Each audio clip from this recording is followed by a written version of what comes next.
All right, it is Thursday night. It is time for the Nicaragua Live. I am glad to be back. We took last week off. It was simply too busy, had too many things that I had to do, and we weren't going to do a live stream. But we are here this week.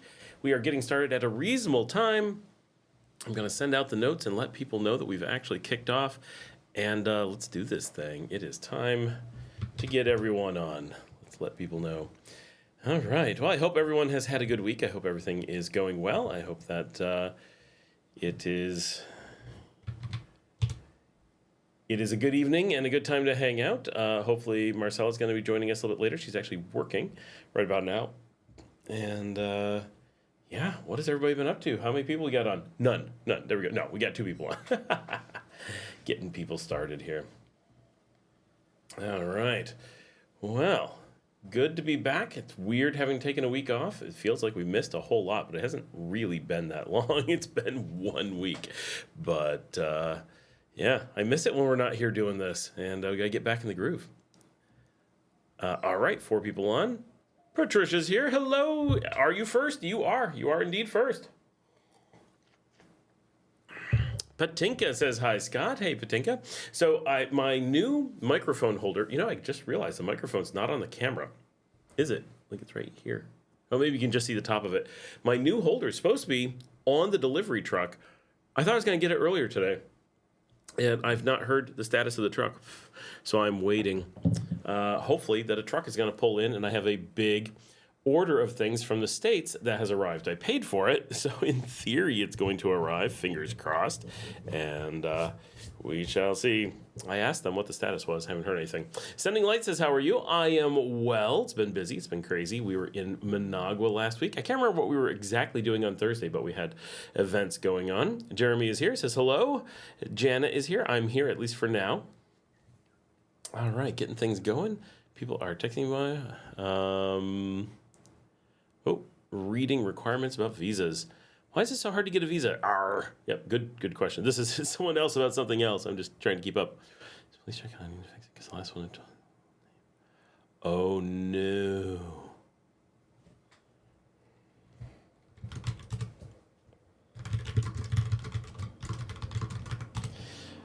Someone dealing with Costa Rican visas, and they are potentially awful to get. Tiffany Manifest is here. Hola, Scott from sunny Florida. Patricia says, I just had to switch out my work equipment. It was only supposed to take 30 minutes, and it took almost 3 hours. We got 8 people on now. We're getting up and running. And La Marcelita is sleeping in the office across the hall, waiting for a meeting to start. She has to talk to the Nicaragua team in Bolivia before she's able to join us. And then hopefully she's feeling up to joining us on the show. It is her plan to be on the show later, but it'll depend how she is feeling and everything. She has been here since, I want to say, Monday night, but I'm not actually sure. I've really lost track of time. This past 2 weeks has been 3 weeks, maybe, has been such mayhem between just being super busy and personal life. A lot of changes and just a lot of things going on that, I almost knocked over my microphone trying to clean up my desk. That's why I shouldn't clean while I'm on the live stream. And there's just so much going on that I feel like life is a blur. And so I have no idea what is going on, how long things have been, and anything else. So that is where I am.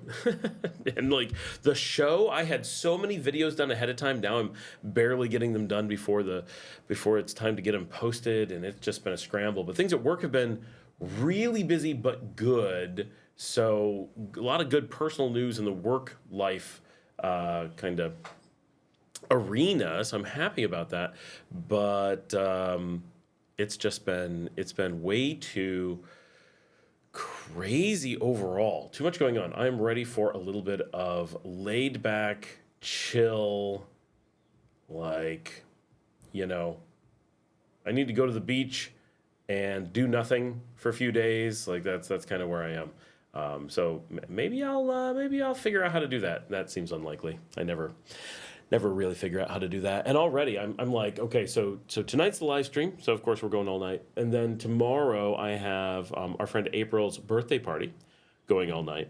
And then Saturday, we have a concert, as we always do on Saturdays, out at Desperado, so I'm going to be there. And then Sunday, we have friends who are performing at Gecko's, so we're going to be there. I am booked through the weekend already, and I'm already tired. Like, I need some rest, and it's a lot going on.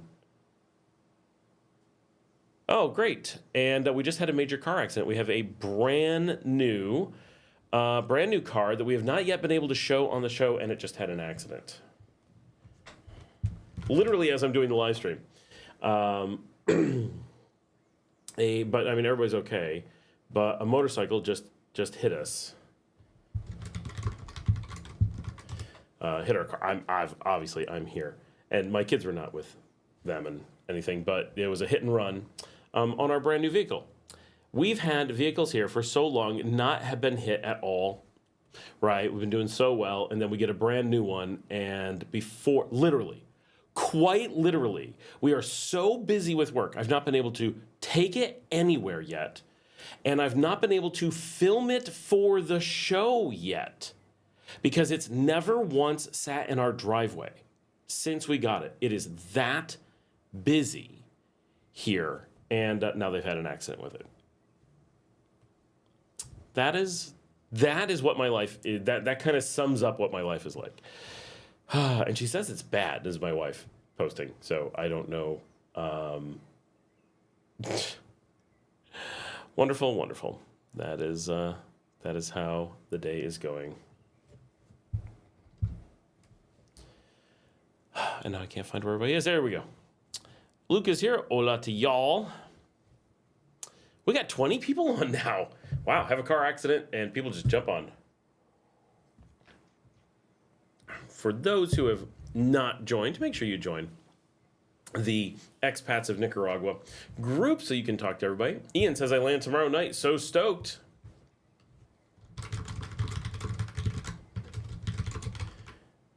We have so many people coming in all the time. Because of the show or in conjunction with the show. It's so cool. Like just this constant, unbelievable flow of people. It's really something. I'm going to put for anyone who is not a member of the Expats group, that is it. Ben says, ouch. Jan says, it's because life doesn't allow you to have a perfect car. That's all. Yeah, I wish I had it at least long enough to show it arriving at the house. That would have been awfully nice. I'm a bit frustrated by how completely engaged the car has been. I know why. I know it's so much work has to get done, but seriously, it's never here. So of course, there's so much opportunity for it to get hit because it's never away. It's never in the house. It's never idle.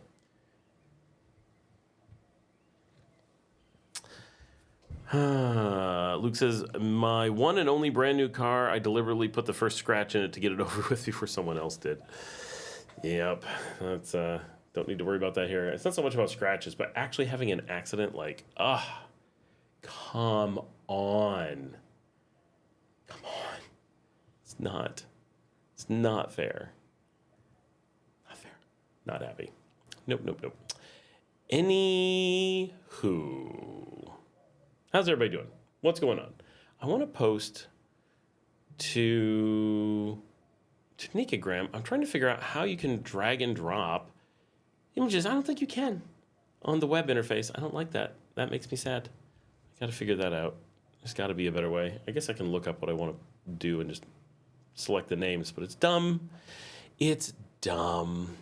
And it makes it really hard for me to follow the conversation because it doesn't show it to me when I'm doing other things. There we go. Tiffany says, sending all the positive energies your way. Thank you. Yeah, Ben says, breaking it in at least. Yes, certainly breaking it in. Hopefully they didn't do like damage, right? Just like superficial damage. I mean, it was hit by a moto and the moto sped away. Like, I mean, how bad can it actually be? So I'm guessing it's not the end of the world, but I'm going to upload some doggy pictures to my gram. And for those who are not, there we go. not yet on Nicagram. We need to get you guys on there because it's fun. But we've been getting people on the show. When we're doing the live stream, I've kind of focused for the last few weeks onto getting people onto Nicoloro because it's just easier and more straightforward, I think, for a lot of people to get on, because it's kind of like Twitter, and it's a place for us to post information about things. So while we're getting started up here, we're kind of booting up the night. I'm going to send out the link for anyone who wants to join. If you're frustrated with Twitter, don't want to be on X, you don't want to go into this blue sky thing or whatever, this is our community here in Nicaragua, Twitter type thing. You're free to post pictures and links to things and give your status and say where you are. You can also follow me to see my stuff going on. You can follow people who are on photography sites like Nicagram, which is a different thing. You can do a lot of different things, which are pretty interesting. Oh, Luke says, that is why you bought full insurance. It is why I bought full insurance. That is definitely true. And but I think it's a cool thing, and I try to use it more and more. I'm trying to not be a slacker about using Nicoloro. So if anyone is interested, if you're not in yet, please sign up for Nicoloro. One of the things I plan to do soon is to create a community list of the people from the community who are in Nicoloro, so you can just go real quickly and follow them and have like a little group of us so we can all see what's going on. So it kind of works like the expats group, but slightly different, obviously. And I'm not sure who that is. Dini 70? How do you pronounce that? Is it only for people who are already in Nicaragua? Neither Nicoloro nor the expat group are for people already here. I mean, obviously, people who are already here are welcome, but it's also for people who are just interested or looking to come down. Nicoloro is a standard Mastodon server, if anyone is familiar. And so it really is like a global Twitter system. It is slightly different than Twitter, but it's the same basic concept. Is that following and discovering people is different. In the Twitterverse or the Xverse, or where X-Men live, I don't know. You really discover people through the platform. The platform's like, you would like to see this, you would like to see that, and you say, no, I really don't. And they just throw toxic stuff at you until you eventually give into it.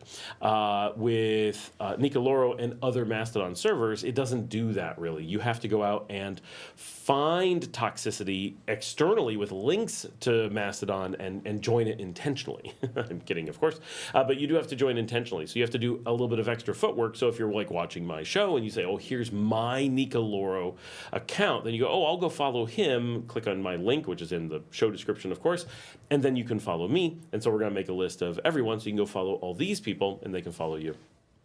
And that way, you choose who you follow. You don't get pushed things at random. Now, you can do things like follow the Nicaragua hashtag, for example, or Nicaragua Linda hashtag, beautiful Nicaragua, so that you can see, in one case, people talking about Nicaragua, and another, in theory, topics that are about beautiful pictures of Nicaragua, for example. And so it's a little bit different, but I encourage any of you who haven't used it, go sign up with Nicoloro. It's fun on the desktop. I use an application called Mastodon on my phone. There's lots of different applications that do this, and you can see it's a beautiful application. Like, it works really well.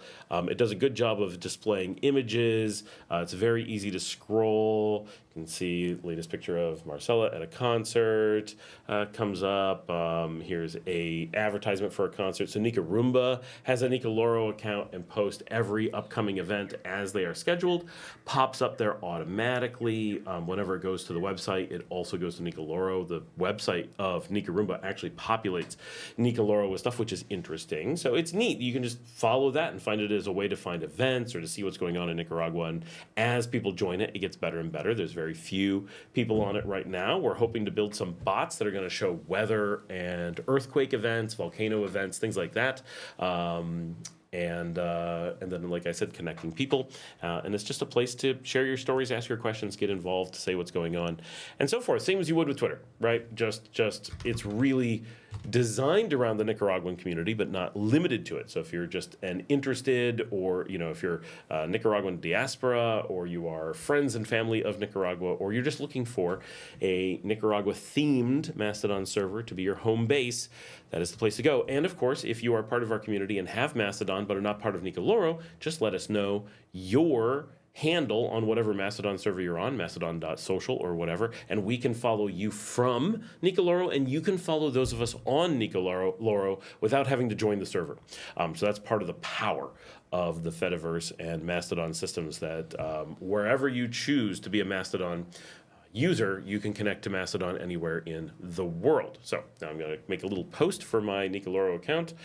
Well, we've had the new car for so little time that it hasn't stayed in the driveway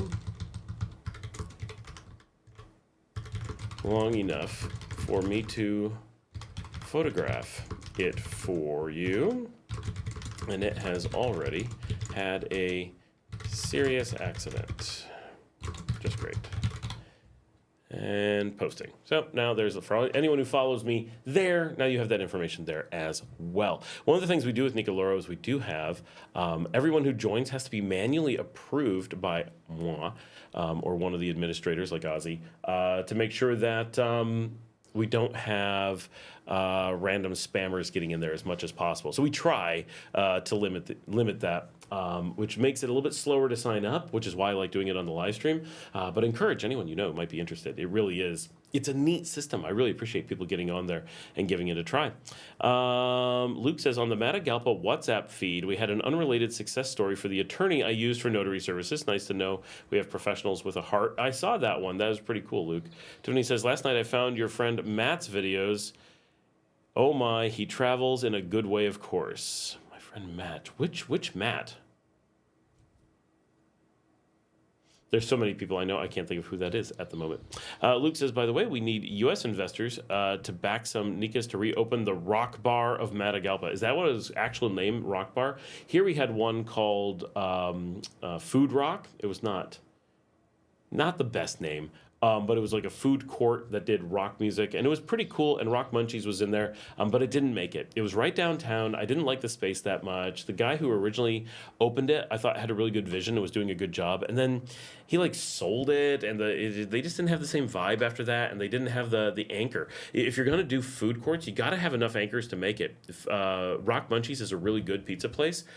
It's gone now. So that was one of our best pizzas in Leon. They're not here anymore. They're still in Managua, but they're not here. And I know the owner, right? I'm sure they might come back at some point, but they like had a thing, and it just didn't take off. And then, but none of the other places that they put in ever made it. And they kept putting in meat-only places. So everything was like meat, meat, meat, meat, meat. And they all really competed with each other. Like, I understand most people want to eat meat, and putting in a bunch of vegetarian things is not going to solve anyone's problems. I totally understand. But there was no variety. It was like you can get meat with a sandwich form over here, or the same meat in a pita form over here. And it was like everything was exactly the same. And so if you had any desire for anything different whatsoever, you couldn't fulfill it at a food park. And that was really killer, that it was like a selection of super basic food items that you could get anywhere in the city in this kind of awkward venue. And then the place that owned it had a bar. And this is a common thing. You let other people do the food and you sell the alcohol. Well, if you do that, though, the places selling the food really struggle because the alcohol is where they typically make their profits, and the food just brings them in for the alcohol. So they're struggling because they're not really making very much money on the food. They're all competing with each other. So even though there's a good number of people in there, say any individual restaurant may only get 10 people in a night, but with the venue now they're getting 40, but there's 4 of them, so they're not getting any additional people because they're all cannibalizing each other's supply chain, and none of them are selling the alcohol that they would if they had their own place. And then the place that owns it, that has the bar, only has a handful of drinks. They can't make mixed drinks. They only have like 2 different beers and like 2 different seltzers, and they're constantly running out of things, and they didn't even keep much soda on tap or in stock. So you couldn't get a Coke Zero. You couldn't get anything diet. You could get like 1 of 2 ginger ales unless someone else got there ahead of you.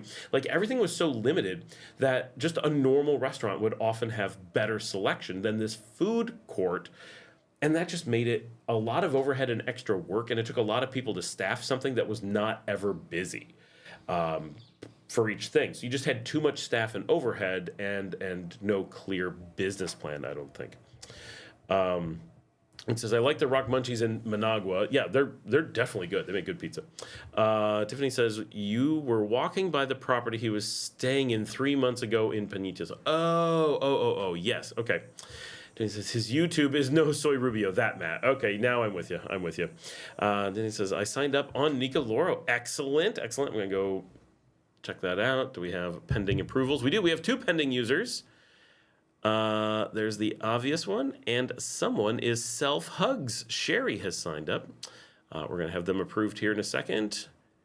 Am I sure? Yes, I'm sure. You don't need to ask me. I'm approving people. There we go. You guys are approved. Welcome to the Cool Kids Club. To the rest of you, I'm sorry you're left on the outside until such time as you decide to join the inside. Jeremy says, is U.S.-style barbecue popular there? It is not. Really isn't. Barbecue is super popular here, so don't be discouraged that there's no barbecue. Just be aware that American-style barbecue is few and far between. Jimmy Three Fingers in Managua is well-known. It's supposed to be pretty good, like quite good. I don't eat that, so I can't tell you how good it is, nor have I been there, so I can't tell you how good it looked like it was. But people who've been there have told me that it's quite good a number of times, including Larry, who I know really well, and will be on at some point, and absolutely loves it there. So certainly we have some positive feedback on the place, and several people who are here have mentioned it as well. So it is.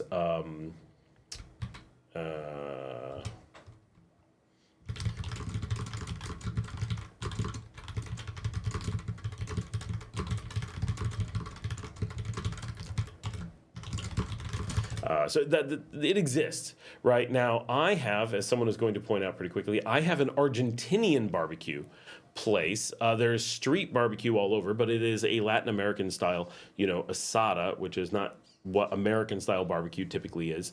And Nicaraguans have their own vibe to it, right? So there's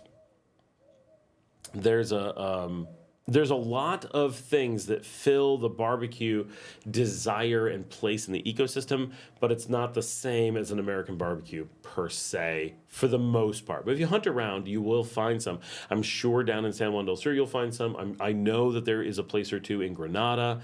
Here in Leon, I do not know of one. I know of some in Managua, but popular it is not. It is specialty food, just like a Chinese or Mexican restaurant would be.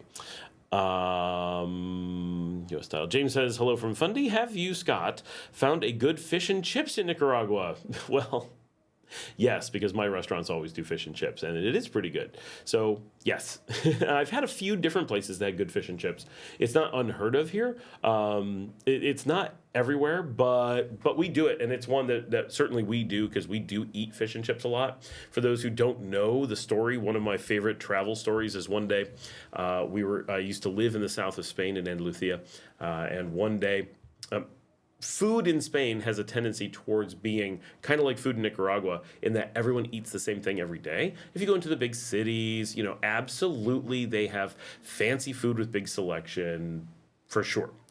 But if you are living in small towns or whatever, especially in Andalusia, and you go out for food, it is tapas. It is always tapas. It is the same thing every day. You've got berenjena, eggplant.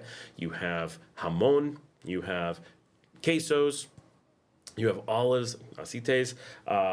You have all the same things over and over, and it's incredibly high quality and so delicious, but it wears on you. And so one day my wife is just like, I'm done. I can't eat another Spanish meal. I need British fish and chips. And so we hopped in the car and drove to Gibraltar to cross the border into the UK and eat fish and chips, and then drove home.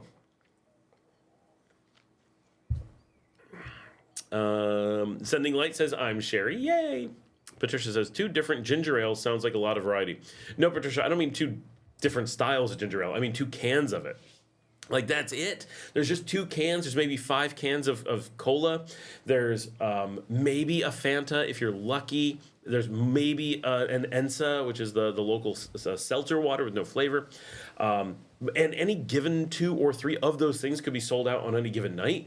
Like, if you wanted to drink hard on any given night, you alone could drink their entire selection of things out.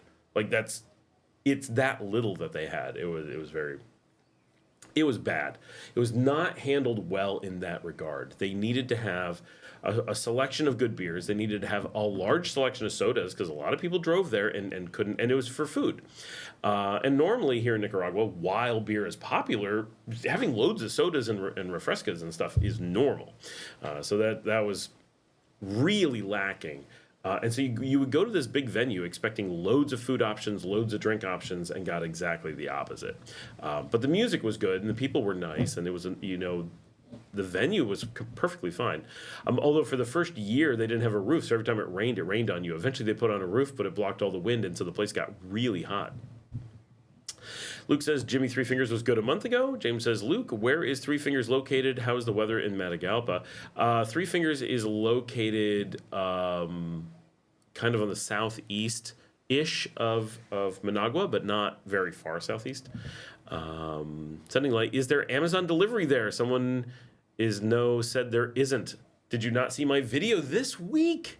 This week on Amazon. And it even talks about asking the wrong question. And the wrong question is there Amazon delivery here? No, there's not Amazon delivery here. Oh, you can't get Amazon there? No, of course we can get Amazon here.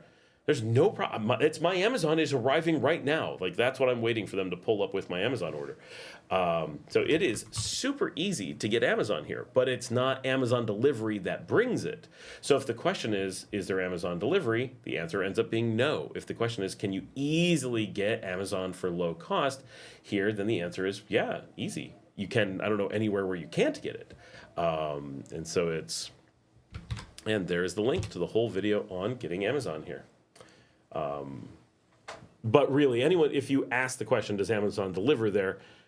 Even me, who is autistic and has a really hard time interpreting what people mean, because in my mind, right, it's like, why do you care that it's Amazon delivery? But you care, that's why you asked in that way, so no. But I know what you mean. Even I, this is how big of a deal this is how obvious it is. Even I know what you intended to ask is, can I get my Amazon delivered here? And so anyone who's answering and telling you no is flat out lying, because everyone here knows how to get Amazon. It's the easiest thing. We all have processes for it. Everyone knows that everyone else is doing it. There's nobody that actually thinks there's some secret or that they can't get it. So someone is trying to discourage you from buying from the States or trying to make Nicaragua look bad. Not only can we get Amazon here, we can get it really quickly. I can get it in like 3 days, whereas opposed to 1 day in the U.S. Now that's going to cost more. I don't do that. I try to do it slowly and do it by ship, which takes quite a bit longer, but it's super cheap. And we can often get it here as cheap or cheaper than you can get it in the U.S., even though it's coming from the U.S. So it's a pretty big deal. And if you live in Canada and having it brought here, it's even cheaper still. We're going to get to that in a second. I want to go in order so I don't miss things. Alton says, so sorry about the car. Thank you. Buying a car seems like a big deal down there. Can it be saved? Do you want it saved? No, I definitely want it saved. We have an amazing new car. Like, I love it. I can't wait. I haven't had the episode out yet about it, but it's a really awesome car. Luke says, he's giving the directions to Jimmy's. Luke says, Matagalpa weather, 68 to 88 degrees. When it's sunny, it's hot. When overcast, it's incredible. Sleeping with windows open is great. I do love that. Up there. Tiffany says, seafood. Oh, how I miss good seafood. I'm in Florida. Quality is not the same. Can't wait to head back up to Nicaragua. Yeah, a lot of good. We get good seafood here, especially like the shrimp is really good. The fried fish, like the pan fried fish. It's not like deep fried, right? It's not like greasy. It's just crispy on the outside. And we get good salmon here, but of course that's imported. We get good mussels and a number of things. There's some things that we don't get. We don't have scallops and clams. That stuff would be amazing if we could get it. Sending Light says, I live in Canada and it is always third-party delivery here. So that's what's going on here. Everything's third-party delivery. I guarantee we're getting it faster and cheaper than Canada. I just wanted to know if I can get Amazon. Sorry, I missed your video. I will definitely watch. Yes, yeah. We get Amazon Extreme. We get anything you can get in the U.S., we get here because there's just mechanisms for that. We also have the ability to get things directly, for example, from China. which you can't do in the U.S., or you can, but there's these huge tariffs. And we can get things from Canada in theory. Again, no tariffs. So we actually, while it's a huge pain, because most things traditionally ship through the United States, with all the tariffs going on in the U.S. now, we're expecting everyone to start working around the U.S. and shipping directly to Mexico or here or Costa Rica or whatever. And we expect that in reality, we may be looking at our cost of things going down rather than up, because we're not in a trade war. We don't have any tariffs going on. We're not impacted by anything like that. The only thing that hits us is that products we buy from the United States are getting more expensive because everything in the United States is getting more expensive. But anything we buy from like China, we're getting the supply chain that used to go to the U.S. So we're actually anticipating a lot of things getting more plentiful and cheaper rather than less plentiful and more expensive, because we're being tied into more powerful, lower cost supply chains. And I think long term, it's going to benefit the region a lot. So in reality, even as an American who does get impacted that things on Amazon are going up in price or whatever, the trade war is totally to our advantage. Dee Dee says, I'm glad I can cook with all the fresh produce in the markets. I can't wait to see what I can do. Rice and beans would boring after a while. It honestly isn't. It's really good. Larry says, I will tell you later. My neighbor buys huge cleaned shrimp, sells near my house for 200 cords a pound. Yeah, Tiffany, no scallops and mussels that I've... No scallops and no clams, but there are many mussels. Mussels are plentiful, no problem with those. But I'm not a big fan of mussels, so, but scallops I am. I wish I had. I wish I had access to scallops, because a really good scallop is just delicious. And I grew up in New York where, clams, shrimp, and scallops are the standards that are fried on any fisherman's platter, and that's what I expect. I want to be able to go out and get a Thousand Island dressing salad. I want to get a fisherman's platter with a big fish that's been beer battered and some combination of scallops, clams, and shrimp, and some French fries, and then have a heart attack, of course, after all that. Larry says, I've been a nervous wreck all week for your live. But don't worry, Larry, we are live. You're all set. James says, I have Asian friends, and they don't purchase food, garlic, shrimp, etc., due to pollution. I have Asian friends, and they don't... Oh, do you mean, James, friends actually in Asia avoiding purchasing food due to pollution? Because a lot of Asia gets their food from Nicaragua, I believe, for that reason, right? They ship it from here. The ships coming out of Corinto are just constantly going to China. It's one of the reasons that we have so much incoming shipments into Nicaragua, is because they come in empty otherwise, and then they load them up with food and go, so they can bring in other things before they switch to ship things back to Asia. But that's part of our big trade balance here, is that we are selling products out to food products, agricultural products especially. Okay.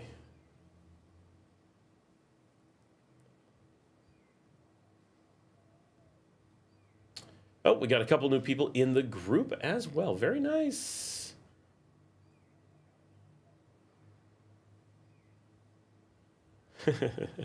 All right. Yeah, we got a good number of people on. What time is it? It's 5:12 now. Tiffany says, same New Yorker originally. We were absolutely spoiled. Yeah, New York has a lot of good food. Now I grew up upstate, so slightly different food, but still big selection of food, tons of local agriculture. New York is a good zone for food. Here, I mean, Latin America is pretty fantastic for food, but it's different.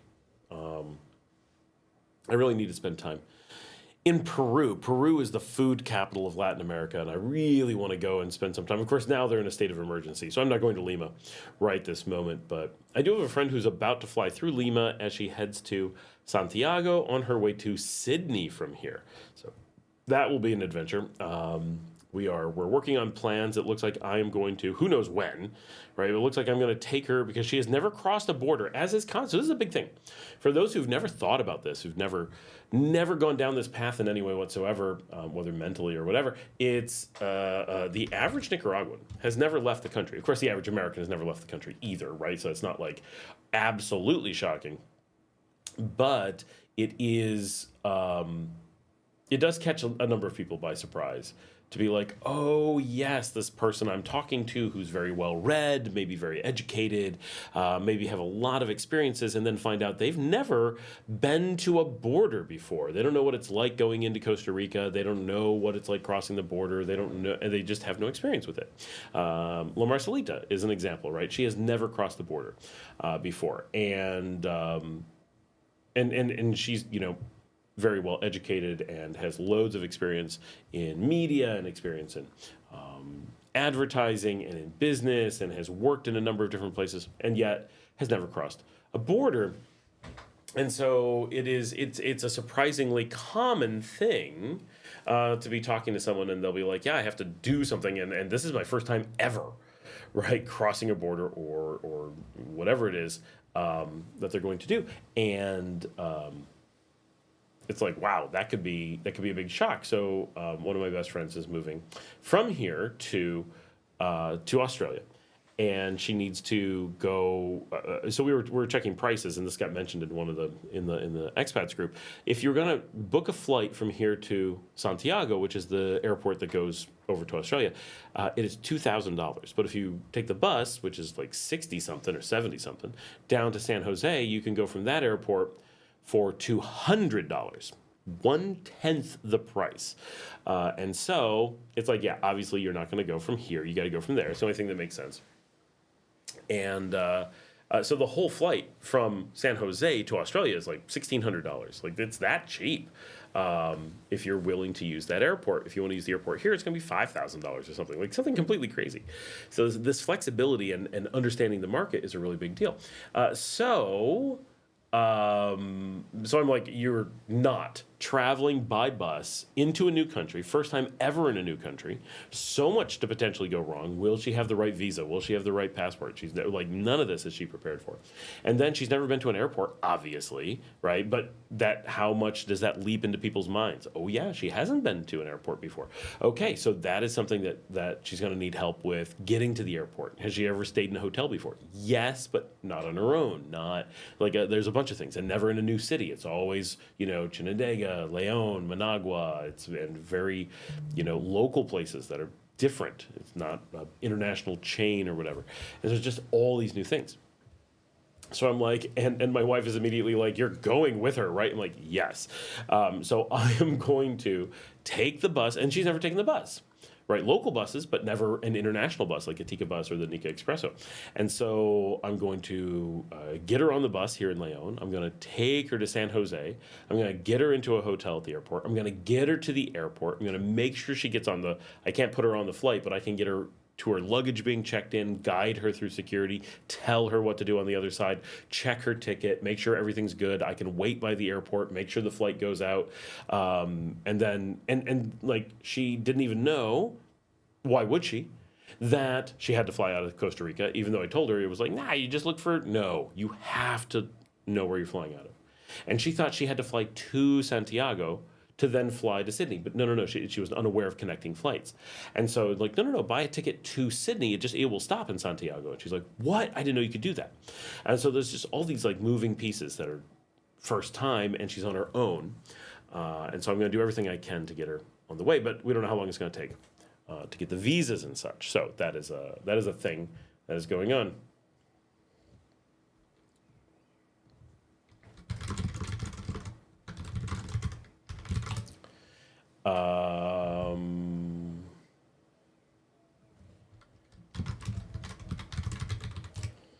And of course, the power is out at the beach, so the security cameras were off where it happened.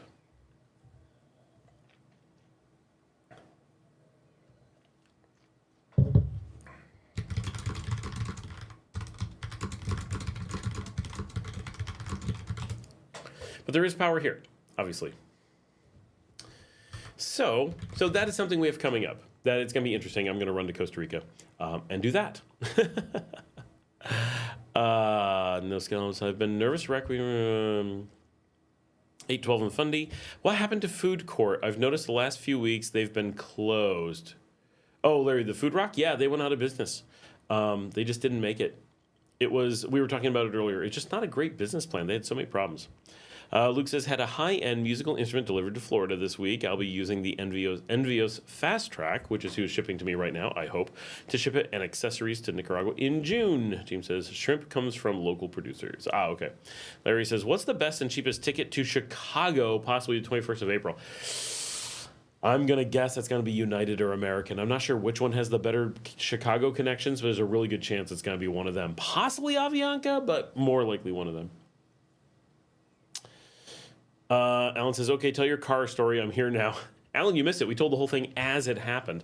The car was parked in Las Piñatas, and someone on a motorcycle just crashed into it and then fled. So obviously no one's hurt. I'm not even sure anyone was in the car. I think they were outside the car and heard it. We have not seen any pictures of it yet. I'm trying to get that. I don't know if I'll be able to show them on the show because I'm on OBS. I don't know how to do that stuff. Obviously, it can do it. I just don't know what I'm doing. Yeah. Alan, I had asked you a question about, I see you read it, Costa Rican visas for Nicaraguans, if you happen to know. George says, sorry, Scott, you're still the best expert on expat relocation. Thanks, George. James says, checking for tickets for Nicaragua for January. Wait. Checking? I hate to tell you, James, but January 2025 has come and gone. Those tickets will be cheap now, but they may not do you any good. Getting to Montreal or Toronto from Fundy is same price as Fundy to Miami. I'm not surprised.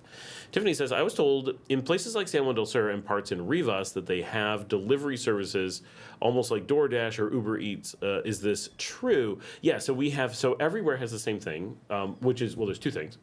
One is that some restaurants just have their own delivery. Ours, for example, we have a moto. There's no service in the beach. It's tiny, right? And if you want food delivered, you just call us up and the moto runs to your house. So everywhere in the country has that. Even little dinky out-of-the-way places, they'll have someone who will take a tricyclo, someone who will take a moto, something, and run food to your house. Super common, but if you are in a small town, that can be pretty inconvenient. You're like, I have to know every restaurant and maintain everyone's phone numbers? Yeah, pain in the butt. If you're in a larger town, San Juan del Sur, Rivas, certainly Managua, certainly Leon, most of the big towns here and all across the region, meaning Mexico to Argentina, is Pedidos Ya. Pedidos Ya is owned out of Uruguay. It is in all of Latin America and some other places. It is basically like Uber Eats. It has, you go in there to see the menus. You're in there to do everything. It is a huge thing and works pretty well. And we use it all the time here in Leon. And it's good. So yeah, it is really common to have food delivery all over the place.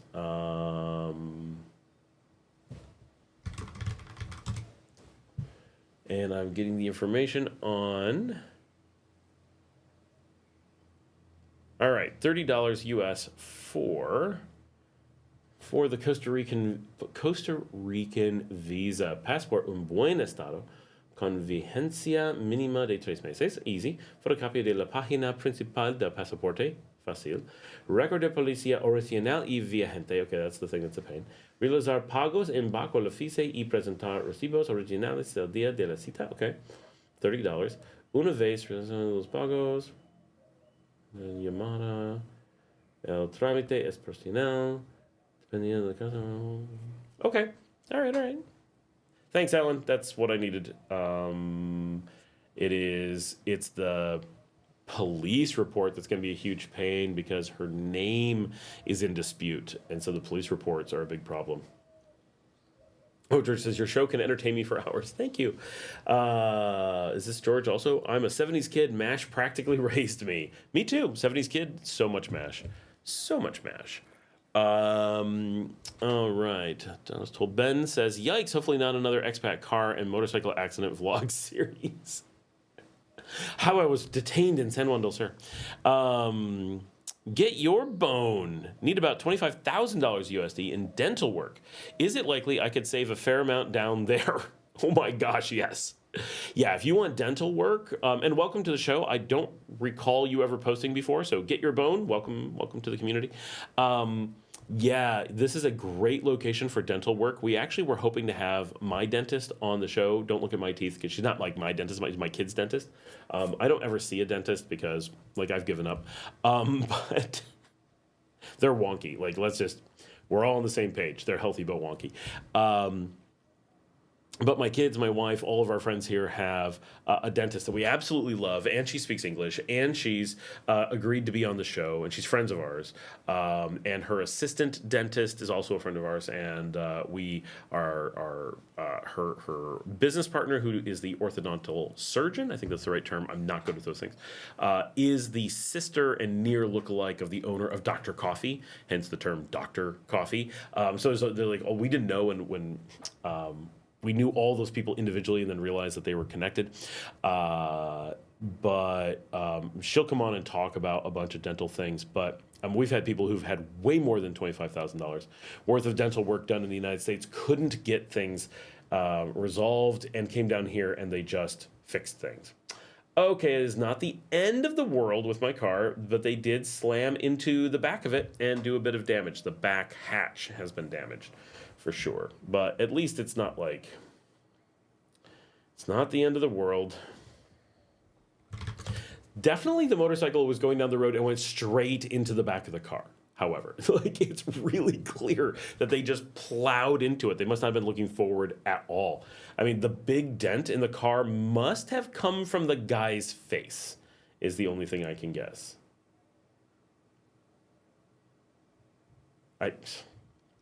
Wow. Alan says, okay. Luke says, Allegiant Air from Miami to Midway or Rockford. Oh, good idea. Alan says, just got home, I'll reply. Patricia says, why is she moving to Australia? That's such a big move. Because her husband is in Australia and cannot leave. So she can be with her husband. Patinka says, Scott, can you put in the name of the food order app in the chat, please? Yes, of course. Pedidos Ja. And if you're looking for it, like, literally go on your phone, like we're going to do right now. Oh, I don't think I can share my phone screen other than being like, But let's see if I can show it. It is this app right there. And we're just going to click on that. And there we go. And then you just order some food. And then, of course, it's always going to show you an ad, which drives me freaking crazy. But then you've got all this, like, order food, order groceries, and whatever. And you just go into restaurants, and then and then, of course, an ad, and then it's going to show you popular restaurants that we use. And so I'll just find the dumbest thing, go in, and there's Pizza Hut, and you can go order your Pizza Hut or whatever, and get it delivered. So for the most part, it works pretty well. It's not perfect, but it's pretty good. Alan says, this is Dr. Betsy's info. She's great. Yes, that is the doctor we're talking about.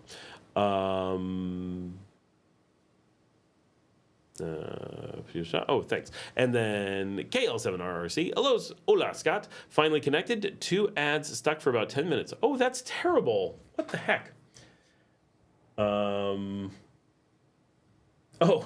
My wife sent pictures of the damage to our car, and she said part of the motorcycle is still there too. So the guy did a hit and run, but he left some of his bike behind, which is going to make it a little bit Janet says, Patricia, we got her super cute little dog, Tommy. Yes, Janet's dog, Tommy, that we have talked about on the show a little bit, is from the girl who needs to move to Australia. She couldn't keep the dog, and so she had a bunch of dogs to rehome, and kind of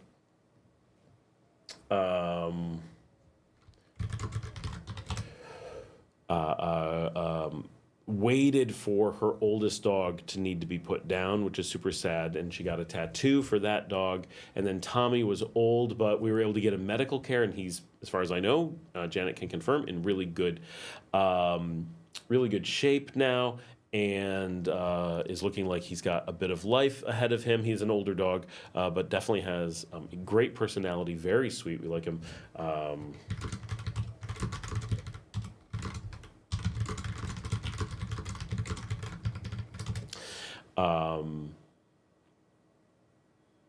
He's just a great dog. He's a great dog with life ahead of him. So we're very happy about that.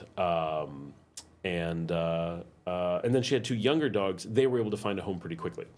So they stayed together, so they're in much better emotional shape, whereas Tommy was with her for a really long time, and certainly it's difficult being separated, but he's with other dogs now that are also elderly and more his speed, so I think everything's good. Janet says he's a very good boy and very happy.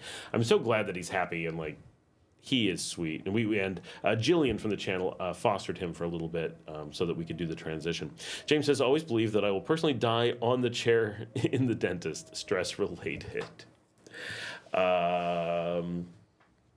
All right, for some reason, this is duplicating the first word I type. Oh, I don't know. For those, we were talking about Nicoloro while we're talking about other things. I'm going to point out there's a second application. So Nicoloro is like Twitter or X. It's a place to put your status updates, to get news, to discuss things. That's what that is, and I like it a lot. I'm very happy with it. It's very cool to get to use as a community, even though we don't have a ton going on with it. There isn't like, how do I want to put it? It's not super busy, but we're starting to get into it, right? Like we're starting to get people onto the platform. People are starting to post. We're starting to connect people. I'm trying to post more often. I try to at least post once a day as just kind of a place, often photos, but not always, to kind of give a little feel. And that's where I'm going to put the car picture. No, because my wife put my license plate in the car. I'll see if I can edit that out and post those while we're doing the show. Yep, license plate in every picture, of course. I mean, she kind of had to. Not that I don't trust you guys with my plates. What the heck are you going to do? But there's a limit to posting my plates that I don't want to do. And so Nicoloro is perfect for that, and I want to like make it that we can like keep up, and I can say like, hey, I'm going to this place, or this is where I am, or this is, and just kind of connect to life in Nicaragua. And that's what I want you guys to do too. I would love it, especially those of you who are in Nicaragua, to be like, here's this restaurant, here's my food, the things that people do. Here's a museum I went to and I liked it. Here's just different information, or where people are. It's a great way to communicate so we can meet up and stuff like that. Like, like tomorrow night I'll be at Via Via. You can follow my feed, and I'll be like, I'm at Via Via, sitting by the door. And Janet will be like, I know, I'm sitting next to you, right? Because that's how we are. But that you can do that stuff with Nicoloro is so cool. So I love that. And I want you guys to get on there and do that stuff. Oh, and we got another user. All right. Aggie is here. Getting you approved right now. Boom. And boom. All right. That's 3 users for tonight. I also want to point out, I do watch the Mastodon statistics, and every week that we do this, we seem to move up in the statistics. We have just enough more users that it's like, ooh, we're moving ahead of other, we're trying to catch up to the Spanish server, like the one from Spain. They've been around longer, and they've got way more users than us. But we are noticeably catching up on them, I think. So I'm very excited about that. Okay, so the thing I was going to mention is that that's like Twitter. But there's also something like Instagram. So Twitter is about status updates. Like, this is where I am, this is what I'm doing, this is what I think. Instagram is all about, or was supposed to be, about photo sharing. Now, you can share photos on Nicoloro. It does a wonderful job with that, no problem. But Nicagram is a photo-first application. So it's extremely similar, just like Instagram and Twitter are very similar. But with Nicagram, you cannot post without a picture. You must post a picture, but you can post up to 12. Nicoloro, you can post up to 4 pictures, and it's status first, and then maybe some attached pictures, maybe not. With Nicagram, you must have at least 1 photo, and then you can put a status with it if you want. You can type a message if you want. But there must be a photo. Text is optional. With Nicoloro, text is requirement. Photo is optional. And so they're super similar. And it highlights how similar Twitter and Instagram actually are. But one is photo sharing and one is status sharing using similar technology. So we have both. And same thing, you have to be approved to get in. So if anyone is interested in getting on and sharing photos, please jump into Nicagram and sign up there as well. And this is what's really interesting. If you are a person who is interested in the Twitter-like experience, you want to be on Nicoloro, and you want to post your status, do these different things, and you want to then see what's going on Nicagram. You don't have to go get a Nicagram account quite. We'll mention. You can subscribe from Nicoloro and see the photos come in as part of your stream from Nicagram or any of a similar type server, which is known as a PixelFed server. Hey, TJ. And so you have this really flexible thing. Well, I'm only a Nicoloro type user, but I don't want to miss out on Janet's food photography or whatever. So you can subscribe to her Nicagram account. If you're a photo person, you don't really want to see status, but you're really into photos, then using Nicagram is going to make more sense. And you can still subscribe to things from Nicoloro, but only updates that are photographic in nature will be displayed. So if I post about I'm at Via Via tonight and I don't include a picture, or I post there's been an earthquake, here's the status, you won't get that in Nicagram. So it's filtered to just be the photo-centric content. But if you are looking at stuff from Nicagram, you get to see up to 12 pictures from any given post. If you're on Nicoloro, it only allows you to post up to 4, and it will only show you the first 4 from another platform. So it's limiting a little bit. For many of us, we use both, by many of us. For the few of us that do this, we use both. So I have a Nicoloro account and a Nicagram account. Both of them are at Scott Allen Miller. Both of them follow each other so I can see what's going on between them. And on my phone, I have 2 different but very similar applications for using them. And these are the ones I use, is Mastodon and PixelFed. You can see them right down here. Mastodon is for Nicoloro. PixelFed is the official app for Nicagram, which is where this photo is actually living. But I showed it to you earlier from Nicoloro. Is that all confusing? It kind of is. But it's also super powerful and flexible. And so now for me, I'm a photographer, as you guys know. So when I go out and do cool photographic things, and I'm proud of my photographs, I go on Nicagram, and I carefully curate the photos that I think are really good, and then I carefully tag them. I include things like where I am, but also my camera that I'm using, lens settings, things like that. Things that people who are photographers might be interested in. It's very much photo sharing. When I'm in Nicoloro, I might be like, here's my food, here's this, event. Like I'm showing what's going on, but not necessarily as a photographer. And so that's how I approach them. Of course, you can use either for however it makes sense for you, but that is the manner in which they are kind of meant to be used and why there is both. Even though they're so overlapping, I find that using both of them is very nice. And I try really hard to get Nicoloro posted every day. Nicagram, I don't try as hard to do so daily, but sometimes it's easier. I'm not doing anything, but I'll be like, I have this cool photograph for a while. Let me just go post this photograph. So sometimes that shows up as well. So for anyone who is into taking photos or anything, please go sign up with Nicagram. That would be fantastic. In both cases, regardless of which server or both that you decide to sign up on, I am Scott Allen Miller, and if you follow that account, then you can go through my followers on that system, or I'm sorry, the people that I follow, the following on that server, and find all the other community people for the most part. I try to follow everyone. Now, the people, Ben is officially Nika confused. Yes, there are. Just think of it as Twitter, and it's Twitter and Instagram for Nicaragua, except they're able to see each other.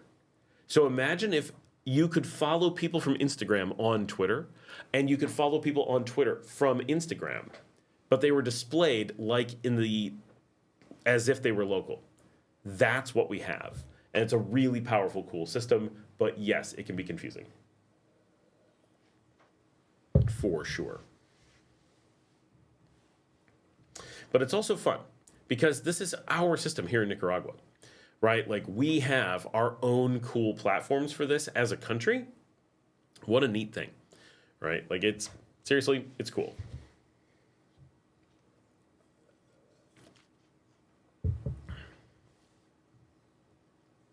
And I'm about to write a caption. Dogs in the garden. Nicaragua. They own Nicaragua. And once we all follow each other, then it'll be super cool. And when you're visiting or whatever, it is a great way to share photos of your trip, a great way to share where you are on your trip, a great way to create memories and have a kind of a timeline. You can scroll back through and say, what was I doing when? And go through your own feed or whatever and find it. So it's dogs of pixel fed, dogs of the Fediverse.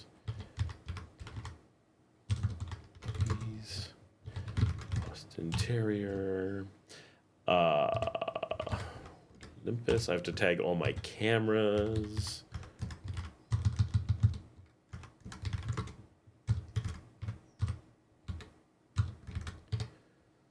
All right. That's fisheye. All right, we're posting. Oh, there we go. Hopefully that works. And we do a lot to keep these servers up and running and working well, and it's a neat ecosystem of things.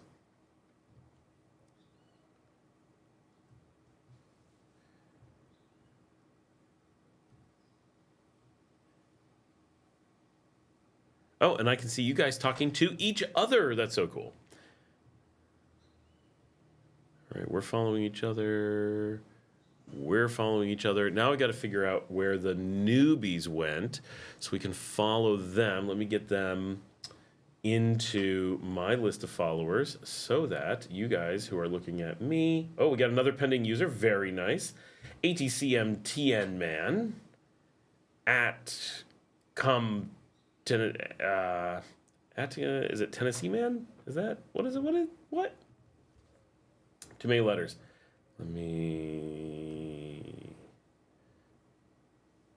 I've got to figure out where all these approvals have gone so that I can find them. There we go. Very cool. All right. First up, ATCMTN man. There you are. Follow. You've got a follower. Aggie that just signed up. Nice. You've got a follower. Self hugs. I know you've been waiting. Here's a hug from me, Sherry. And DDNE70. Boom. There we go. Excellent. We have new people to follow. So check my list. But I will throw them up on the chat as well. Why not? Oh, bunch of people. There we go. Do I use Discord? I have Discord. I only use it for very discrete things. It works really well, but I don't have any purpose for Discord. We use, as you know, TJ, we use Nika Abla because I have to be in there for all kinds of things, and it provides a security that nothing else does, and so that's the thing that we use. I like Discord, but I don't have a purpose for it. Should we all switch to Signal and see which federal employee adds us to government secrets? I have Signal. I've been added to something. Jeremy says, I have retired parents. Would Nika be a good place for them? If so, what kind of area would you suggest? They are mostly living on Social Security. Yeah, so Jeremy, I mean, it's a lot of that's going to come down to your parents, of course. Hold on, I'm going to... So while I'm answering Jeremy, I'm going to type in a few of these names. So if you are in Nicoloro, just go to the search bar, put an @ which, I'm going to type in the @ and then put the name, and they'll pop right up, and just hit follow for the new people who have just joined today so far. And these are all in Nicoloro. There you go. Follow those in Nicoloro for today's followers. And then we got... But check just go into mine. And follow me, of course, as well. And there you go. So is it good for retirees? Yes, in general, without going into details of what they're interested, what they like, what style of things would be good for them, Nicaragua is a really good retirement location because the weather is stable and predictable. most of the environmental factors here are quite safe. We have earthquakes, but they're minor and don't affect anybody under normal circumstances. We have volcanoes, but no one lives in where they're impacted by a volcano. Sometimes it affects like flight paths, but not life places. We have very low violent crime. Petty crime is relatively easy to protect against, hence the barbed wire that people tend to use. Just make things inconvenient. People generally will leave you alone. Cost of living is extremely low. Quality of food is decently high. Variety is low. Middle of a region that's easy to get to other places. As a retiree, it really is kind of a dream location in many ways, as long as the food and lifestyle and such meet their needs. So that's pretty important, obviously. And of course, it's a very Spanish-speaking country. So if they don't speak Spanish, they're not interested in learning Spanish, they're going to struggle to learn Spanish. All that would make it relatively hard as a retiree, although there are regions that have plenty of English speaking. One of the big reasons that retirees find Nicaragua to be really good is that we have amazing healthcare, both regular healthcare and dental. And so things that retirees have a tendency to need more than younger folks are often extremely affordable and very high quality here. So those are big factors that would push them here for sure, along with safety and weather. So yeah, if there's plenty of potential reasons why they wouldn't like it. But from a purely logistics standpoint, there are very few reasons why it does not end up being perfect for someone who is looking at retirement. Because it really does have a lot to offer in the arenas that are generally important for them, especially someone who's living on Social Security and has that fixed income, as most retirees do. It gives them a place that they can budget for, and their money's going to go farther here than anywhere else, pretty much. And we talk about this a bit. You can go to Southeast Asia and you can go to East Africa and a few different places and get a lower cost of living. That is true. But in almost all those places, the cost of getting to those locations is so high that you'll almost never be able to lower your cost of living so much that it'll make the overall cost cheaper. Now, if you fly to Tanzania today and you never leave again, it's one flight, and if it's $100 cheaper per year, well, you're still going to make it up in 20 years. So eventually it will be cheaper overall. But if you're flying back and forth, or even once every few years, it's easy to end up in a situation where there's no way for it to ever be cheaper again.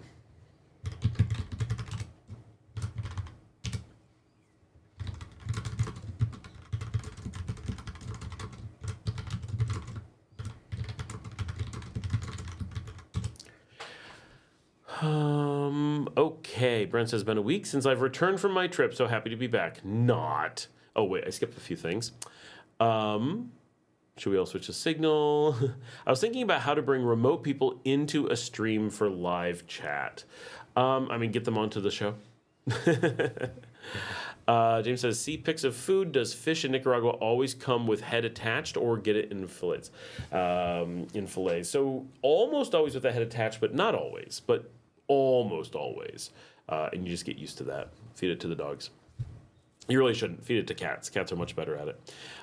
Tim is here. Hola, Scott. He says, so Brent is back. Alton says, what's the difference between Nicoloro and Nica Habla? Okay, we're going to do this real fast again. So Nicoloro is like Twitter. It is all about a place for you to post your status. And hold on, I have to approve TJ, who's now in Nicagram as well. Approve. All right, there you go, TJ. You are in. Go post some pictures. I'll go follow you as soon as I can.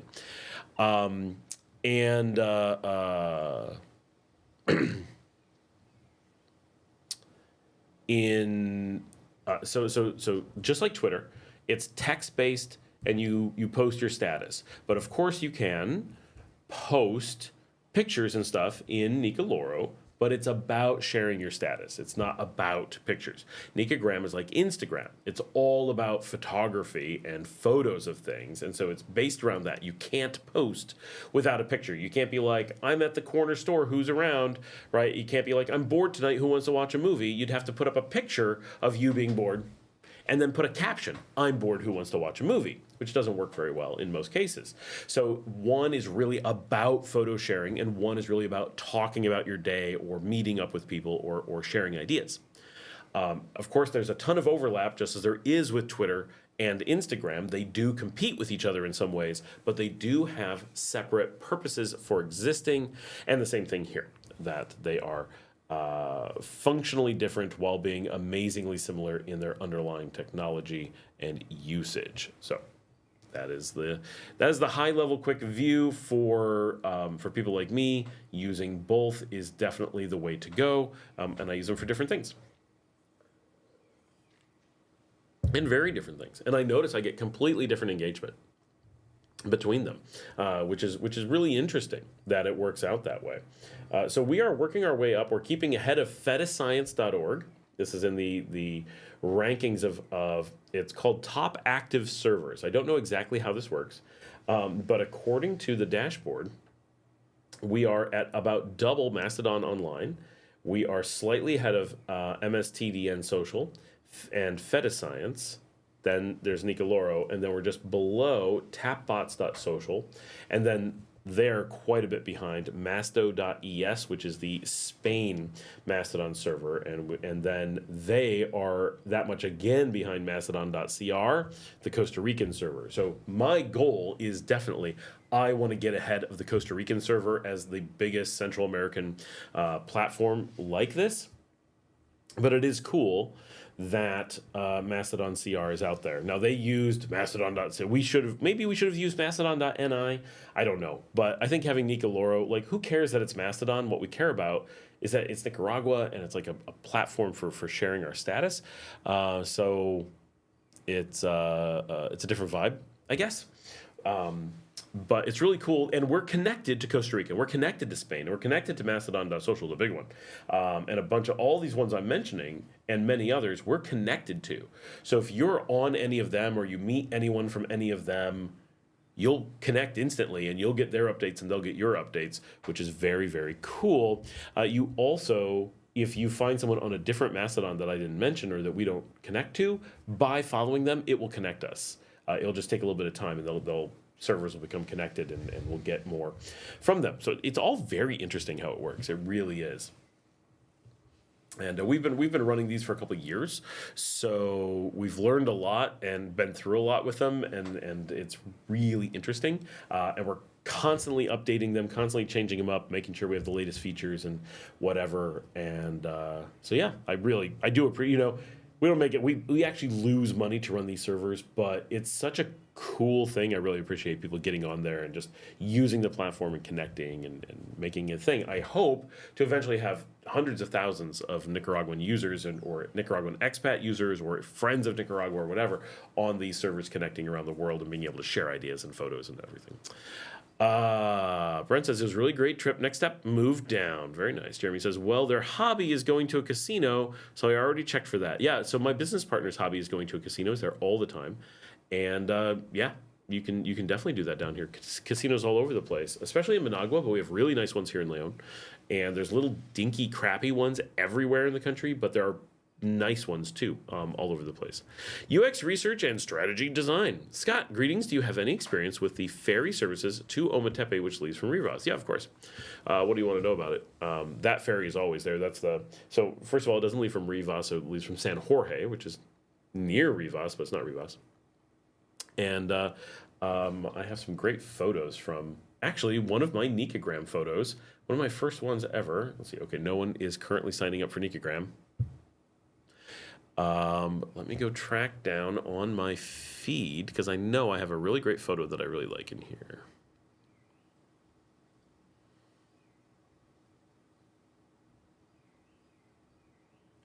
I also know it's quite old, so it's going to take me a minute to look for it. I feel like it may be the very first photo on my feed. Oh, no, but it's like the fifth one. It's quite old. All right, so here is a photo of a fisherman on... so this is July of 2023 is when I posted this to Nicogram. So that's how long I've been using Nicogram, was sometimes before that. But there you can check out that photo. There's one called El Che. Yes, I think I've seen it. We don't normally pay attention to the names.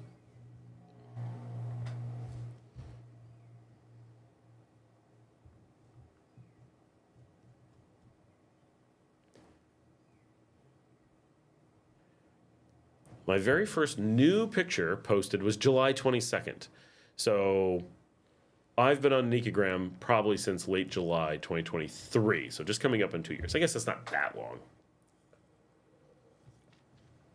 Oh, and there's a picture of one of the ferries. I'll go grab that too.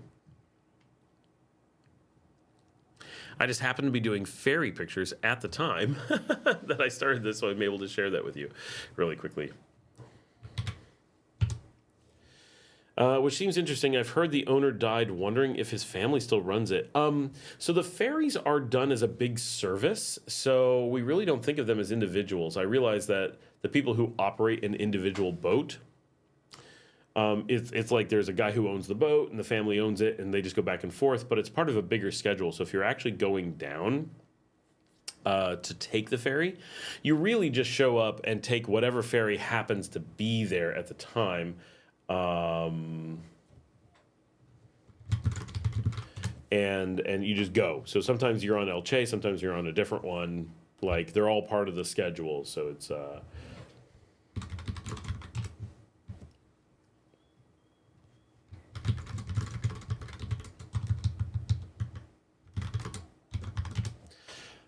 all part of the thing. 34 people on. We got a good number of people here on a Thursday night, especially after missing a week. But we haven't gotten a lot of new people signing up on these things. I'll go check. Now I have to bounce around between them, though, because some people are signing up on one, then the other. Just a few. Just a few. Oh, I didn't follow TJ yet. Let me go follow him.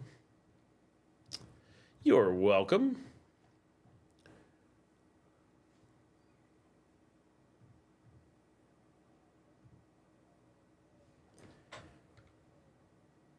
Search. There you are, TJ. I gotcha. You have been followed.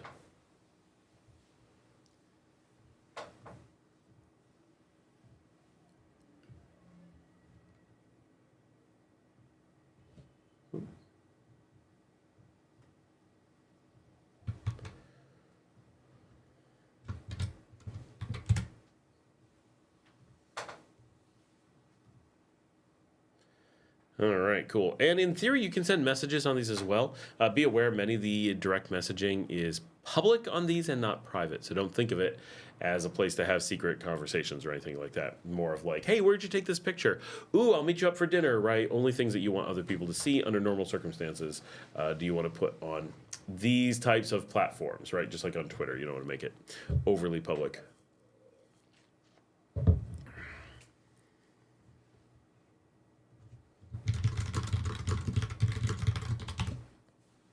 I'm thinking I need more caffeine. I am a little bit low on energy today. Somebody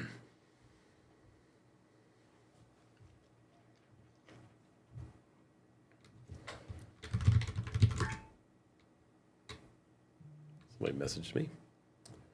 Oh, there it is. Oh, hold on. I will be right back. I'm going to grab more soda, and I have to go wake up Marcela because people are trying to work with her.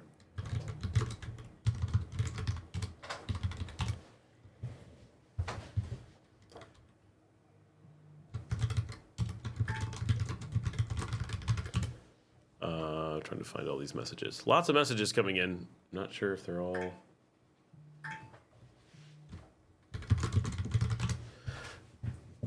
I'll be right back. Chat amongst yourselves. Ask questions. I'll be right back. Sign up for Nicoloro. Nicoloro, this is your time. Go do it. Go, go, go. Follow each other.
I'm back.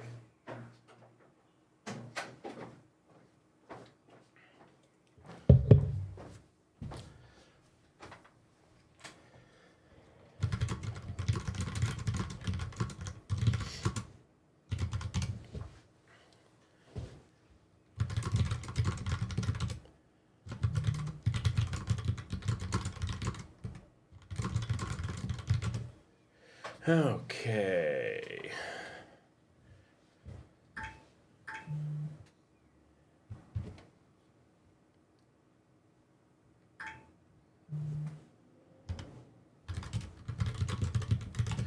All right, guys, let's see. What have I missed? Oh, a bunch of stuff. Been a week. What's the difference? Trip, hobby. Okay. Larry says my main question is, can I pay my VIP membership 10 years in advance? By all means, Larry, go for it. We need it. Graduate gemologist is here. Hola. Personal projects, which is a funny name to have. Do you broadcast on TikTok? I don't broadcast on TikTok. I don't know how we can do the same thing on TikTok. The thing is about TikTok is that here in Nicaragua, it's super popular, but I'm in English. And so English TikTok in Nicaragua is not very popular. And outside of Nicaragua, TikTok is not very popular. Like in the United States, like I do post, not broadcast, but I do post on TikTok, and the engagement that I get is very low, very, very low. Not much interest at all. And other people I've talked to that are TikTokers say if they're in the United States and they post on TikTok, they get a lot. And if they post the exact same content while in Nicaragua, they get nothing. So something about TikTok is taking content from Nicaragua and silencing it other places. Even the same content, supposedly. So the value to using TikTok as an English-speaking Nicaraguan channel is extremely low. If I had an easy way to press a button and get like TikTok as well as other things, maybe. But typically the format that you use for TikTok is so different than the format that you use for YouTube and other things that I could do YouTube and Facebook and a few things, but I couldn't reasonably mix in TikTok to the best of my knowledge. So no, I don't know how I would use it without doing it as a special broadcast with potentially very few to zero users on there. Or maybe it'd be super popular, but I don't know who would be watching. James says, with an address being secret, how does a lawyer create a deed for property ownership? So I mean, they have to give you the paper or you don't actually buy the place. Hold on. My lawyer needs my cedula. And instead of sending it to her, I'm going to go through our group chat or our private chat and just send it to her from there. Because I know she has it. Yep, there it is.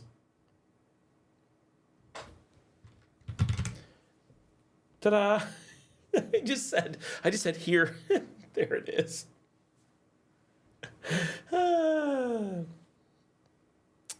don't know what's going on. Oh, it's because of the car accident and it's in my name. Oh, jeez. Hold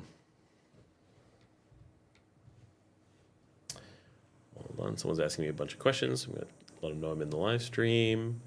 Look at all these people we have.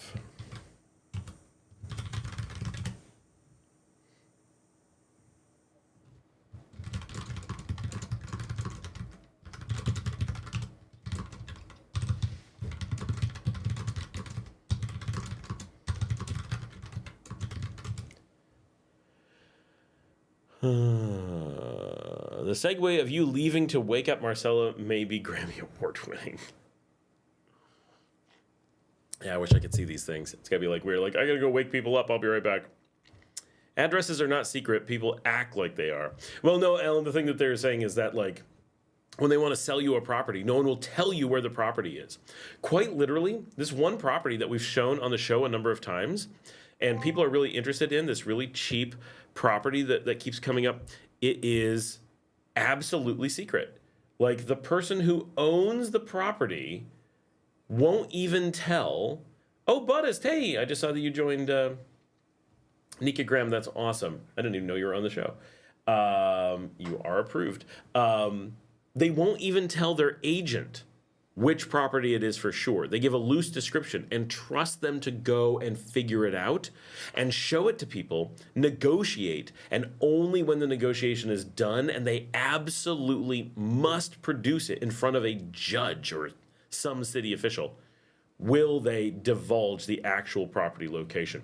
Same thing happened to us when Alan and I tried to buy a property together. Now, this is a little bit different. This was actually someone trying to scam us. But using this mechanism, they didn't divulge the exact property details and lied about it being twice the size that it was.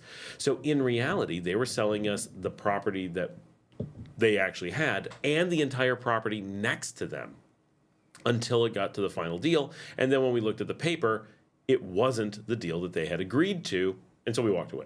But because it was all secret, both the location and the size, they only said it's, 3 acres, and it was really 1.5 acres.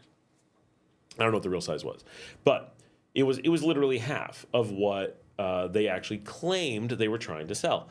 And so that's really easy to do when you keep everything secret.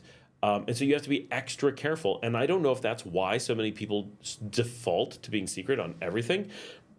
But quite literally, and I know multiple people who have gone through what they thought was a certain amount of due diligence and ended up buying a property that, when actually divulged, was hours away from where they were. Right? They bought something they were told here, like they walked to a property, like, I'll sell you this. And then they go through all the paperwork, they sign everything. And when it's all done, they're like, wait, the address that they gave is not here, it's hours away. And they're like, what? Wait, what? And they're just stuck with it because they didn't do those. In that case, they didn't do their due diligence. Like, seriously, you let someone just go, it's this, and just trusted it? Yeah. And one of the reasons is because properties here are very cheap. People get really careless. And so people are preying on that carelessness quite often, and you got to be careful. But yeah, that really happens. Like, that's an actual real world problem of people that we know have had those weird things happen. So definitely something to be on the lookout for. Or you could end up in bad situations. Spelled that. There we are. All right, Mario, I'm following you now. Woohoo! And let's go see if we got any more Nicoloros have joined up. No one new on Laurel for a little bit, but new Nicagram users. That's exciting because we've not pushed Nicagram nearly as much. And we do, every so often, we break it as we try to improve the platform a little. So don't be too shocked. But in general, both work pretty well. Tim says, Larry, Spirit has a flight that leaves from Managua in the afternoon and arrives at ORD around midnight. It's good times for me. Are you related to the Rosin family in Chicago that are in the baking business? Alan says that was the point of that's what the point of the video was. UX says, Scott, what is the vending machine biz like in the country? ATMs, etc. Is it more tourist areas? What kind of enterprise does the government encourage? The thing with vending machines is that they just make no sense here. I know lots of business people here who've kicked around the idea. And at the end of the day, the answer is there's no way to make that work. There's no culture of vending machines. No one's interested in them. No one has expressed a desire. You know what? I'd like a vending machine right here. No one even knows what they are. So if you want to put in a vending machine, you're going to be going on this uphill battle that, one, you're putting in something that is unknown, right? Now, I'm not saying they absolutely don't exist. I guarantee you go into some hospital somewhere, there's going to be a vending machine, right? But they are extremely rare. They would be a novelty, but not like a cool novelty, right? They'd just be a stupid novelty. Two, there are pulperias that service the same needs that vending machines already do everywhere in the country and are much more robust. Every inch of the country is covered in these. So as someone who lives here, I can't imagine the scenario where I would ever go to a vending machine, because then I have to have exact change. It may not work. It's only got a few items. I don't know if it's out of things. I can't see its stock. I don't want to deal with that when I can go 2 feet closer, because they're everywhere, and go to a pulperia and have a human, one, make the money instead of paying for an expensive machine. I want to pay for someone to do labor. And two, they're going to have a bigger selection because it's just so easy. So And then 3, protecting a vending machine be very hard. In the United States, there's a culture. Vending machines are everywhere. People are used to it. We know what to do with them. People are aware of the problems of mistreating them.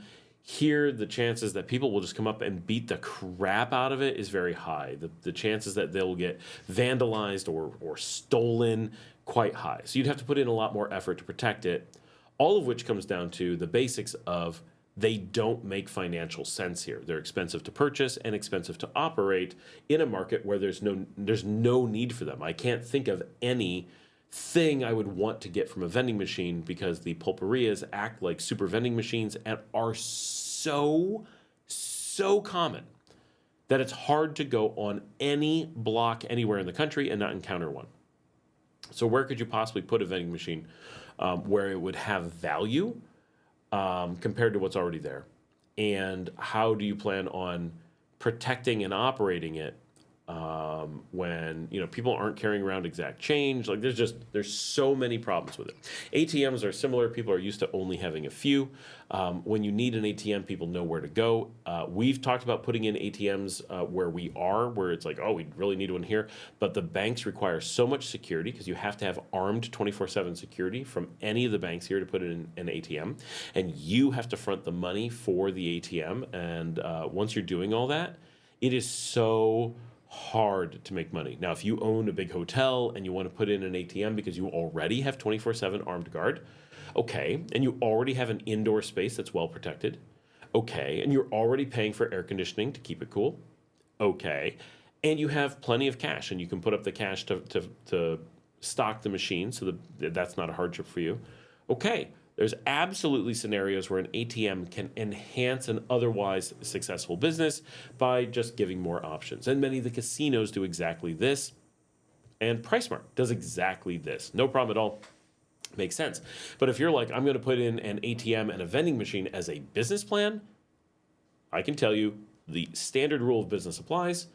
Every Nicaraguan is aware of ATMs and vending machines, and not one Nicaraguan anywhere is investing in them because they do not make business sense. Chances are somebody tried it, lost their shirt, and everyone has been wary ever since. But there is definitely no value to either, right? Of ATMs, you could at a stretch, but everybody either makes their money at an ATM by being the bank who owns them or by having a business that is enhanced by them. I have never seen someone invest in an independent ATM anywhere in the country. And as someone who has gone down the path of getting an ATM, I can tell you that there is a reason, right? It would never make sense. So it's not what the government encourages. It's just that these businesses, any business like that, anything that's simple and easy to think of, every Nicaraguan has thought of it, every Nicaraguan is aware of it, and every Nicaraguan has access to funding should they want to go down that path. There's so many people trying to invest in Nicaragua that if someone had a good business plan with vending machines, they'd have money like that. Right, but no one does. No one has this novelty, well, I certainly don't, to make a vending machine make sense. Now, again, like there may be, I've heard inside the mall where they already have all kinds of security, and a lot of the malls, they put in ATMs, for example, and that's because they already have gone through all of the effort necessary to have ATMs, essentially. And so when they've done that, they might as well reap the rewards, and often they're in conjunction with the grocery stores, where they're already at anyway. Graduate Jamal just says, if you drive around and see a for sale sign, and if the property is occupied, just knock on the door, right? Oh, yeah, absolutely. Feel free to, you can just knock on the door even if it's not occupied. Or, I don't know, it needs to be occupied. Even if it doesn't have a for sale sign, right? If you really like a property, don't be shy. Go up and ask, right? There's so many people who would like to sell their properties but don't feel anyone's interested in their property. Why put up a for sale sign? In one of my videos, I was walking in an area where there wasn't very much traffic. And as I walked by with the GoPro going, the woman ran out and yelled at me and was like, come in, let me show you the house so you can put it on your show. I'm like, absolutely. So we walked around and showed the house. And she's like, yep, it's for sale. Let's go into all the things and show you everything that there is here.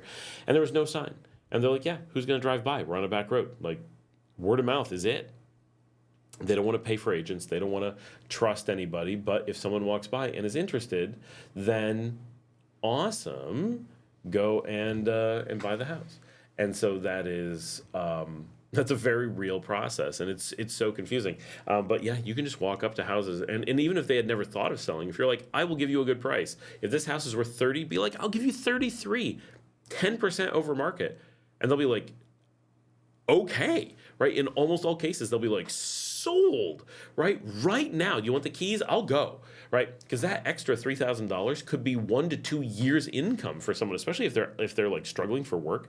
That could be huge. Sell their house and have enough money to live on for a long time. Now they can go put in a bunch of effort finding a house that's in really rough shape that they can put in some effort, repairing themselves, or they can find a place that someone's just really desperate to sell. Maybe they can find an equal house, but get it, instead of paying extra, they'll get 10% off, and they'll pay $27,000, and you'll pay them $3,000, which will help them live for an entire year without going to work. Not that they don't want to go to work, that they haven't found work. And then they get this deal on the next house. They have an additional $3,000 because they had 30, and now they have another year. They may make it 2 years, right? So yeah, there's a lot of encouragement to move houses if a deal comes along, if they're willing to sell. Now, some people are just like, I'm not going to sell. I want to hold on to it as my family house or whatever. I don't believe this deal. Yeah, there certainly is going to be people who don't want to sell you their house, but don't just convince yourself that there isn't a for sale sign and that means that someone isn't interested in selling. That is not at all the case. And sometimes you're going to find for sale signs and then find out that they're not interested in selling at all, and they thought no one was ever going to come look at the house, and they put up the for sale sign to keep their wife from being upset about something, and they wanted to be able to say, well, I'm trying to sell the house and no one will come by, and they thought they were safe. And then when you come by, you ruin that for them. So that does happen. I have gone and tried to get places before and gone through that exact scenario where it's like, oh, now that someone actually showed up, no, we're not interested. So be aware. Larry says, thanks, Tim. No relation to Rawson's rye bread. Wish I was born into their family. Alan says, there's a gumball machine at the mall and one in La Colonia. Tim says, I just retired from a bakery that made Rosin's rye bread. Oh, that's neat. Trey Hardy is here. Hey, Trey, is it a problem to get a clear property title? No, it's not a problem at all. You just can't not do anything, right? So many people assume that it's like super simple and you can just put in no effort. You have to have a lawyer that knows what they're doing. You have to do research, but getting a clear title is not actually a problem. It's not like the titles are all secret and impossible to find out who has them. It's just that in many cases, people are trying to buy direct. They don't want to go through a lawyer. They're not doing all their due diligence. And yeah, once in a while, you're going to end up with problems anywhere. But all of the times that we hear about there being problems where someone did that, it's always the exact same story. Oh, I didn't use a lawyer. I didn't think I needed to. Every time, right? So yes, you need to use a lawyer. Anytime you don't use a lawyer, it's going to be a convoluted mess. That's the nature of things. But no, not a problem. UX says, makes sense, had to ask. Yeah, no problem. It's, as a business person, I'm here, we're kicking around these ideas all the time. And the answer is always the same. They've already done it, or they thought about it and it was a bad idea. Right? There's lots of things that we would like to do. We're like, that would be a fun business, right? We say that to ourselves all the time. I have a daily meeting with my investors, and we're always like, you know what we could do, right? And we're in a situation right now where we have cash, and we're like, we would like to use some cash to invest, but we only want to do it if the idea is smart, which is often not the case, right? So there's all these business ideas. They're like, I'm sure this would do well, and you have to always stop and go, now wait. I feel like this would do well, but I must not know the market, because we're not thinking of novel things. It's not like, oh, I invented this new device that does this thing, and I want to start a factory to make that device. Obviously, that could make money, right? Yeah, I can make money anywhere. But if I want to make money in Nicaragua based on what Nicaraguans want or whatever, there's nobody who has less of a good idea what that would be than me. Right? There are 7 million Nicaraguans. Every single one of them knows Nicaragua better than me. Right? They may not know their way around some of the towns. Like, I famously know my way around Leon better than almost anyone. Like, everybody talks about that. People who've lived here their entire lives are like, Scott knows his way around town because I take every little side street over and over again. And like, yeah. But do I know which products are going to sell best in a pulperia? No. Do I know what menu items are going to be best on a new restaurant? No. Do I know which block is going to be the cool place to have a new shop go up? No. None of those things am I as good as basically anybody in town. I'm really close to the worst. Now, there's a few expats who know less than me. Yeah, granted. But just because I'm not the least prepared person to make that judgment call doesn't mean that I'm in a position where I should be making that judgment call. You really want someone who's the expert rather than someone who's simply not the farthest thing from an expert. And so that's the temptation we always have is I have these ideas from America. We're going to make them make work because they're easy, right? It's you just have to invest. And sure, if you get the vending machine thing wrong, well, you just pack them up and move them to another location and try it because a vending machine will always work. You just need to have the right location. But America has millions upon millions of locations, and many of them are going to work with vending machines. Nicaragua has only a handful of locations. Very few of them, if any, will ever work with a vending machine. And those that will, generally you don't have access to. So because of those differences, we're constantly saying, what about and then we always have to say the same thing. Nope, Nicaraguans definitely thought of this and definitely shot down the idea. Makes sense. James says, know of a few people that own vending machines. Their main use was money laundering. Yeah, for sure. Larry says, Rosin's rye bread is the most popular in Chicago. Graduate Jamal just says, was it a coin operating washing machine? James says, grad, it was snack, pop, and coffee. Yeah, I bet vending machines work really well for money laundering, now that I think about it. That makes sense.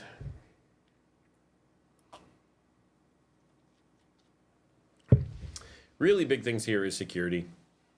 Anything that you don't have nailed down will walk away. In the United States, if you're going to steal a vending machine, you got to back up a truck to it. You got to keep it in good shape. You got to load it carefully onto the truck. You got to get away with no one shooting you. It's scary. Here, no one's going to shoot you over a vending machine. No one's allowed to shoot you over a vending machine, right? If you put that vending machine in your living room, you can take care of whoever's broken into your house. But if you have this vending machine like out on the street or someplace in public where people can go get to it, you can't take violent force to stop someone. I mean, you can punch them in the face, you can kick them, be like, stop taking my vending machine, sure. But you can't open fire at them, you can't take a machete to them because they're trying to steal some snacks. So that makes it and there's a culture of, people will steal things that are not bolted down.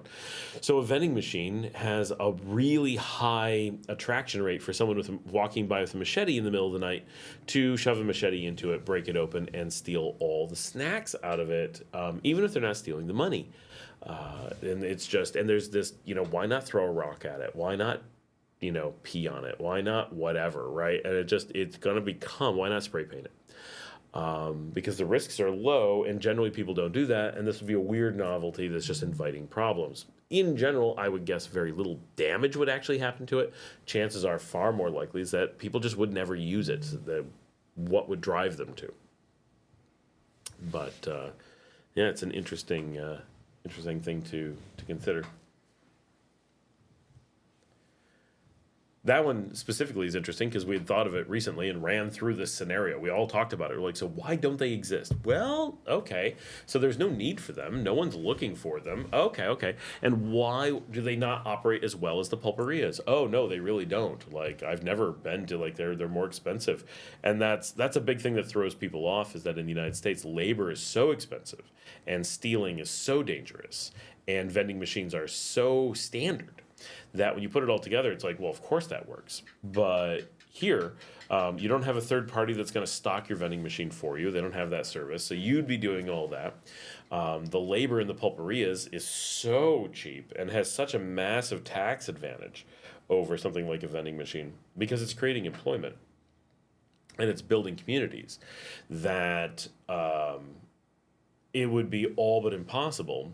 I don't know how much a vending machine costs. Let's go find out what a vending machine costs. Which is funny because I have owned them.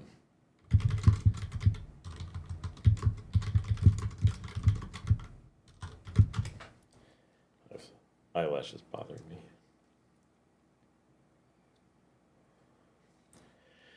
How to start a vending machine business. True cost of owning a vending machine. Let's go look at vending. Nah, that's no good. This is one of those times it would be really nice if some AI would tell us. All right, how much does a vending machine cost from ClarityVending.com? They say generally the cost will be from $1,000 to over $10,000. Well, that's not useful. No normal vending machine is going to be under $1,000, and over $10,000 means nothing. But let's assume that a vending machine costs like $8,000, which I think is pretty reasonable. $8,000, but let's consider what the overhead of a human is. A human who's going to work a pulperia generally is going to cost only about $100 per month, because they're living at home and operating out of their living room. So the cost to them is extremely low, and generally they're not working full time. They're just watching TV, they're cleaning the house, they're doing something. And when someone comes up and goes, "Buenas," they walk out and they sell you whatever. And everything's protected because it's inside their house. Now, of course, that same person could install a vending machine in their living room and have it face out to the public. Or they could walk up and take your cash, put it in the vending machine, boop, boop, boop, and hand you the stuff. That makes no sense. That's just an expensive refrigerator, but they could do it. UX says, okay, one's for $3,000. All right, so let's work with $3,000 instead of $8,000. At $100 per month, that means 30 months for the human that you're using to equal the cost of the vending machine. So that's a long-term payoff, especially considering during that time the machine needs maintenance. There's no one to maintain them here. Anything that's replacement parts, you're going to have to order in from outside of country and replace yourself. That's another big thing. Any damage that happens, that's almost 3 years. That's more than 2.5 years, or is 2.5 years. Yeah, it is 2.5 years. That's a long time to have no vandalism, no damage, no accidental rain, no, whatever. Do you have to have security on it, right? Either you're paying for security, which will cost more than the pulperia person, and then you'll never be able to recoup it. And then the question is, does it use more electricity? And how often do you have electrical problems? This is probably not a very big deal, but like right now, we just had the power out on the beach, and if the power is out on the beach, what do you do with the vending machine? Are you going to have a generator on it? That's not a big deal, but that's annoying if you are trying to make money. Right now you've got another, was a generator cost $500, but who's going to turn it on? Oh, now you got to have something that turns it on automatically, or like this goes on and on. Whereas a pulperia, they constantly are operating when the power is off. Not that we lose power here all the time, but today is a great example. And so that's actually something well worth considering, is that vending machines may use more power and be more power dependent than some other process.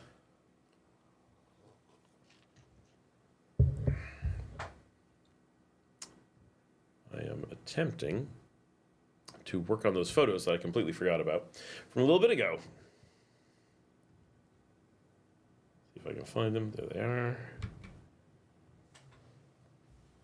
Let's go see if anybody else has signed up. Nicoloro? Anyone new on Nicoloro? Nope. Let's go check the gram. Nicogram. Oh man, no one knew.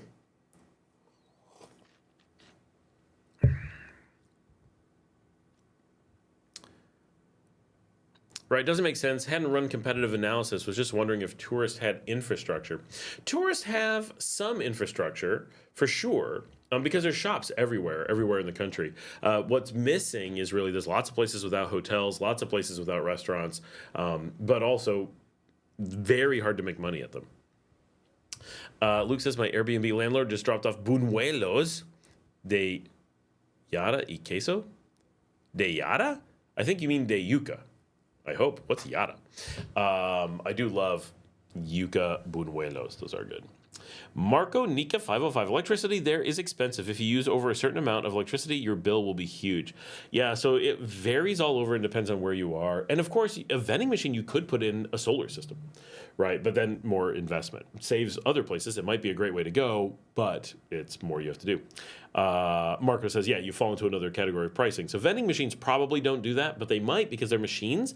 They may qualify as business pricing. So like my hotel, so Marco's talking about in your house. But if you're like a business like me, where I own restaurants, we start at higher tiers of cost because you never qualify for the low tier because you're a business. You shouldn't qualify for a low tier. So that's fine. I don't have a problem with that.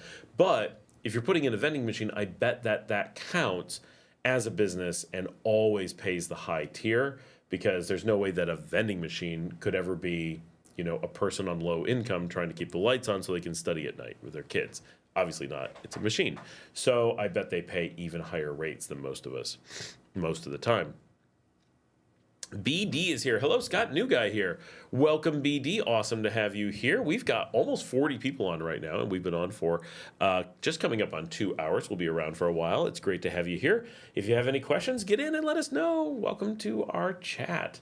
What was I in the middle of? Oh, yes. I am editing some photos so that we can...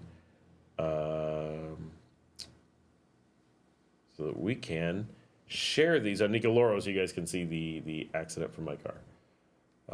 But how do I do that easily? Apparently I can't.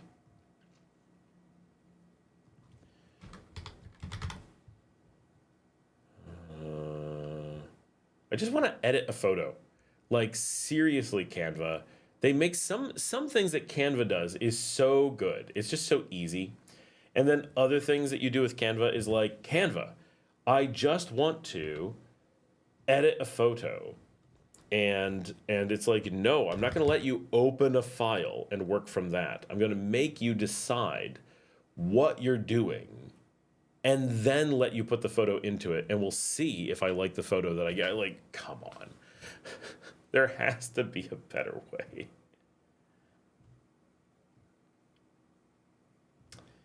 Okay, and now we're going to edit and blur.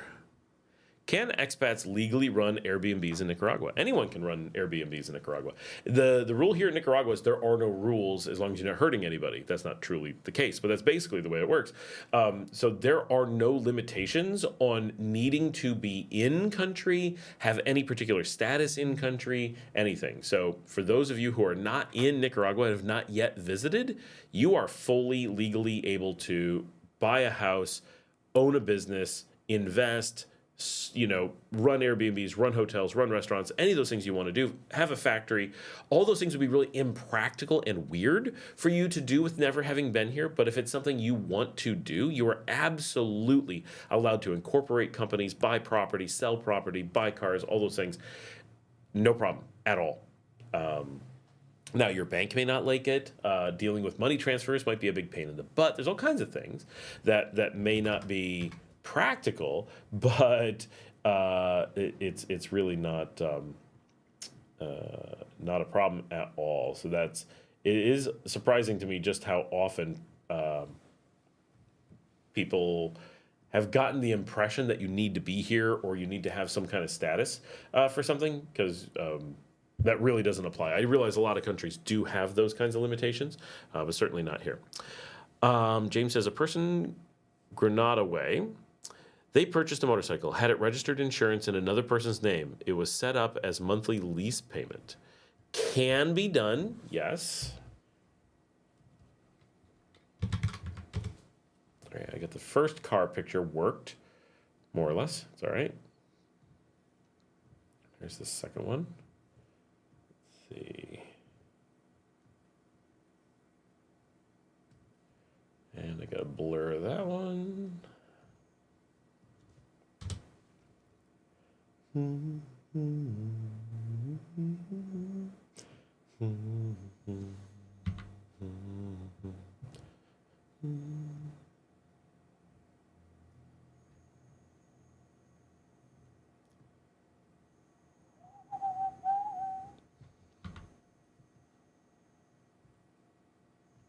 we go.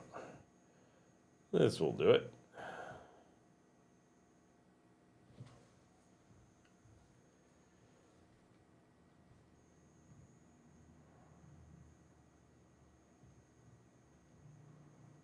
Perfect. All right, I'm about to post the photos of the car accident on Nicoloro for you guys, and I'll share it. Ricardo says, I'll be buying you a coffee for sure. Oh, thank you so much. He said, hi, Scott. I recently started to watch your videos and find the information very informative. I myself was born in Managua. Thank you. Oh, awesome, Ricardo. Well, welcome to the show. I just realized that my Envios Fast Track never arrived today.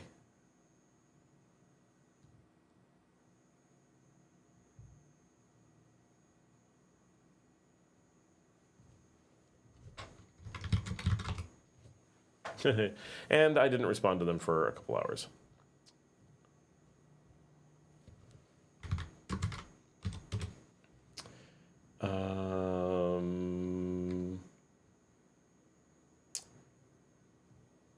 Oh, my wife is now going to just 1 minute ago, she said she's met with and now going to the insurance agents to get that done. Luckily, we used government insurance, so people don't mess with them. Like, they're definitely the insurance you want to have. Inisur here, you get the best treatment, I'm told, by everybody. Okay, here we go.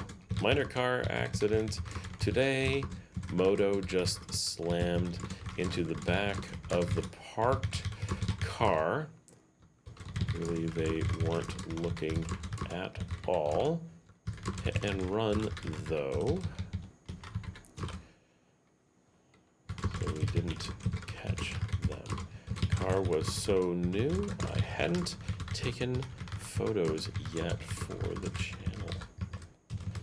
And I'm gonna add the photos.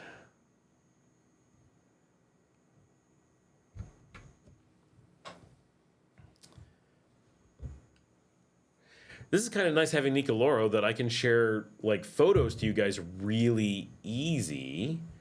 Oh,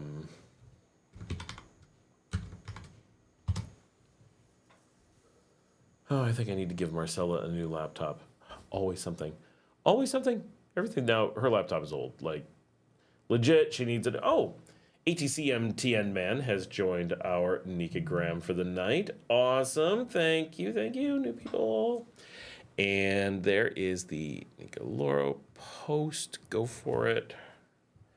There it is. And share. Oh, no, I want to copy link. What am I doing? Copy link. And we just lost power. I knew that they didn't have power out on the beach. Hey, I hear people in the other room yelling. All right, we're going to be kind of in the dark now for a little bit, but it looks okay. So we're just going to keep going and see how long this lasts. But now I don't have chart. I don't have. We'll see. We'll see how well this works.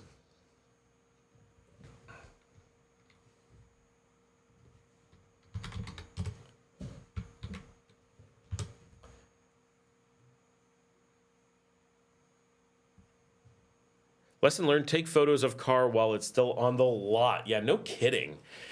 Well, especially when you have my wife who takes the car and never lets me use it for a single moment. Alan Inisur.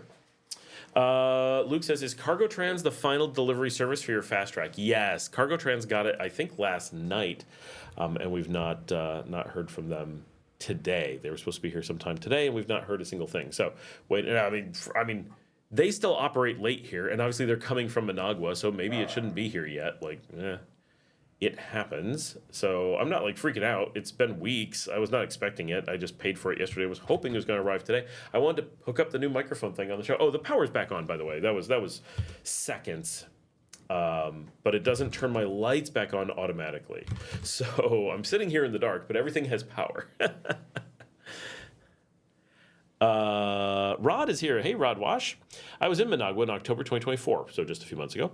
I went to a food park and thought it was an idea to look into. There are food parks everywhere. There are so many food parks here.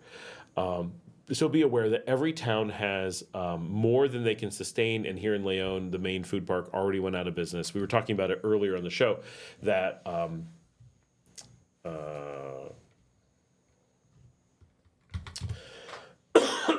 it's just not something that survived. I'm gonna try turning on this laptop and see if I can. This one has its graphics card seems to have died, so I need to figure out. Yeah, it's having all kinds of problems. It's so frustrating because it was a really nice laptop, and if we hook it up to a TV, it works really well. But its own built-in screen is no bueno anymore. It works; you can see what's going on the screen, but it's got like all these lines and stuff. So I think either a connector or a chip or something went bad. And it's like, this was a new-ish laptop, like really recent. That's why I just buy the Macs now. Oh, there's a picture of the Buñuelos de Yuca y Queso. If you haven't done it already, Luke, that is a perfect thing to put on your Nicoloro, is to post those buñuelos. Those look really good. I really want those now. Graduate says, not sure what is a food park. Sort of like a farmer's market in the USA. No, same thing in the USA. Gastro park, a lot of people call them. They're standard. When I lived in Texas, they're all over the place. Lived in New York, they're relatively common, nothing weird. Yeah, Luke says multi-food vendors and carts, food trucks, trailers.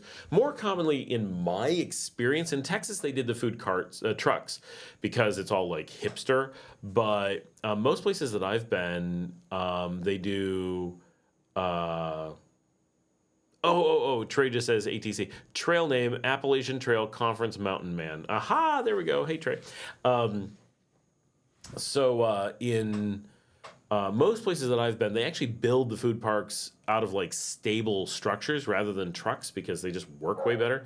So the good gastropark, the gastropark here in Nicaragua is Gastropark Jean-Paul Genis on the Pista Jean-Paul Genis in South Managua, and it's fantastic. However, they used to have like really good vegetarian and vegan, and we used to go there all the time, and those they let go out of business, and so now everything is meat. And so if you have anyone in your party who doesn't eat meat or doesn't feel like eating meat, oh, guess what? The entire gastropark is off limits. Really dumb.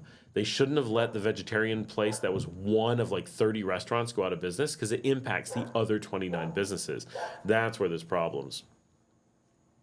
Tiffany says, Luke, I'm assuming you know the huge food park in Orlando. There's a lot of huge food parks in Orlando, but they're common in the U.S. And I definitely like food parks as an idea. Like Leon has, there's one.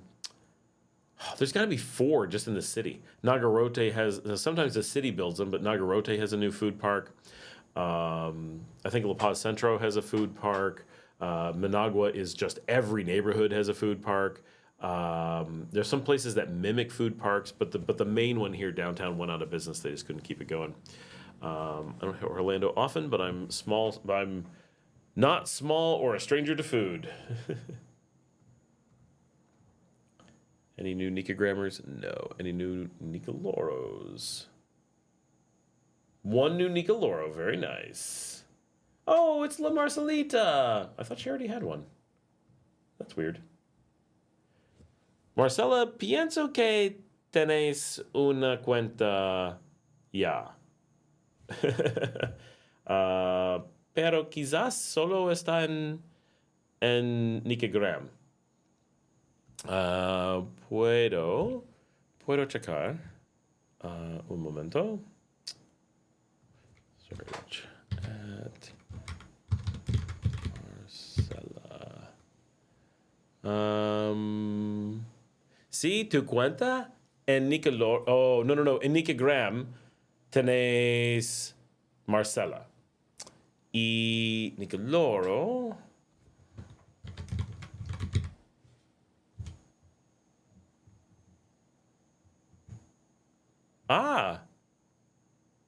No, estás correcto. Solo fue en Nicogram. Ahorita tenéis ambos. Cool. Perfecto. Okay. I'm going to share everyone. La Marcelita 18? No. Now I don't know. Did I type it wrong? What did I do? Accounts. La Marcelita. I thought I got that right.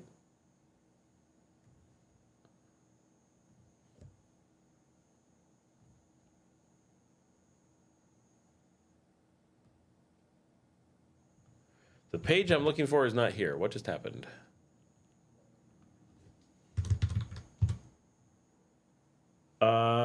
Did you just delete your account? What just happened? Oh, Rod Wash just created an account.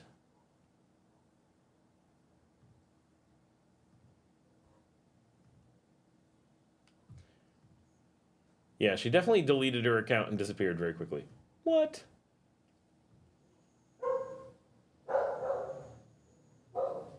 I think.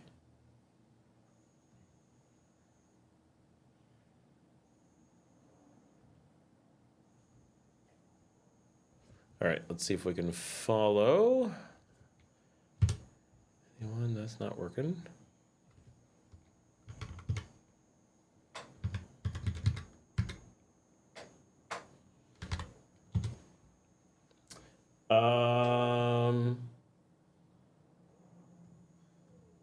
Something is wrong. Both Marcela and Rod's accounts are showing, they're like grayed out, and I can't go to them.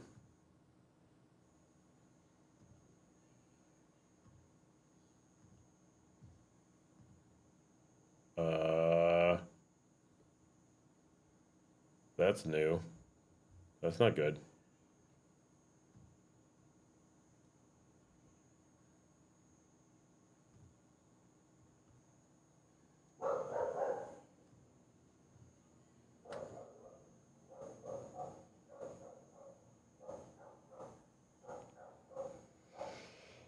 Huh.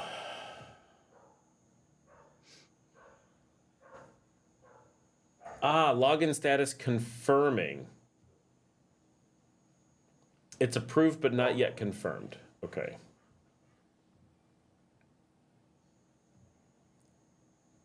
Looks like Rod is in now. There he is. Okay. Okay.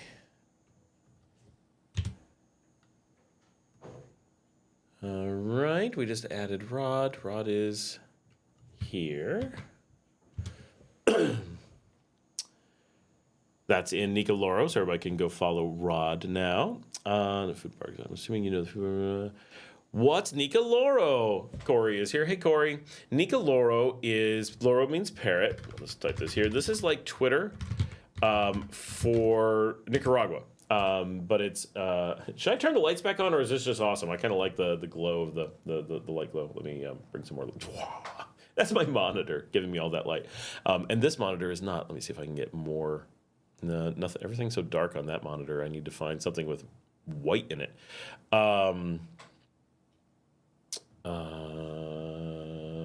Everything is dark scale.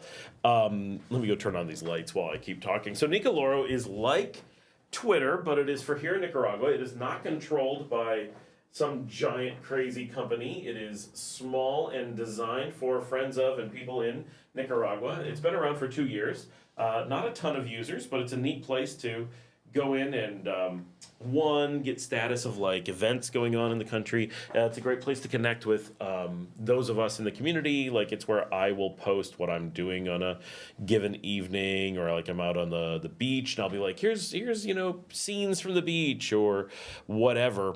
It's a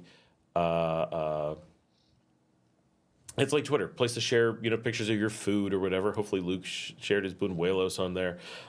So it's, free. Just go sign up and you can post things. Graduate says low light for the spooky look.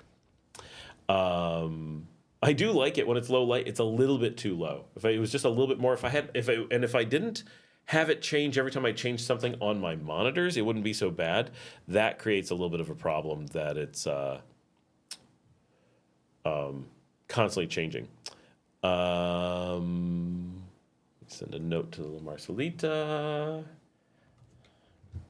I don't know if she can hear me. Marcela, pienso que necesitas confirmar tu correo para Nicoloro, porque la cuenta dijo estoy confirmada.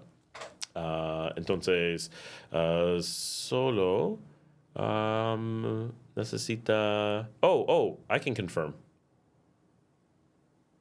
Confirmed. Okay, I think she works now. Now she doesn't have to go check her email. Hopefully her email was correct. Yep, there she is. Okay, we will share her for everyone as well. She hasn't posted anything yet, but we will get her some photos to post.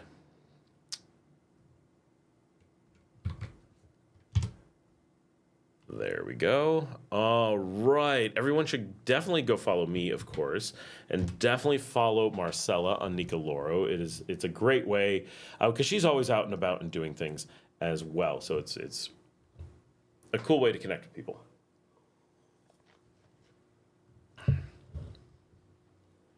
It's definitely nice seeing so many people jump in and get connected because it's fun, honestly, having these little community connection things, you know? Let me see if anyone else is trying to get in right now. No one is pending. We're doing well. 12 new users, it says. That is very cool. And Corey, I just shared, hopefully it's on the screen somewhere. Oh, it went up quite, where did it go? Where did it go?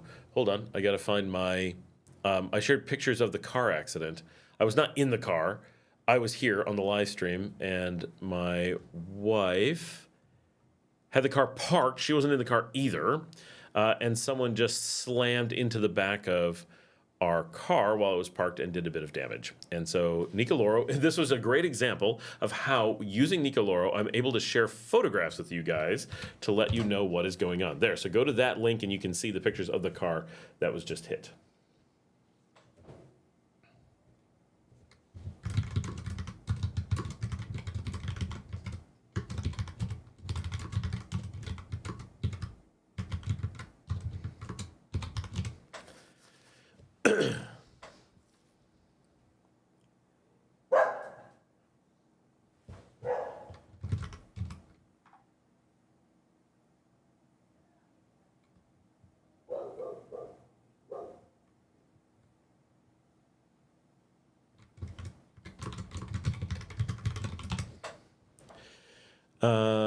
What am I missing now? What have I missed? What is Nicoloro? So that's it. Tiffany, what a wonderful idea. I'd love some halal and Thai food without having to make it.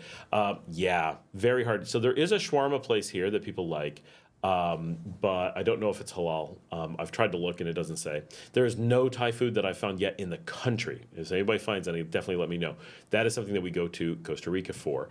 It is very sad that we have to do that because I love Thai food. We do make a little bit at home, but you know, I would like to go to a Thai restaurant for sure, or at least Asian fusion. Now, we do have a good Asian fusion in Chinandega. I need to take you guys along. I haven't been there in at least a year, I think longer. And I really like the place. I need to go support them. It's been too long. Luke says, in Matagalpa, Arabe Restaurante, good falafel and shawarma. Can't find any Thai yet. Yep, same here, no Thai. Sounds like a trip to Matagalpa is on my list. Low light for spooky. Light is good. I effing up sign up to Twitter, Nicoloro easier. Oh, I effed up signing up to Twitter, Nicoloro easier. Let's see if are you in the dashboard for signups? Nope, no one is in the listing right now.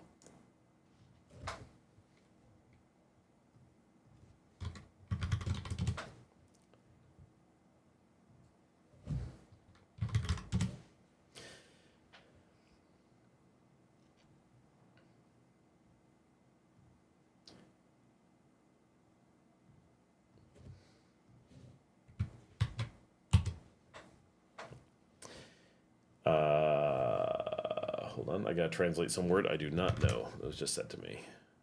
It's definitely not a bad word. It's just a verb I don't know.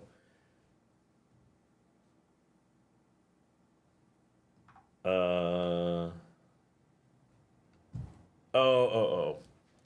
Her brain is cloudy, is what's going on. That's why I didn't know the expression. Shawarma restaurant is my buddy Hamad's place. Excellent shawarma and falafel. Larry, do you know if it is halal? Because people ask all the time, and I don't know. The food's good, but I'm not halal, so I don't worry about it, or I don't keep halal. I don't know how you say that. But I tend to like halal places because I like falafel. The falafel's good. Like, I wish they were on Pedito's Jaw. That would make such a difference. We would order that all the time. Insurance on a 2025 Ferrari must be very expensive. It is. Boink says, can you still open the back? I don't know. They haven't told me yet. Andre says, hello, Scott. Countdown to my visit to Nicaragua in April. How would you compare Playa Las Penitas to San Juan del Sur at all? They are really, no, still do not have my driver's license. There's no possibility of me having a driver's license. The first window of opportunity to even think about it is late April. I have a 5-day window in which I may be able to go get it. Until then, there's nothing will change that. Larry says, I'll go ask him now. Thanks, Larry. That's awesome. See, we have connections to everything in this group. How do you compare Penitas to San Juan del Sur? So San Juan del Sur is an enclave. Like, let's just start there with what it is. It's an extremely large historic village that is an enclave. So it's primarily English-speaking. Everything is based around tourism. It is full of backpackers and temporary people, and most of the residents, or a really large percentage of the residents, are foreigners. So when you live there, it's nice. It's got a lot going for it. It's got tons of restaurants, tons of varieties, tons of stuff aimed at tourism. It's way more expensive than everywhere else in the country. And it's unique, right? So a lot of people come here, and that's what they're looking for, and nothing else is going to meet their needs because San Juan del Sur is unique. We don't have other San Juan del Surs in the country, just the one. And so if that's the right thing for you, that is the place you need to be. And it's basically our little slice of Costa Rica here inside Nicaragua. At one point, you could argue that all of Costa Rica is a big slice off of Nicaragua, but point being, if you want a bit more of a Costa Rican experience, but you want the jurisdiction and advantages of Nicaragua, then San Juan del Sur is your perfect place, and it really is. It really is nice for that. But if what you're looking for is something totally different, if you are looking for a Nicaraguan experience, if you're looking for traditional Nicaragua, then you have basically the rest of the country to consider. Nothing, because like we said, nothing else is is San Juan del Sur. And so, yes, but a shawarma place is directly in front of La Union. So with Las Penitas, what you have is a very busy, very popular traditional Nicaraguan beach town. So a few things that are different. One, almost everyone who lives there is Nica. Very few are foreigners. There are plenty of foreigners, plenty of expats. Not that you're going to be short on them, but like we had a big expat outing last night, as we often do on Wednesdays. We head to Mike's place at Encontiki, and we do karaoke together. So it's a big outing for the expats on Wednesday evenings. And there's maybe 15 of us. It's not like 1,000 people getting together. It's just a small group. Now, there's others that aren't there, of course, but it's a very small community. Most of the houses, most of the businesses, most everything are Nica when you're down there. So it's very different than San Juan del Sur. We don't have a big tourist infrastructure. We don't have a ton of hotels. We don't have a ton of restaurants. We don't have a ton of variety. There's stuff, but it's very small. And the entire size of town is much smaller, 3,500 instead of 15,000. So we're about a little bit more than a fifth the size, or maybe a quarter the size. So they're totally different places, but also, okay, HTTPS, Nicoloro. Nope, you got to have a .com. Ignore that, ignore that.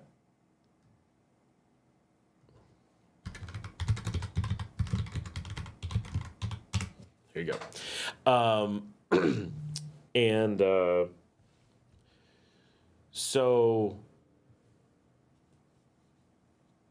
the experience is completely different. One, you feel like you're in Nicaragua with a few tourists. The other, you feel like you're in a resort somewhere with a few locals. Cost in Las Penitas is going to be very similar to the rest of Nicaragua. It's very cheap, very affordable, but you're going to live that Nicaraguan experience. If you want to be a part of Nicaragua, then Las Penitas is going to be much more like that. Las Penitas is a surf beach, as is most of Nicaragua. San Juan del Sur has no surfing. You can't surf there. It's a bay. So if you're looking for calm and yet very polluted waters, as people have pointed out, San Juan del Sur is your place. Not very many people want to go into that water. Las Penitas is open ocean, so you get tons of surfers and stuff out there, which is very cool. San Juan del Sur is far from a city, 45 minutes plus to get to Rivas, which is a relatively small city. Las Penitas is walking distance for me, and people I know jog and bicycle in between the city and Las Penitas. It is 12 minutes by car, but that's a far cry from 45 minutes. And León is almost triple the size of Rivas. It's at least double, right? León is the second biggest city. Corey, it is available in the U.S. It is absolutely available in the U.S. There is absolutely no limitations on. Just click the link. It comes right up.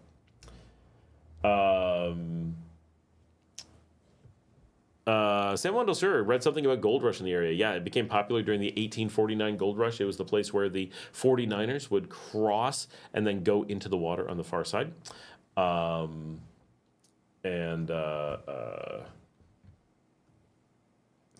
just gonna go into a server on or a desktop in the United States and look at Nicoloro, which I use in the US all the time. Like I know it's there, but.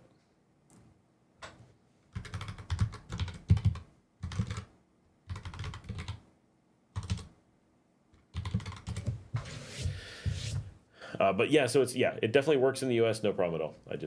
I'm looking at it right now in Los Angeles.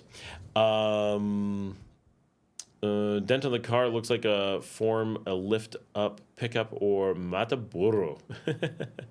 Yeah, no, but it's an SUV.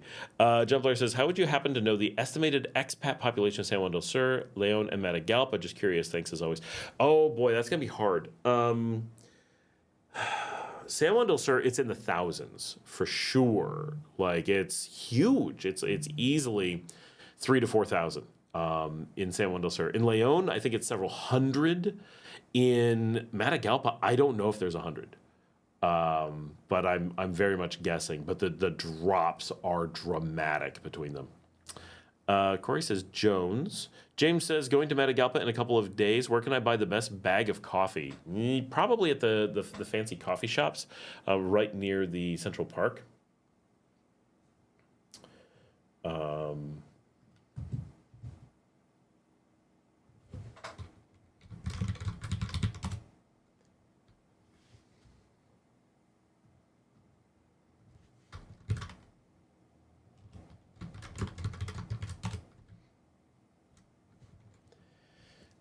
All right. Let's go see who got into Nicoloro.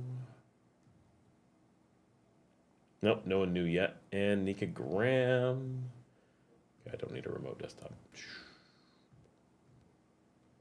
No new people. Come on, people. Oh, Marcela keeps messaging me.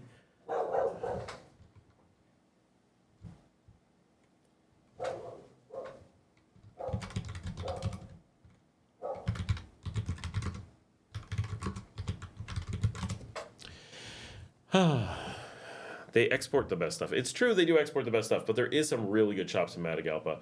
Just right around the central square, right around the cathedral, there's a bunch of cafes there. They'll sell bags of really good stuff. Somewhere I've got it. These guys are one of the best. Definitely go check them out. And I know here in Leon you buy them, and the only place you can buy them is at Dr. Coffee out here. Okay, Larry says, Hamad from the shawarma place just contacted me. The falafel is halal. The shawarma is not. So I'm halal then, because I only eat the falafel.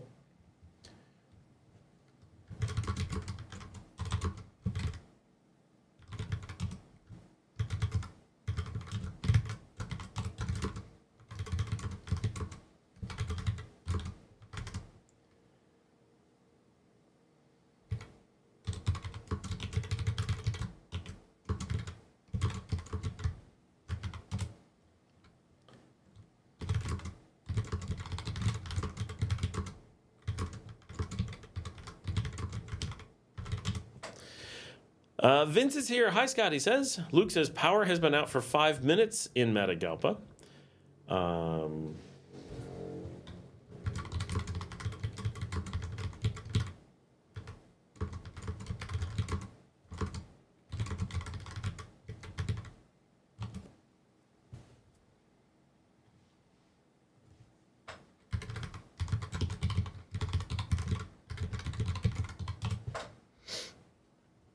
Andre says, I'm looking at relocating to Nicaragua for at least 6 months of the year and would very much need to be in a beach town or near the beach, but I'm afraid San Juan del Sur is just too much, so looking for alternatives. San Juan del Sur is really good for short-term living for sure, but it's all about what you want. If you want that enclave-style life and care less about internet, then it's the place to be. If you want good internet, it's the last place to be because Nicaragua doesn't focus on enclaves for good infrastructure. There's no reason to. Really, if you want to be near a beach, you have the entire country to choose from, except San Juan del Sur, right? Like, so you have unlimited options, basically. You're looking at hundreds of miles of Pacific waterfront.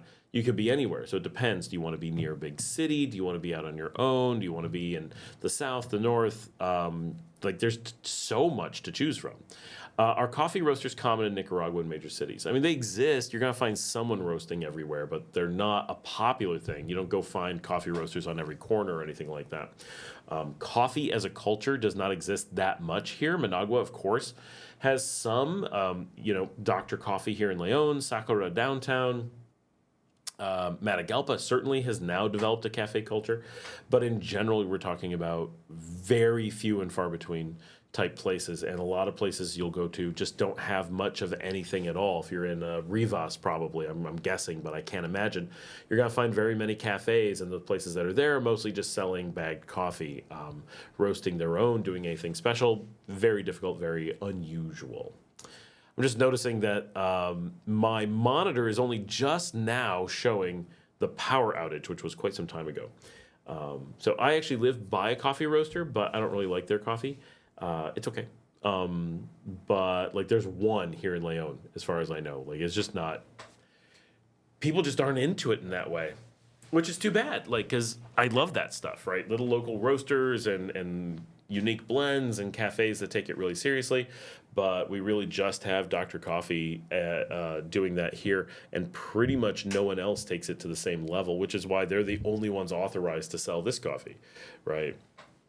And they had to be trained on it, and it's like a big deal that they're the only ones in Western Nicaragua that have it. People love Nescafe. Yeah, it's not quite that bad, but yeah. There's a ton of just grocery store coffee everywhere.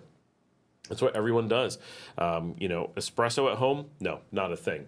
Going out to coffee shops for specialty stuff? Barely a thing. It really is just not intrinsic in the culture. Amadi Shahabi, Shawarma Leon, Nicaragua, pronto en Managua también. Inshallah, Shawarma Leon.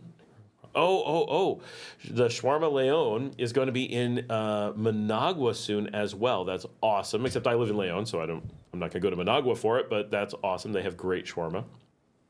So, very cool. Welcome. And he just deleted the post, but I'm sure they're going to be in Managua soon.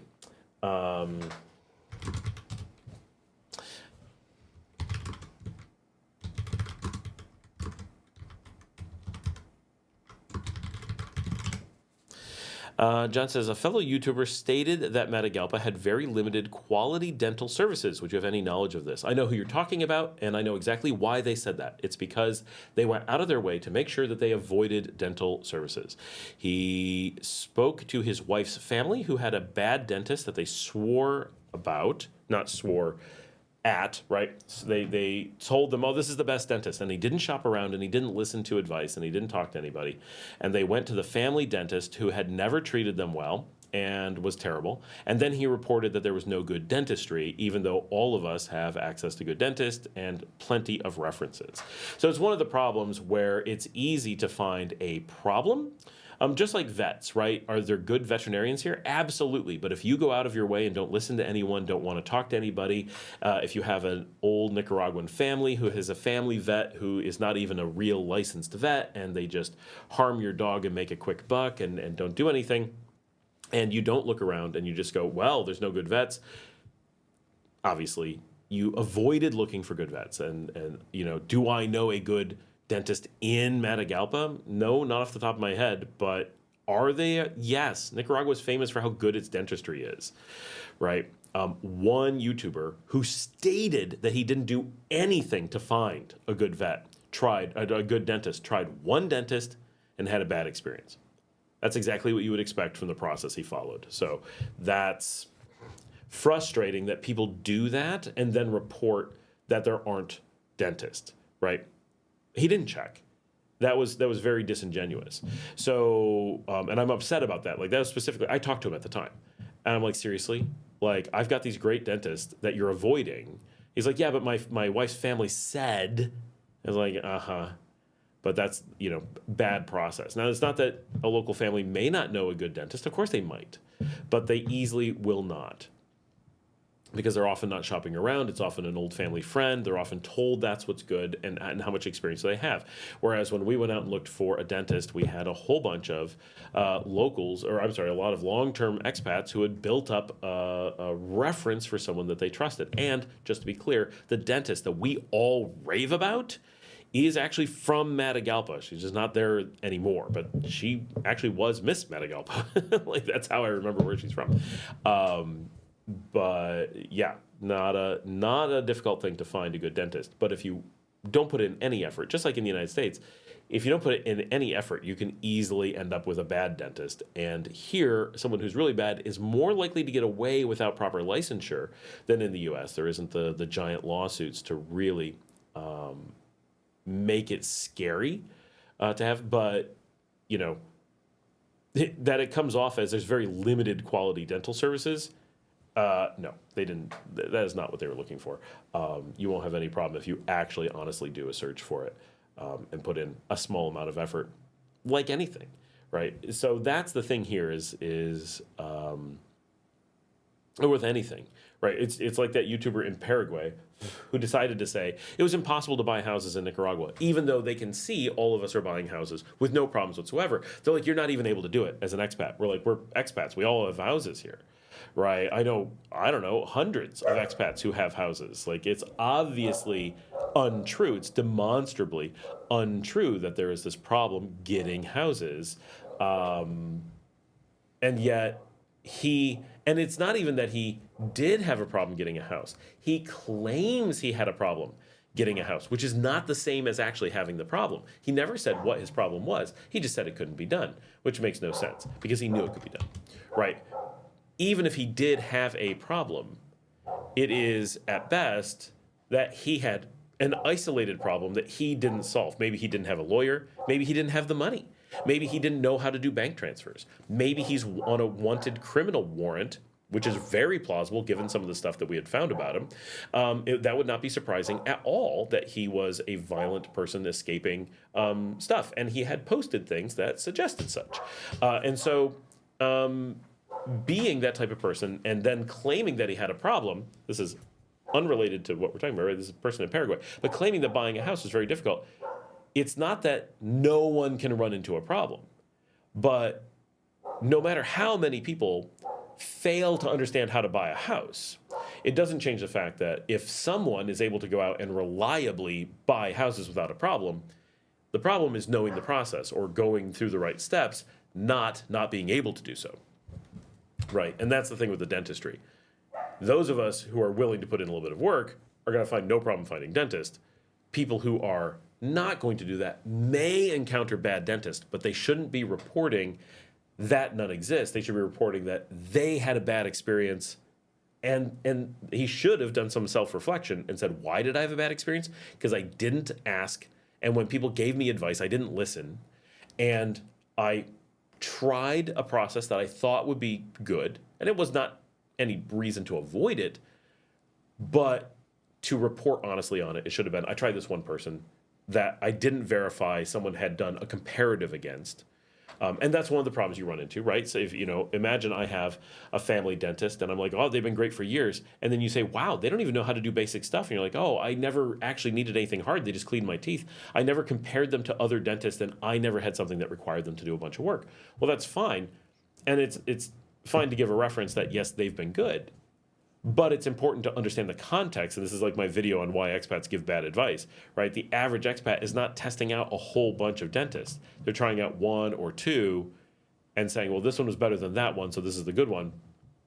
There may be 100 different dentists that are good and 100 that are bad, and they're only picking out the ones that they know. It's just you have too small of a slice of things in most cases.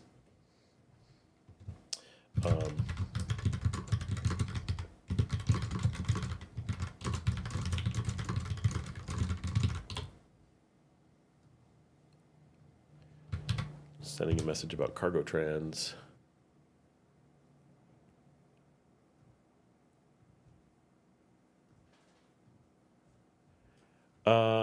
James says, back in the day, treat was Costazu coffee from Costa Rica. Boy, I'm getting a lot of messages. Need to close all the windows I have open that I'm not actually using. It's like there's so many things. I can't keep track of where all the conversations are. Trey says, what was the process to find a vegetarian cook? I mean, I just noticed the lights blow out because I turned on the light. I mean, my cook is not exactly a vegetarian. She just cooks vegetarian for us. Nicaraguans do eat vegetarian. You just have to tell them you want vegetarian, and then you won't have a problem. And so for us, we hired one from one of the hotels on the beach, and she had cooked there, and we knew her from there, so we had a pretty reliable process. But you know, there's cooks all over, and pretty much anyone is going to take the time to learn to cook what you want anyway. Ours is not particularly vegetarian in any way, but I think that's fine.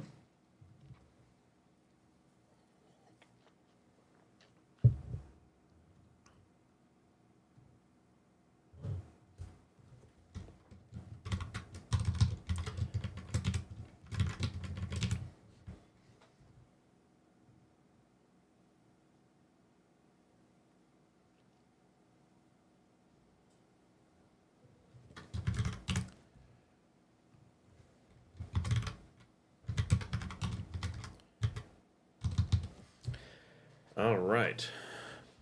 I've got a lot of people. Yes. I am, for those who are on the secret private group on Nica Habla, it's not very secret. We mentioned it on the live stream, but for people who are on there, La Marcelita is finally back. She has not signed in forever, but she is back, and we're going to add her to the secret group so that everybody can talk to her. Once I find it. Latin American Living, members, where she be? There we go. Oh, there she is. Boom, boom.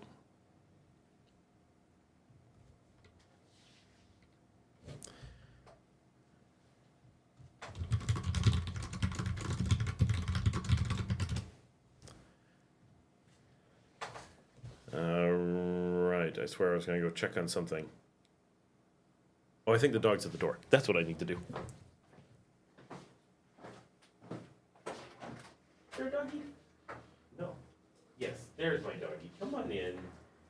Silly dog. You're so silly. You're so silly.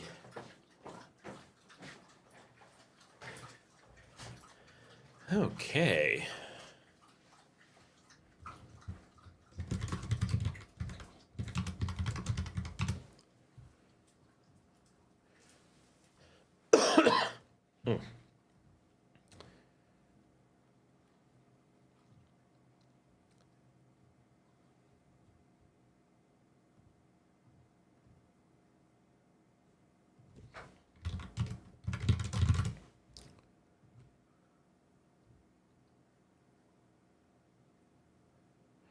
David suggested Grupo number 4. No, we're not going to do a Grupo number 4. What is that about? What do we got? Oh, right. What was the process of sharing? Luke says, you hire a cook and tell him no carne. Yeah, pretty much. Tim says, I like coffee Nortena. Available in some grocery stores. Larry says, I sent Hamad your link. He may be a lifetime VIP member. Awesome. He did jump in and mention that they are opening a new location in Managua, but then he deleted it. So I don't know. Maybe it's because it was in Spanish and he felt it shouldn't be in Spanish, but that's pretty cool. We need to get the location of where they're going to be in Managua. But yeah, that'd be awesome if we can get some delivered out here. Oh, I could go for some shawarma. That would be nice. Need some variety. There's so little variety in Leon. If anybody's looking to get into Nicoloro, I am checking both Nicoloro and Nicagram for any new member applications, just in case. I do want to see new pictures of food and stuff coming up. In digital format is here. I never got to meet your dogs. That would be a good show. You never got to meet my dogs? They're on the show all the time. But we can put them on the show. There's one. Should we do a doggy show? What do you think, little dog? She's sleeping. She's like, I don't care. So this is funny. We have so many people staying between the two houses because I live here and then very close. It's a walk, but I walk in between. La Marcelita lives down the street. She has her family visiting or will be tomorrow. And there's so many people that her house is so full that she and her sister and all their kids have to stay here. And there's so many people staying here that there's no room for me. So I get to sleep on the dog bed in the video game room with the dogs on the floor. That is my day tomorrow. Even with all the houses and all the rooms we don't have enough space for that. So that is so I get to sleep on a dog bed, which is going to be fun. So I'm a funny person that.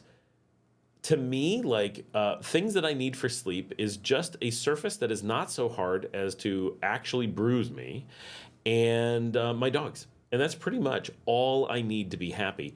And so the tile floor is really rough, but I used to sleep on concrete. It's really not that bad.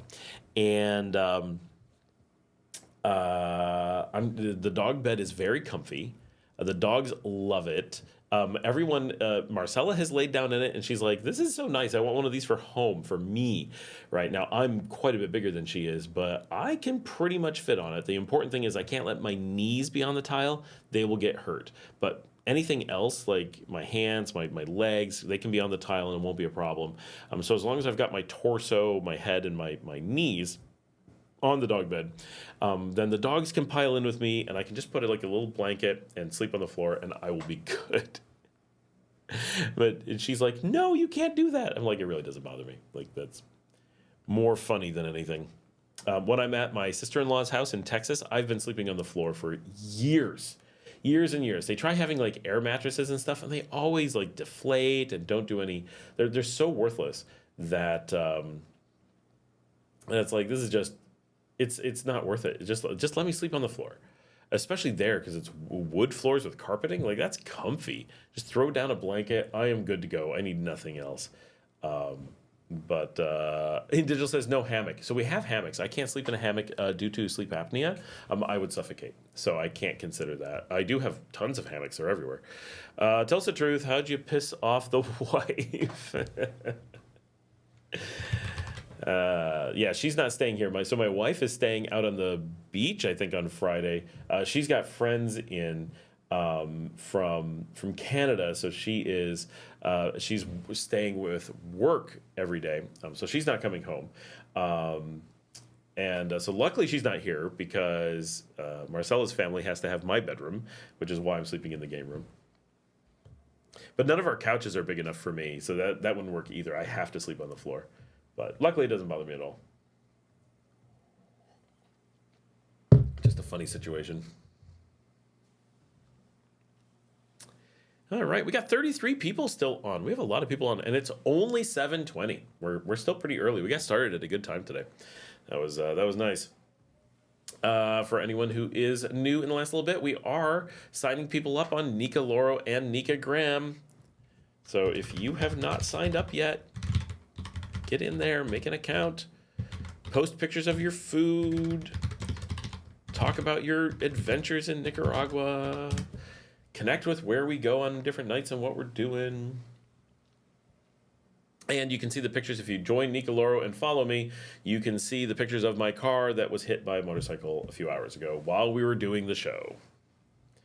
And I think they are still running around dealing with that.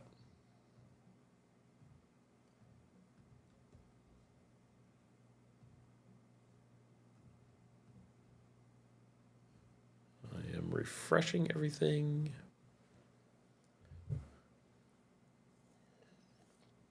Janet says, oh, it isn't as bad as it sounded. No, it's not. But it does suck. Didine, I have no idea how to pronounce. Didine 70. Posted on Nicoloro, what do you do to prepare an exploratory trip to Nicaragua? For now, I'm watching a lot of touristic videos in Spanish, which serves two purposes, getting to know some areas better and choosing which one to explore in person, and getting used to the NC, must be Nicaraguan, Spanish, the sound of it, and the colloquialisms. Next, I have to find some Nicaraguan news videos. So there's tons of that. Channel 2, Channel 11, Channel 13, they're everywhere, right? They're all on YouTube, and you can watch them live or whatever from remote. But I don't know how much I really do to prepare for trips. In a lot of cases, it's a lot. It just comes down to researching where you want to be, figuring out what it is you want to see, planning out the time. As much as you can, getting to, watching the videos and seeing what there is in the country, obviously does a lot and is very, very, very helpful. But yeah, I don't know if I have a specifically awesome process or anything. Reason for joining: I want to see Scott's pictures. Haha. That's funny.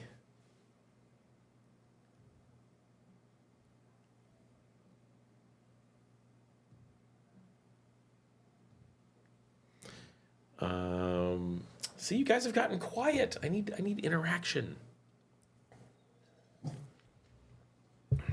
And I really need my cargo trans delivery to show up. But it's 7:30 at night. Are they really still possibly delivering? I can't imagine.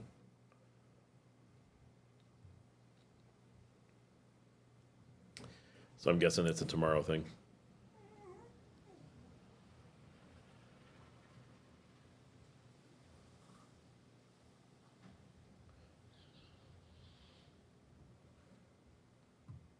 I am kind of hungry. I had delicious tuna wraps today. That is something I've discovered that I really, really miss that nobody makes here. And yet I make a killer tuna salad. I've taught my cook how to make my tuna salad so I don't have to make it. And then just do a wrap with like fresh lettuce and fresh tomato. And it is so good. It is so delicious. I can't believe that no one sells it. Like all the ingredients are just go to the store and grab them. It's nice and simple. I don't know why we don't see more of it, but we don't.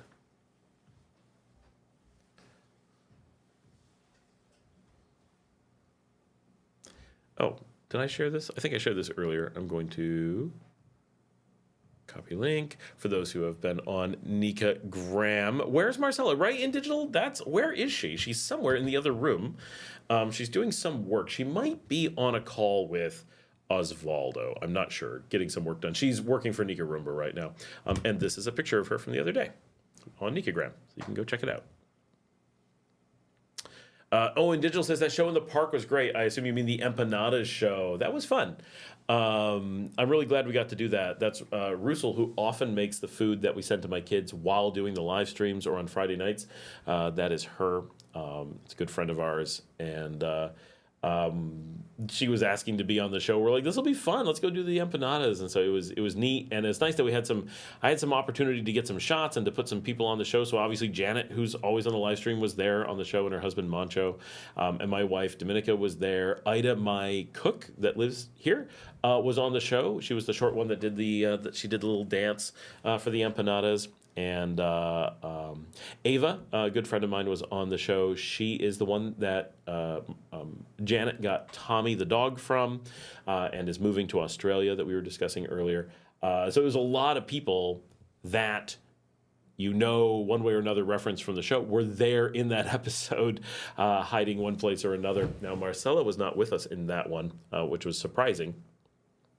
So Luke says, so with car repairs in the near future, how long do you think it will take? Oh, I have no idea.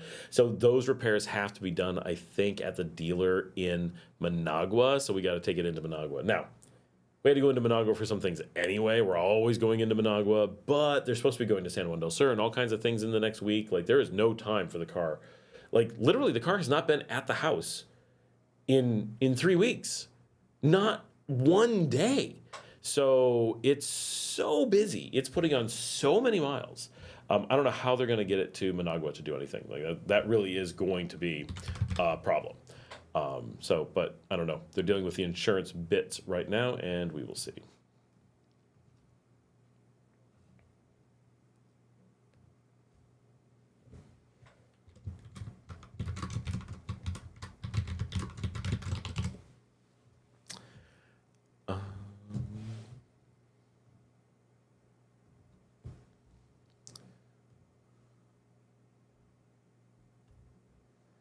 I really like the food shows and going out and doing stuff. So we went to this past weekend. We went to Parrillero Fest, which is the bar, like people who do grilling. It's a competition in Managua, and that was a really cool event. Giant concert that was a lot of fun, really good, and a lot of food stuff going on. We didn't film a ton. Like it was a very difficult event to film, and we had been asked to go as photographers, not as video stuff. And so I did a bunch of photography, took about 1,200 photos. One of the hosts of like Good Morning Nicaragua type show this morning, all of her stuff on Instagram today is photos that I took over the weekend, which is really cool. It was a lot of fun. I really like that event, and I'm looking forward to taking the whole family next year because like the concert was so good. We need to have a group. Everyone should be there. I went with a couple friends. Marcela was there, and eventually our friend Hazel joined us, but her daughter Linda and Valentina and Tafari were there. So we had 6 of us in total, but 2 younger kids, 1 adult teenager, and then 3 adults. But we really should have taken everybody. Like we weren't sure what this was going to be like, but it was a great show. It really was. It was fun from a food perspective, fun from a just going out in Managua and doing something perspective, and the concert was fantastic. So things like that. But I do have a video. It is up. I think it goes live tomorrow. So you'll get to see it. I do walking around, but I do voiceover because there was just no way to. It's all music that we can't play on the show, so it was only so much we could do. Luke says, want to shoot for beginning of June for the Matagalpa episode. Yeah, I should be able to hopefully be up there by then. That gives me plenty of time. John says, during my brief stay there last year, it seems that the economy was growing. It is. We just heard that it grew by $2 billion last year, which sounds not like a lot to Americans, but to such a small place with only 7 million people, it's huge. We're the fastest growing, strongest economy in Northern Latin America, U.S. and Canada, right? So we're doing really, really well. Lots of activity, lots of construction. Seemed like a very busy place. Would you say is the reason for this? I think the reason is that we have a really good plan for things. Like the country's just doing good things. Because we have such low corruption, because we don't have the problem of the government shaving off all the money for things, there is a lot of investment coming from the government into all the communities, and it's spread out all over the country, right? They're like, what can we invest in that makes a difference? Parks, hospitals, roads, fiber internet, right? And that's what they're doing. They're investing in that stuff, and coming from places like the U.S. and Canada, where the government steals all that money and nothing goes back to the public. It's easy to begin to think that that's how things just have to work. And so many people have said that to me. You can't let the government do anything. They'll never get anything done. But that's the American government, right? And yes, in the US, that argument has some validity. It still causes problems because that's what they want you to think, right? And they want to create a thing where there's no oversight. And so they convince you of that. But if you're in a place like this where you can see the money coming back and working in the communities, it's like, holy cow, what a difference that makes really quickly. And the thing that's been holding Nicaragua back primarily is years and years of partial, not a full, not official, but a partial embargo from the U.S. You can't get a visa to travel anywhere. It's very hard to, there's just so many things you can't do. And Nicaragua is slowly overcoming that, right? Whether it's establishing new trade routes, and that's a big one. Right now we have direct access to China. We bypassed the United States. That took a lot of work, a lot of years of work to be like, okay, the U.S. is going to blockade shipments. They're going to tariff shipments coming into the country for forever. Have to work around it. What are the options? Well, eventually the option became direct shipping from China. Well, now we have that, right? And now we can get all kinds of things at low, low prices. So cars, we're getting some of the best cars, like not like Ferraris, but like practical cars, things you would actually want to drive. We literally get them for half the price that the United States does. Half. Exactly half, right? Not like joking around, oh, it's like half and it's really 10% less. No. Actually half the price. That's a big deal.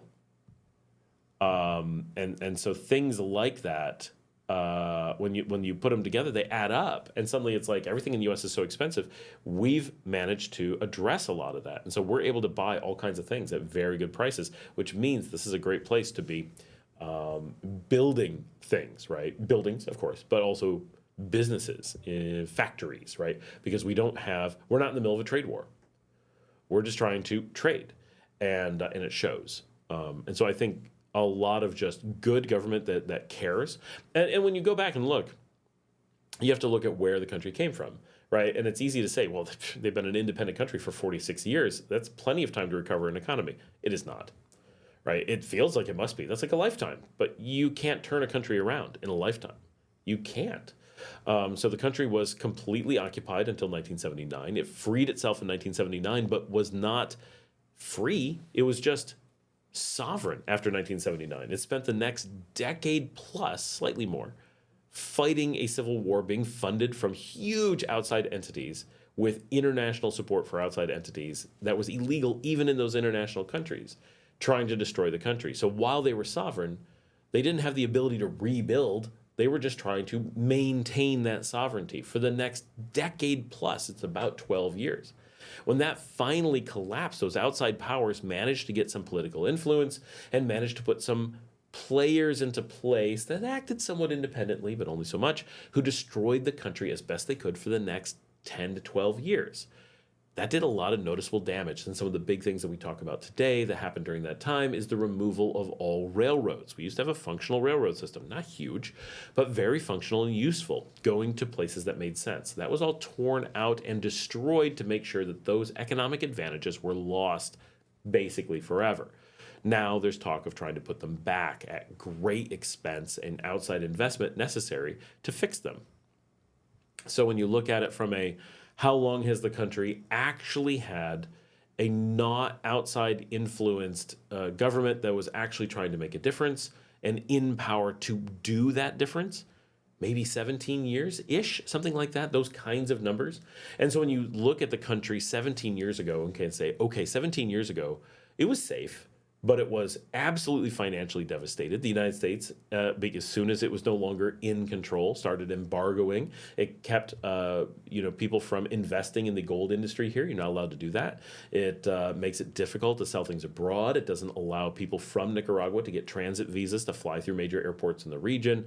They do a lot to limit the capabilities of Nicaraguans to grow economically. And yet, even after being completely war-torn and having their country ripped apart and destroyed economically and socially, politically, with just 17 years of having its own government under its own belt, trying to rebuild, it has gone from a complete mud pit to the fastest, most powerful growing economy in the region. It is a beacon of hope to everybody in the region that if they throw off the shackles of colonialism, that they can recover in a reasonable lifespan, that there is the possibility that good government spending can make a difference, that people can fall in love with their country and really work hard at it and make it happen, and that you don't need outside actors to make everything happen. And if you really work hard, you can make connections around the world into this day and age and bypass local countries that are trying to destroy you for their own ends. And so with just 17 years, it's short enough, but the amount of work that's going into it means that by living here, you can witness the recovery of the country in real time. I first came here 10 years ago, and it was nothing like it is now. We loved the country, we loved the people, the culture, and all that was here. But so much of what makes Nicaragua so exciting today wasn't here yet. The great internet? No, they had crappy internet 10 years ago. 5 years ago, it was amazing. They made the difference that quickly. Getting all the new parks, starting to build the railroads, starting to build the new airport, putting in the new highways, many new highways. Some are done. Most are just beginning. Some are well along. Everywhere you look in the country, they are putting in logical things that actually help people, and you feel it in a day-to-day basis that the country is moving forward and actively improving every day. It's truly amazing to be able to witness that firsthand, and it's been one of the great joys of living here. I don't know anywhere else in the world where we could live and actually watch a country recovering so fast that it affects our day-to-day lives. One day we're driving to the capital and there was nowhere to stop. Now there's a whole bunch of really nice gas stations. They have 24-hour bathrooms and nice little shops. You can get coffee and hot dogs and nachos and refrigerated items and use nice clean bathrooms. And we used to stop in big cities with armed guards with shotguns guarding cheap old vending machines. Now there's nice restaurants and nice things all along the road. Still lots of room for improvement. Still really want to train. But if we were in the United States, I'd be saying, well, let's talk about Canada. The United States is on fire. But in Canada, you'd be saying, well, this is the country that, my kids are growing up in. And when they're older, hopefully it's a little bit better. But it's going to be basically the same place.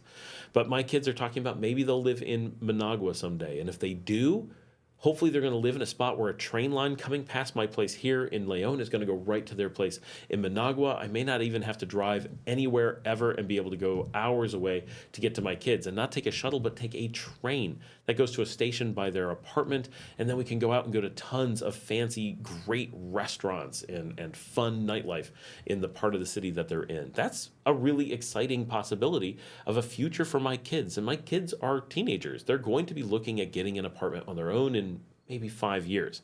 They're not looking to move out when they're 18, but maybe when they're 19, 20, 21. They may be looking at moving, probably not super far, but maybe Managua. And if I have a train line that goes from here to Managua, it lets me visit my kids that easily, that's going to be absolutely amazing.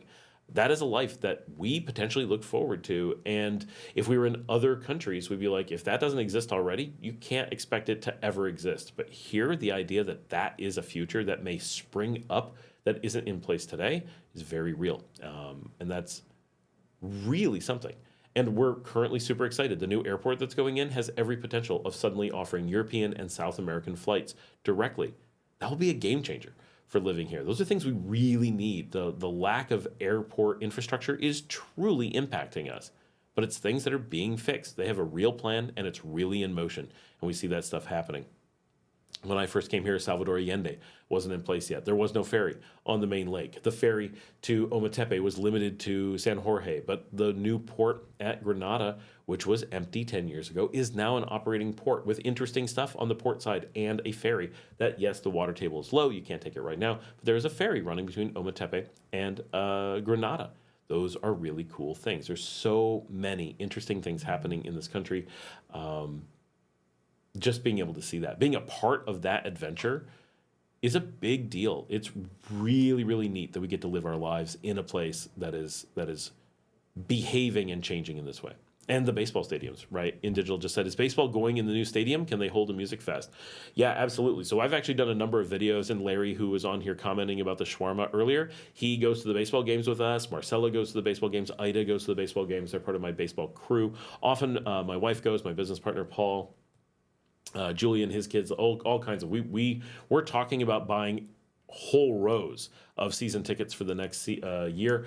We love going to the baseball games. We like them in the old stadium in the VIP. Now we're not going to go for VIP. We're just going to go for nice seats with under the canopy so you can handle the rain. They have decent food out there. We found, so I don't eat it, but there's a really good fried chicken place. People love going there for the food and good beer, and it's just a nice experience, and we like supporting our hometown team because they really are from our hometown. Yeah, the baseball games at the new stadium are nice. I have seen the national championships there, multiple nights of it. I got to see us win the national championships. Again, I got to see the opening exhibition game against Venezuela, Caracas. I got to see the Colombia national game. I got to see the... it was not Cuba. We saw Colombia and we saw Argentina at the stadium. So I've seen a lot of good games already in the first opening season at the new stadium, and it is a lot of fun. Are there concerts there? I've not seen one yet, but there will be. Definitely concerts. Ray is here. Hey, Ray, how's it going? Indigenous says, I'm sure you have used Signal. Yes, I do have Signal. I only use it for talking to the monasteries. That's the only thing I use it for. But it works fine. Edwin says, hi, Scott. Quite late. Yes, you are quite late, Edwin. Today was the first multi-threat exercise of 2025, making a 10 o'clock a.m. drill in case you know the huge earthquake. In case of a huge earthquake. Oh, cool. Edwin says, at all the schools, company buildings, and government institutions, and moving all emergency services in case of a real thing. Oh, cool. In Digital says, railroads. I read the U.S. killed the first attempt at a train. Not quite. So Nicaragua had trains for the 20th century, and the U.S. convinced the puppet government in the 90s to remove them. And to rip up all the rails and melt them down so they could not be used. And a few of the old remnants are now museums or whatever, but that was taken away. Now there is a railroad being put in, a very small one between the airport and Granada, or Managua to Granada. We're assuming the airport. That's unfair to state that that's where it's going. Somewhere in Managua out to Granada, which is a very short run, but should prove to be very useful. That is the big tourist path. And that alone would be awesome.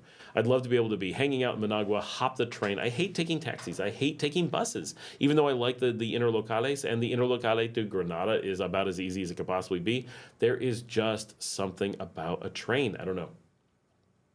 Love trains.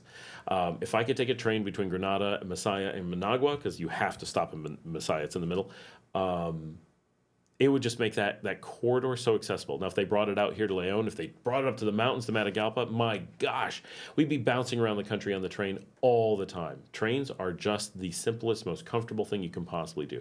But if we could get one that goes from Corinto all the way to Granada, that alone, such a game changer. It would make this corridor of some of the biggest, most important cities in the country so interconnected, so able to do things.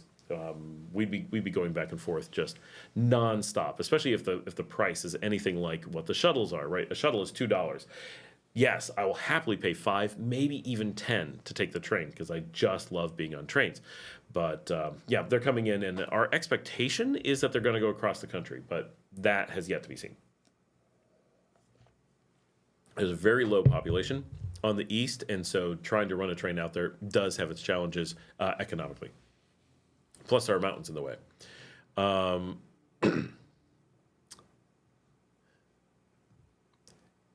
Luke, did you manage to get those buñuelos up in pictures? Because I have not seen them pop up, and I really want to see them on Nicoloro. I'm just scrolling through to see if I missed buñuelos, but I have not yet seen them. Let's just see if anyone has joined Nicagram. Nicoloro. We have one new user in Nicoloro. Who do we got? James. He's finally in from Fundy. I assume it's that James. All right, James. You are slow to be approved. There we go. James is approved. So if you're on Nicoloro, go add James. No, it added stuff. It's just at James. That's it. Nope. Oh, come on. Amazon, YouTube. There we go. At James on Nicoloro. I am adding him to mine right this second.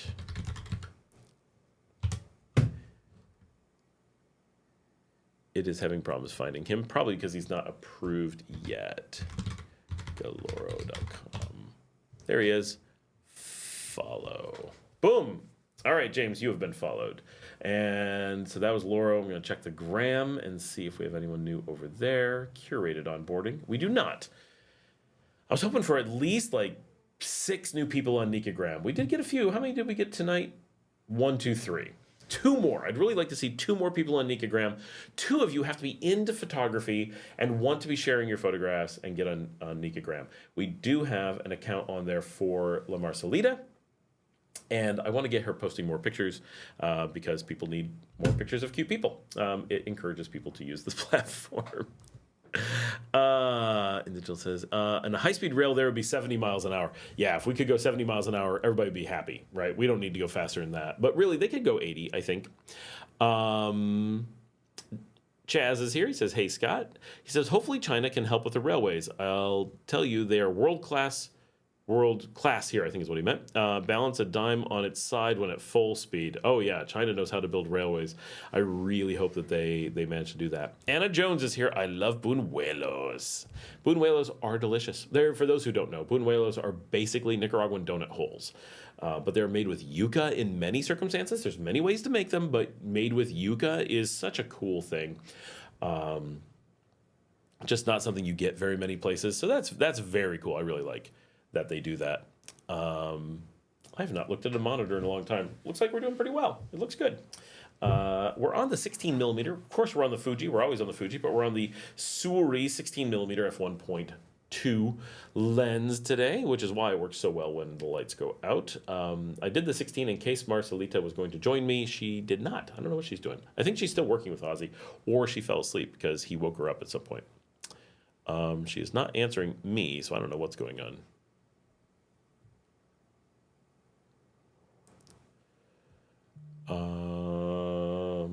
I'm checking all my messages all over the place. I wish someone brought me buñuelos. I need something. But I hate eating on the live stream. It's awkward. Let's get back to the chat. All right. Edwin says hi. We are at just over 3 hours. It's not even 8 o'clock yet.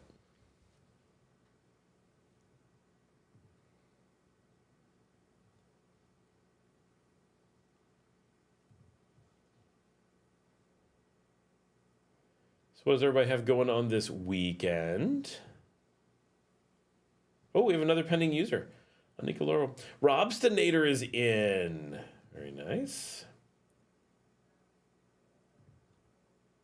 There you go, Rob. You are approved.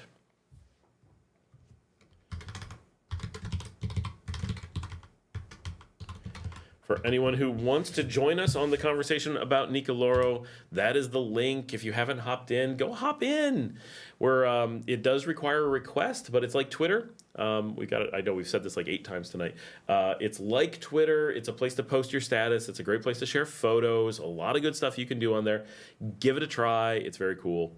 And I think you'll find it useful. And as people join, as we get more people, it will get to that critical mass, and it'll be a place for us to share things. When it was just me sharing stuff, I realize this particular audience, a lot of you guys are like, yeah, we watch Scott's show, we'll watch Scott's post, but it's like an application just to watch my post. Okay, it's a little bit weird.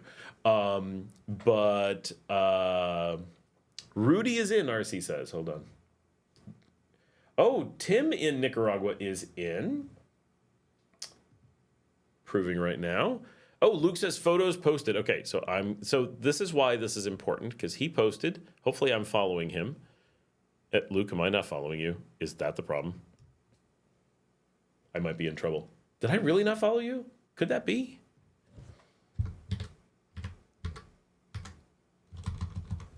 I have to go find your account. Okay, accounts. Most recent location. All. We don't want pending. Active. All. Okay, so we got Tim, Ross, and James. I know you've had an account for a while. A ton of people have connected from externally, which makes it really hard to find our internal people. Somebody joined, and their name is the Tenedor, which means the fork, at theforkiverse.com.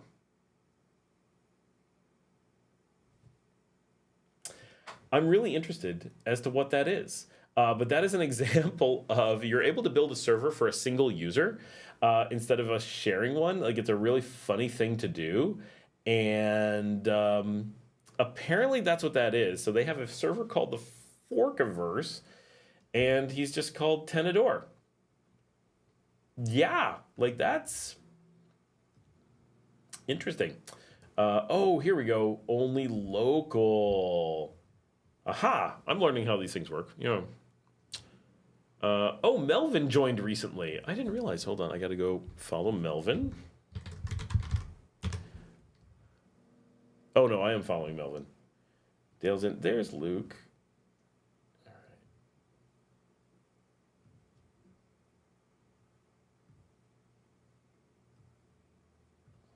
right. I swear I'm following you, Luke. Oh, I'm not. Oh, geez. My bad. It has not found your pictures yet. Go to profile. Luke, whatever you did, those photos did not come up. Oh, or did you post them on the gram? You posted them on the gram. Okay. Share. Copy link. Here's for everyone who wants to see the Buñuelos. Here they are on Nicagram.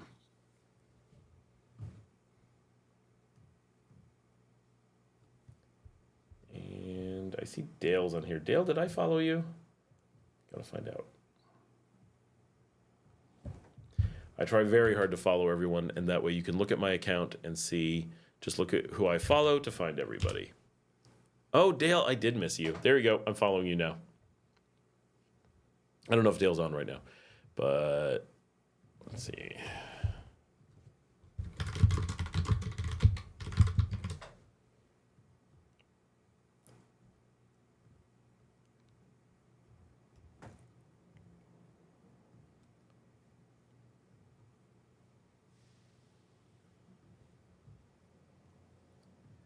All right.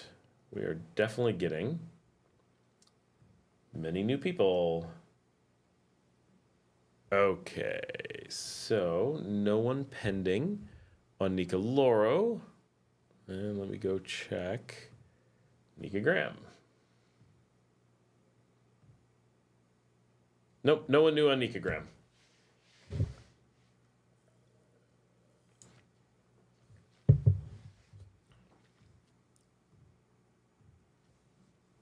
We definitely have a lot more people on Nicoloro. Nicoloro is really taking off, I feel like. Nicagram needs a little bit more love. It's funny because I actually think Nicagram is the more interesting because it's like photos, but not too many people are really photographers to go out and like take lots of photos of the countryside or food and like focus on photography. Whereas it's easy to get into Nicoloro and just be like, here's my day, here's a quick picture or whatever. Larry says, perfect timing to order 50 shawarmas and falafels to the house. You've got me hungry now for shawarma falafel combo. That's exactly what I want. Oh, that sounds so good. Edwin says, update on Pista Héroes de la Insurrección Construcción for me. Edwin, you should make an account on Nicoloro and post the Pista updates. That would be perfect. And then include photos and we can share them here on the live stream when we do this, so we can talk about it and people can see, and you could include maps and like make little posts. That'd be really good. It says on section 1, this is Edwin again, more modern smart traffic lights, more bus rapid transit stations, and as of 2 days earlier, the newer street light poles are being built and set. So I can say that the progress is 80%. Very cool. Oh, we just had the power out for a few hours last week, I think. Because remember, I didn't do the live stream last week, so you guys missed a few things. They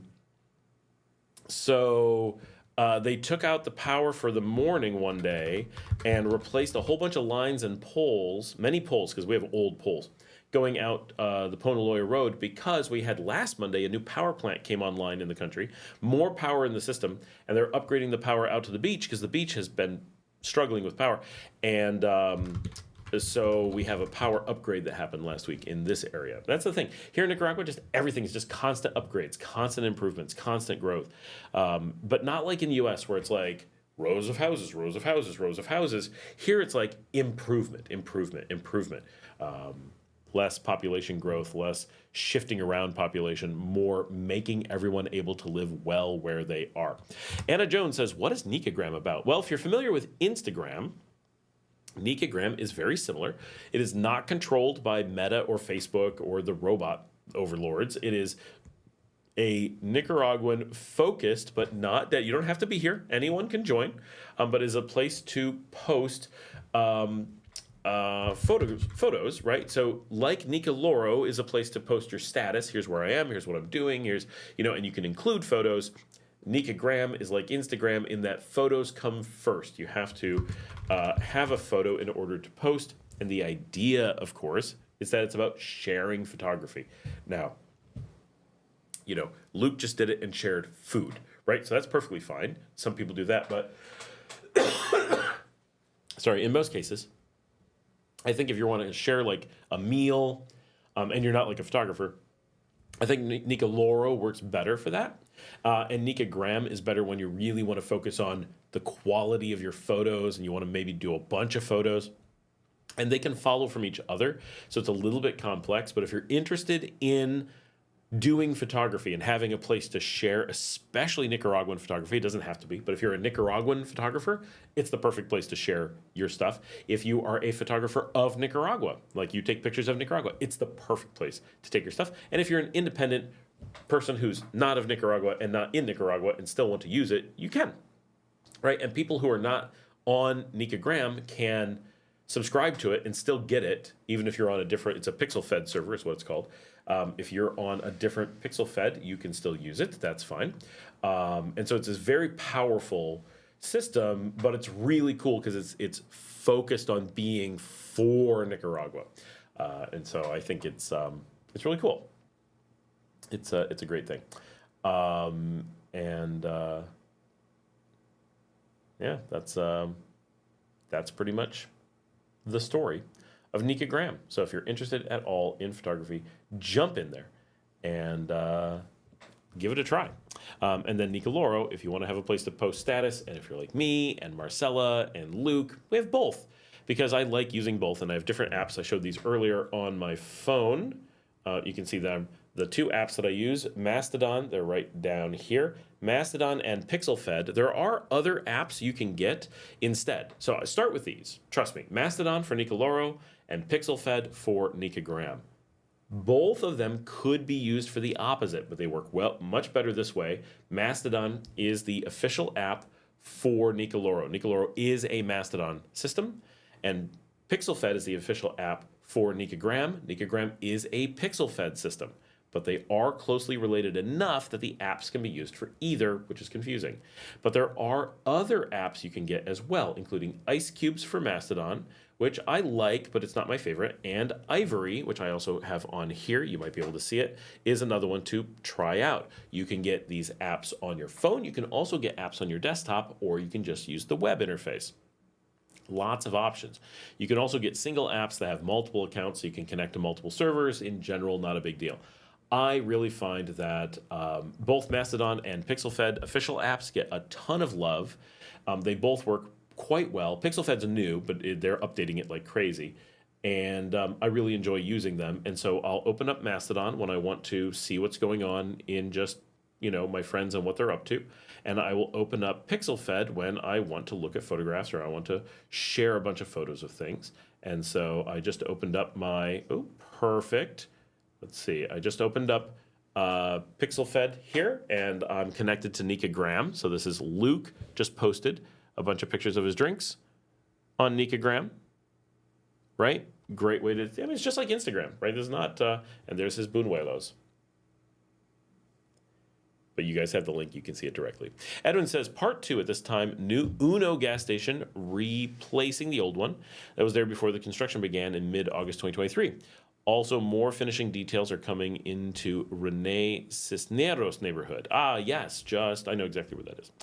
Part 3, as confirmed by Managua City authorities, confirmed that Section 1 of this iconic road will be finished in June, either mid or late, when all the details seen from Seven Sur to El Zuman will be soon. Awesome. I'm looking forward to that. Like, every time I'm in Managua, we have to drive around that. So we're definitely looking forward to that being more completed than it is. But huge upgrades. Like, really appreciate all the work that they're doing. Managua's actually a pretty cool city, but it needs some love and attention because of the earthquake. There's just a lot that needs to be done. Edwin says, part 4. Seen on the area that is S1 ends near Rotunda El Periodista. That's where my friend Paul Baker lives. It's been on the show a few times. When will be a 2-floor overpass as traffic going east-west and vice versa will go below ground level? Oh, interesting. Kind of like they do at Central America. But we need more of that for sure in Managua.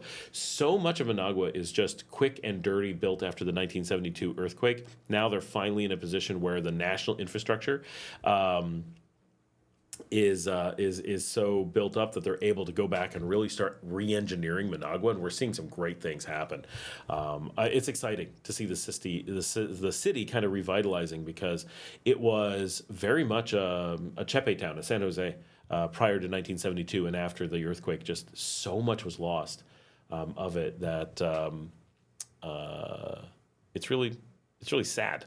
But now we're in this position where we're seeing things happen, and we're going to have a really bright future. And I really can see a very high possibility that my kids are going to decide that Managua is where they want to live. That's quite possible. James did ask, what are they stuffed with, meaning the buñuelos. Buñuelos are generally not stuffed. They're like donut holes, so they're just fried yuca dough in a lot of cases, yuca masa. But I've never seen them stuffed, but they could be, and they would be delicious if they were stuffed. Guys, I'm going to take a real quick break. I'm going to get another drink. I'm going to run over to the other room and blow my nose. You don't want me to do that on the microphone. But I'll be right back. So chat amongst yourselves. Go sign up for Nicoloro. Go sign up for Nicagram. Ask your questions. Talk to each other. Take a quick bathroom break. All those little things. I'll be right back.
I'm returning.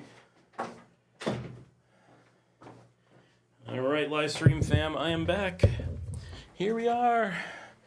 All right, I did check. La Marcelita is across the hall in the office across the hall. She's been working all evening with the Nicaragua technical team as they are working on. They are working on.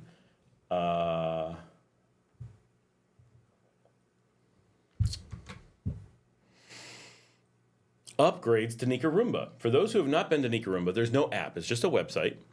I'm going to pop this up here. Sorry, I've got some translation stuff I have to do really quickly. I just have to figure out what people are talking about. Sometimes I can't read it quickly enough. Nicaragua.com, nicaragua.com, is a website for events here in Nicaragua. If you're on Nicoloro, which we've been talking about ad nauseum tonight, it is one of the accounts you can follow. There's the at Nicaragua, which is like updates and news for Nicaragua. It's very quiet. And then there's at Nicaragua Eventos, which is insanely busy. Every event that is going on to the Nicaragua system gets posted to Nicoloro under that account. And so if you're watching regular updates on Nicoloro, it is absolutely mayhem from the number of things that are coming from that. But it's a good one to potentially follow, but be aware that it is a insanely busy account on its own. How do I share it? Add, feature, change, hide, print. No. Mention. There should be a share button. Anyway, it is Nicaragua Evento. You can't do enough characters to make it actually plural. So it's at Nicaragua Evento and at Nicaragua are the accounts to follow if you want to see that. James says, is your car a Cherry? It is. I was going to not...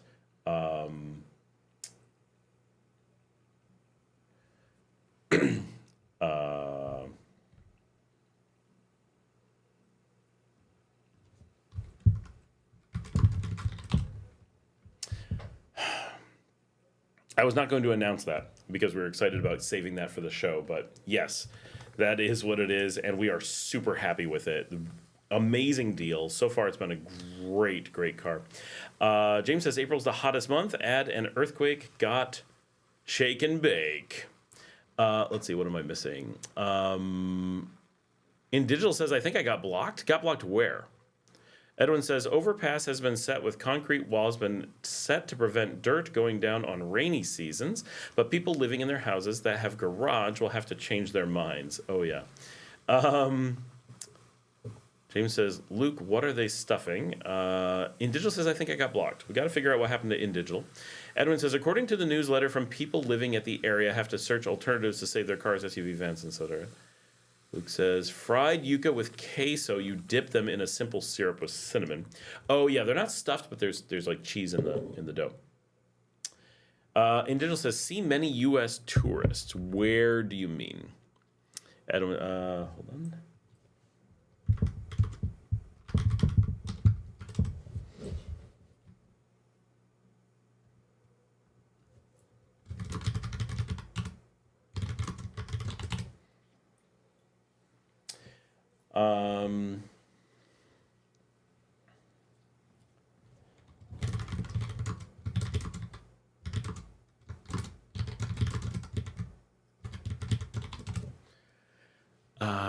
I made a 4-minute, 32-second video showing the place as its current status as of last Saturday. Newer concrete lanes were made as the north side lane is used by traffic going through there.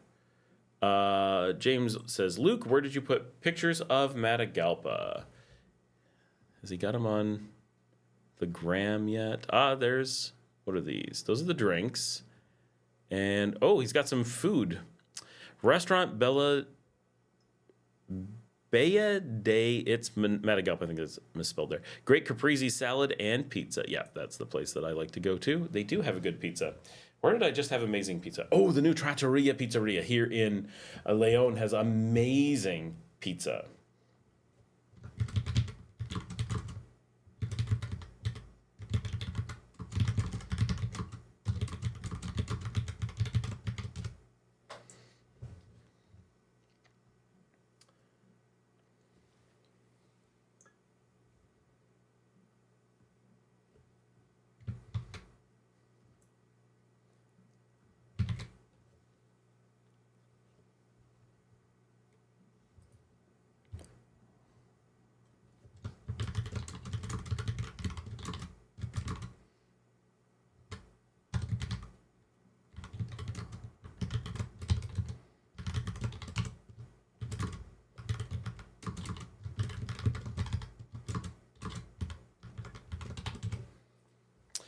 And it says, my mom's going on to claim new clothes at Ciudad El Doral in Carretera Nueva, Leon. Said that Metro Central area will be shut down to all traffic by September for the construction. Oh my gosh, they're going to shut down the Metro Centro area? Just north of Metro Central, or actually Metro Central? Like, I mean, that's Casapelas, that's the Burger King. Like, that's a disaster. I got to have...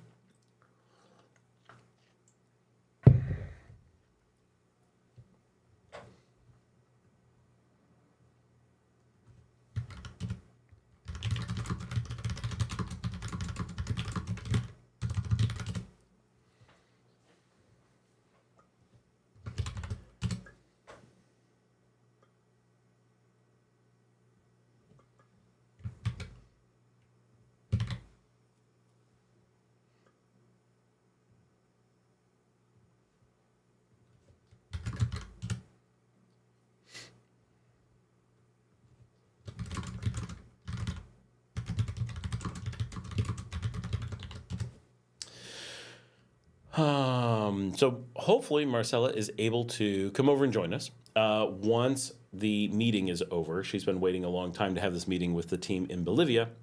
And we're hoping to get a lot more cool stuff into Nicaragua in the very near future that hopefully will make it just that much more powerful, and that much more fun to use, and that much more interesting. There's a lot of... Oh, we have Tim in Nicaragua has joined us on Nicagram. Tim, I've got you right now. Approve. You are in. Very cool. All right, just need one more person in Nicagram for me to feel it was a very successful night of growth. Now, I've got to get all of y'all to start posting pictures, of course. But one of the things that I actually really like about Nicagram is it gives me a really good platform for doing things like street photography, like go out in scenes of Nicaragua. I'm not saying I've done a lot, but I want to. I love my collectible cameras. I've got my antiques. I've got... You know, I'm always looking for an excuse to go out and take my fun cameras that I don't really use for the show, but I love going out with these and, like, you know, doing like real hardcore street photography and getting like cool gritty urban scenes and stuff. Like, it's so much fun, and I don't have a lot of opportunity to do that. And when I do it, I can put it on my Flickr feed, and legitimately, I've got a few thousand followers on my Flickr feed, which is really good for Flickr, and my total views are fantastic. I'm at 125 million, but it's still it's such a sea of photographs that even though I may get 100,000 views on a photo, it lacks something. And being able to put just these curated little bits on Nicagram, even though I only get viewed by a very small number of people, I don't know, it feels very meaningful and connected, and I like it a lot, so that people can be like, street views of Nicaragua, rather than my pool of, you know, my Flickr has so much stuff. I'll be like, here's 1,000 concert pictures, here's 1,000 modeling pictures, and that's cool, and you know, but it's neat having a place to be like, here's where I'm expressing my Nicaraguan experience in photography, kind of thing. Edwin says, well, the road connecting Carretera a Masaya, extending to the baseball stadium at the north, at Intercontinental Hotel at the south. Yep, that's pretty much everything, yeah. Luke says, Mulu Cacao, picture posted. I'll go try to find that. Edwin says, Metro Central Mall will still be operational as usual, but 2 of its entrances closed for. Okay, that makes sense. Joseph is here. Hola, Uncle Scott. I made it back to the U.S. I just got back from Nicaragua, and I loved it. I wish I stayed longer, but I did get sick the last few days I was there. I don't know what I ate. Oh, that's too bad. Some people do. I mean, anyone can get sick on anything, of course, but sometimes, like, street food can be a little bit harsh. I've been lucky. I've yet to experience any street food that made me sick, but a lot of people do experience that. But I'm glad you had a good time. I'm glad you were able to come and visit, and that it went well. Edwin says, on Rotunda Ruben Dario, with Metro Central located in it, will also be Rotunda El Periodista, a 3-story overpass. Oh my gosh, this stuff is unheard of in Nicaragua. Like, that's pretty crazy. Oh boy, we're getting low on battery. I need to really quickly make sure we have batteries available. I'm just gonna grab a bag. I'll be right back. I have to sort through a bag and find charging stuff, or we're not gonna have battery for the show. Normally, I have loads and loads of prep done, and it's not a problem. This week was just, it was a bit of craziness, and I was in Managua, and I took a bunch of my equipment to Managua, and so a lot of things like my chargers that I normally keep here, plugged in, ready to go at all times, were moved to Managua. And that's not a problem on its own. Sorry for yelling from a distance. But it means that they're not sitting connected to all the places where they normally charge. And so I need to go plug them in and get batteries charging. Hopefully you guys can still hear me and stuff while I do this. I know this is obnoxious, me going through it. I love this bag, by the way. If you're ever looking for nice bags, this is your vendor, Ojo. Bags from Italy are the best. I've had such good luck with them over 24 years. Like, I won't buy anything else. They're a little bit expensive, but little bit expensive. Like, we're not talking $200 here. We're talking much more like $125, you know? But I could get a bag like this for $80, right? So, but I'm not going to skimp. Like, that extra 50%, my gosh, these bags are so good. I'm so happy with my old one. I used it for like 24 years, and eventually someone cut it by accident. And Marcela still uses it. So it's not like it's out of use. It's just not used the way that I did. But this is my replacement. And I'm loving it as a replacement. I also love that it's orange, obviously. So I just got to go plug in this battery and make sure that this baby is charging. And we should be good. I'm normally really good about having constantly swapped out batteries to be charged. And I got lazy. I apologize.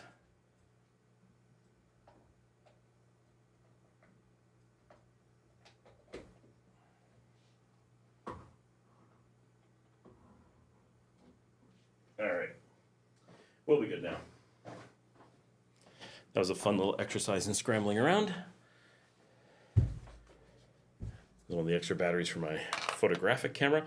My cargo transshipment that was supposed to be here today is supposed to have my new camera in it. I really hope I get it tomorrow because I want to take both of them to Via tomorrow. Although it looks like we're going out, I think we're going dancing tomorrow night too.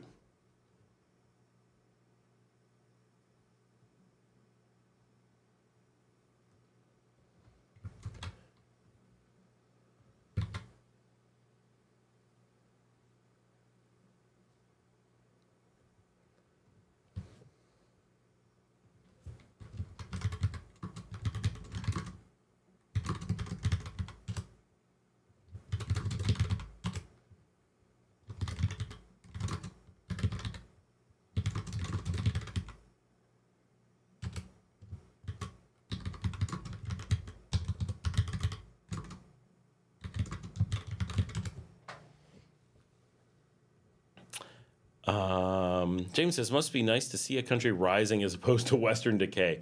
It is amazing. It is. It's such a cool experience. And, you know, I understand why the U.S. has a hard time with that. And it's just, it is a different thing. Western decay is a real thing, right? But it is a wonderful thing to see a country go through so much. Okay, someone got threatened somewhere, and they need me to go talk to, not right now, they're closed. I have to go talk to Claro to track down threatening calls. Now, that's fun, so that's a project we get to do. Tomorrow, I get dragged into everything. Absolutely everything. Fun.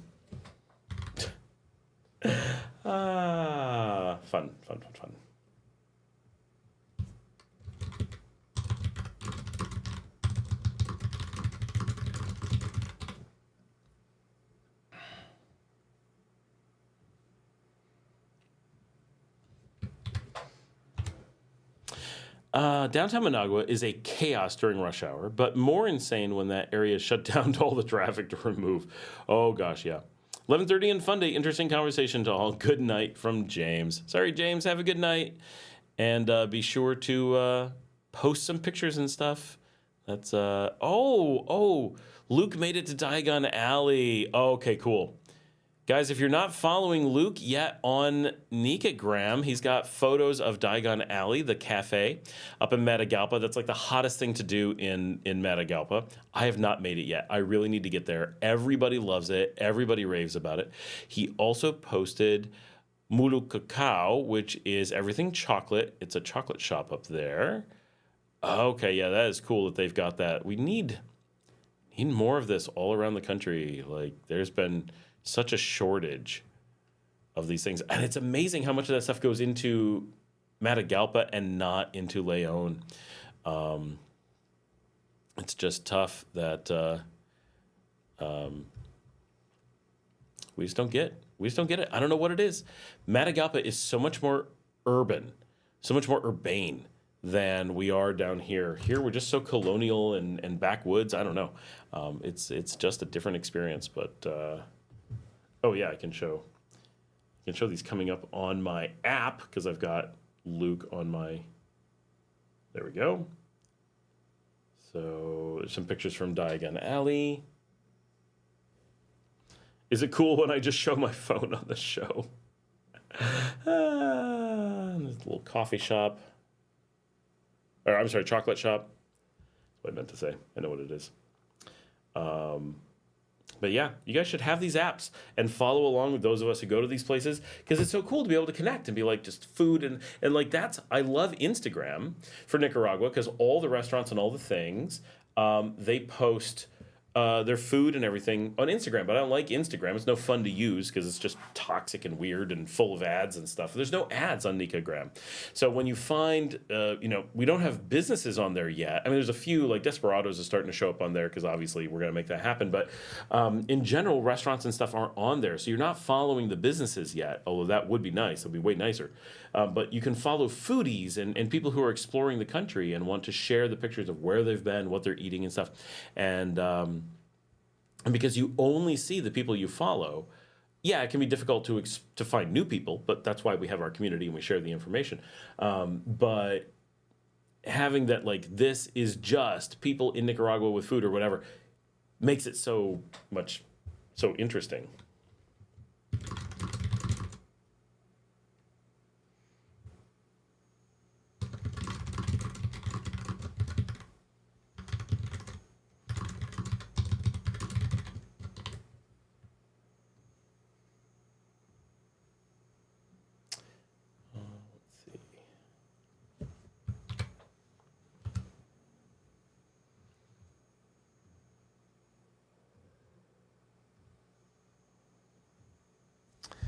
All right.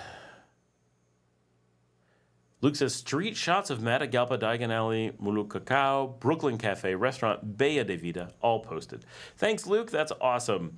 Edwin says, all those things that are still on there, the Flor de Caña sign, the old Ruben Dario fountain, the Nicaraguan flagpole, advertisement, etc. Luke says, Diagon Alley, woman-owned, LGBTQ-friendly place. Frederico caught a jazz night there last week. Oh, we don't get any of that here. That's nice.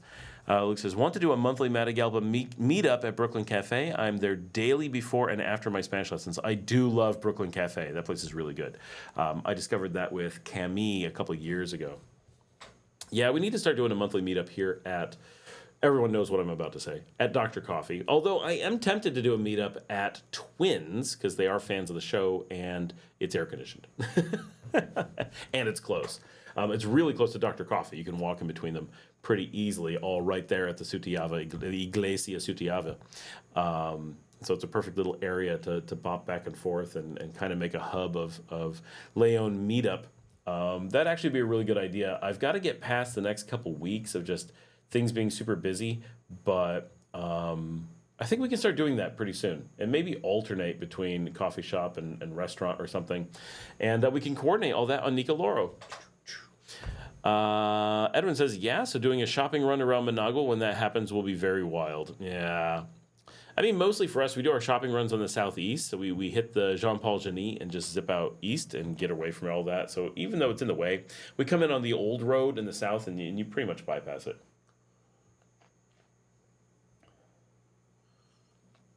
It is 8:30 here. We have not quite yet hit 4 hours.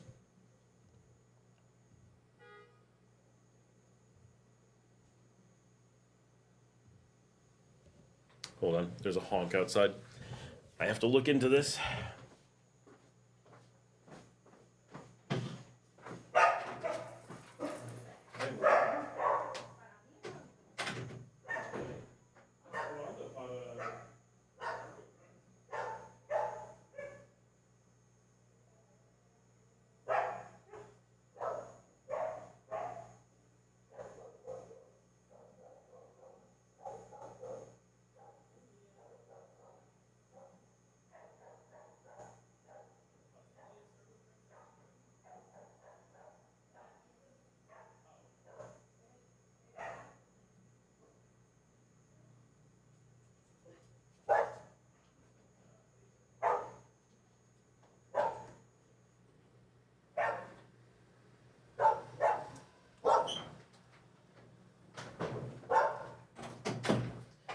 It is not my shipment coming in, which never arrived. I don't know what's up with that.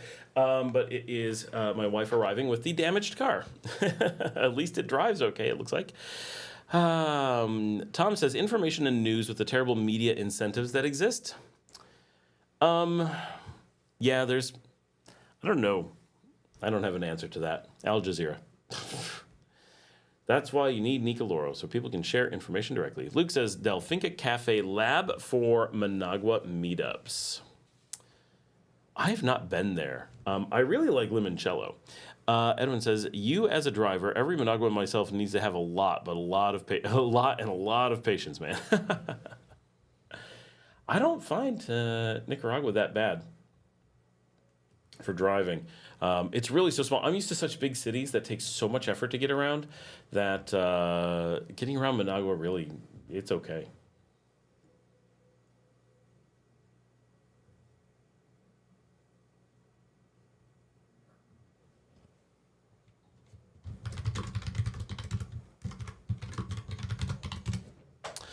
All right, we're coming up on 4 hours. You guys are a little bit quiet. We still got 28 people on. We're doing really well. Overall, 316 views, which is not epic or anything, but it's a good, solid early show. We've got a ways to go yet, so we're doing all right. I got to hide these Pepsi cans before my wife realizes I've been drinking her Pepsi. Just in case she pops in and looks at my desk. I don't want to be sitting here with the evidence quite that obvious. My wife hoards her sodas.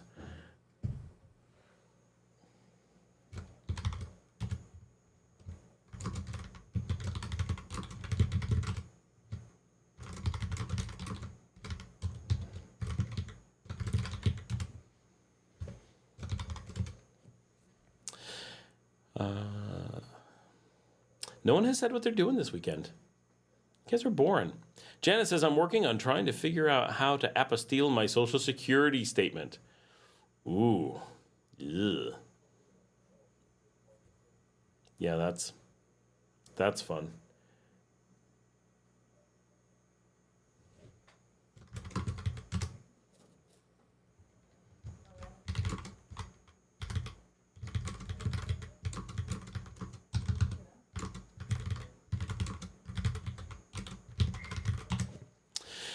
Jan says the embassy doesn't accept emails anymore the way they used to. That sucks. Nothing like moving backwards, but the U.S. is basically in every possible aspect moving backwards. Luke says it's easier to dodge cars in Matagalpa than Managua. In Matagalpa, it's a city grid with occasional stoplights. No one stops at the stop signs. Managua just has a continuous flow of roundabout flow. Yeah, it's true. The roundabouts are mayhem, but I like it.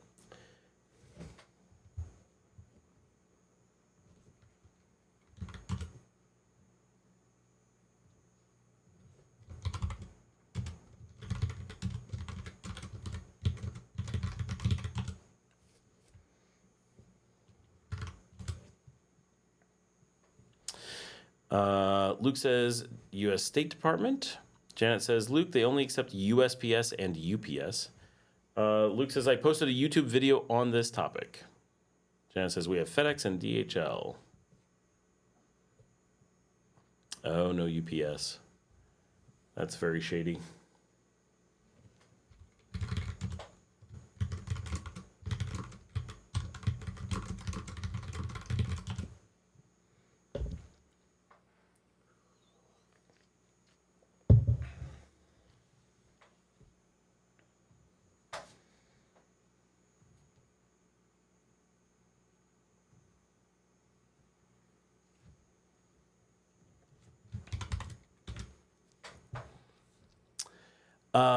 Edwin says you were doing a Ghibli thumbnail video today. I saw a lot of things edited in that style. Mine are all just my daughter does the art, so whatever she makes. But her style is her own. It's consistent.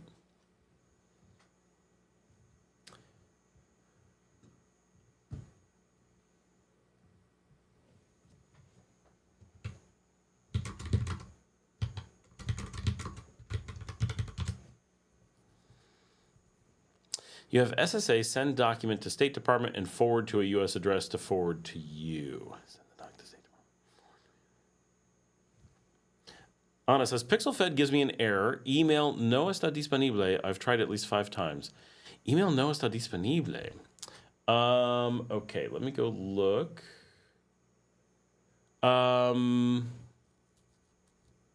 Okay, hold on. I don't know. What kind of email are you trying to use, Anna?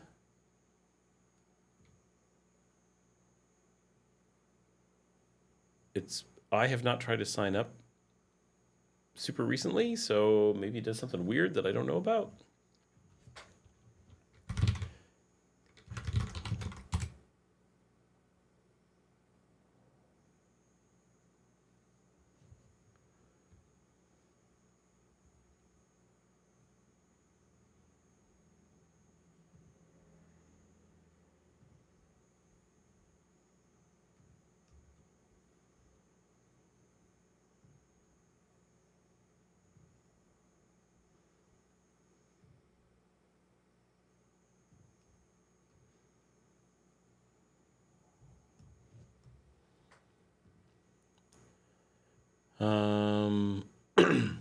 Anna, are you sure you're signing up for a new account, or is that you're trying to sign in? If you try to sign in, it'll ask for an email, and if you haven't already made an account, it'll do that. I'm trying to figure out how to get... I used to know how to get a incognito tab, but now I don't know how. I've lost this knowledge over the years.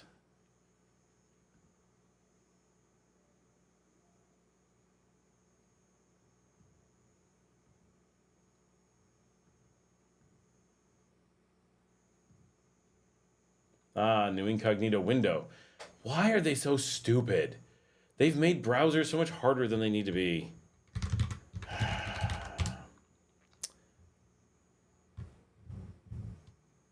All right, sign up. Accept the rules. Yep, no big deal. Select the region you are located in? I did not do that. Enter your date of birth? Okay. Oh. Oh my gosh. None of that is stuff that I put in. Okay. Sign up. Accept. Other. All right, I guess that's okay. And then...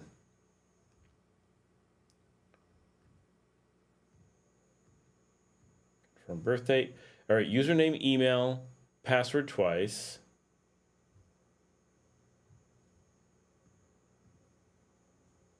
Okay, sign up. For anyone who wants to sign up, this is the link. Anna, make sure that this is the page you're on.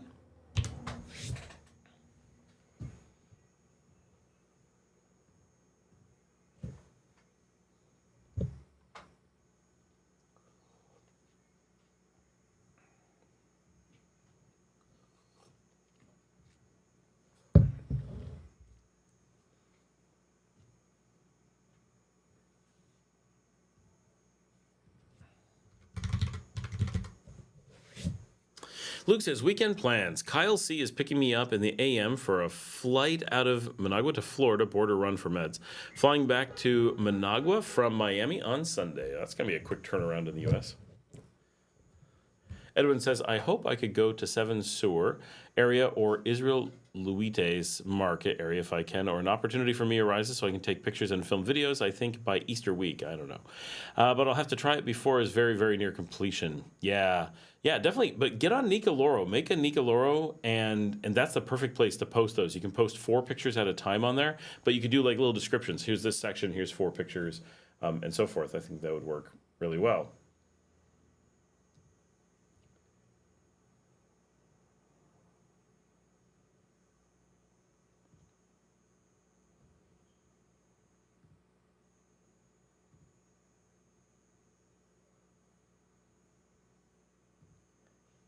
I'm attempting to create a new storage bucket for Nicagram to be able to move to, because it's not currently using cloud, no one cares, right? It's not currently using cloud storage for its photos and stuff, and so it's a little bit limited, and I figured out today why the platform it's using isn't working, so I want to move this to, I want to get it moved over to something else, but it's a little bit complicated, so... Janet says, Luke, I sent you a message on WhatsApp. I can't find your YouTube.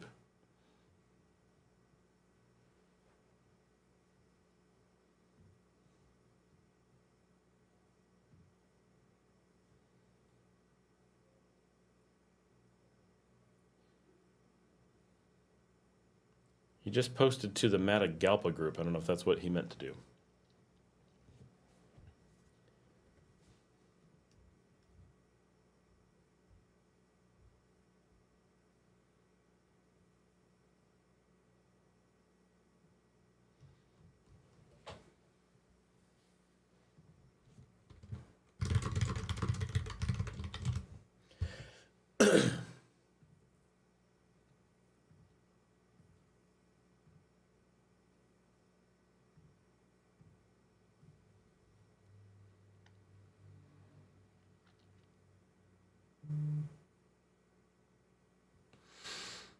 Ah, there we go.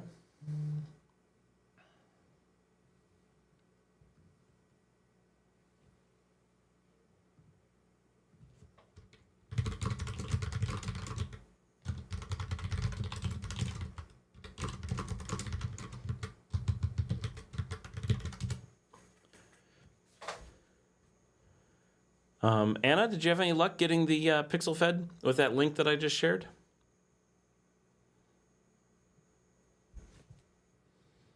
I should go look to see if there's a... Nope, no obvious sign up yet.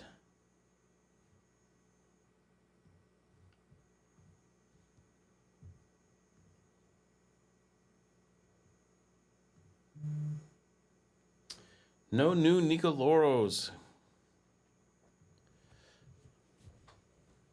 I do like that we have Nicoloro, Nicogram, and Nica Habla. It gives us something to talk about on the show when we have like dead time. And that even if we just get like one person to sign up, that's how the platform grows. And with each new person, it gets a little bit more interesting. So I like that we have things to throw out there as topics that are productive. Luke says, if I run into issues at U.S. airports as U.S. citizen this weekend, I'll report on Monday. If not, assume I had problems at U.S. airports.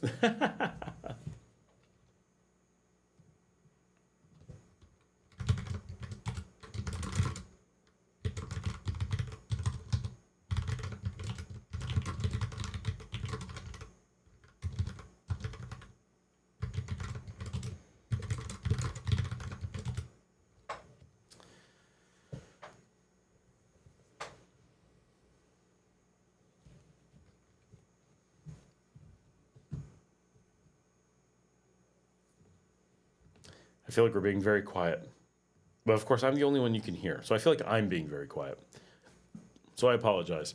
Anna, let me know if your sign up is working. I'm trying to figure out what's going on there. And we will track that down. I'm going to go take a backup of some stuff. That would be smart. In fun news, I have to hire a whole bunch of people this week, which sounds like a great problem to have. And it is, except I really need them hired.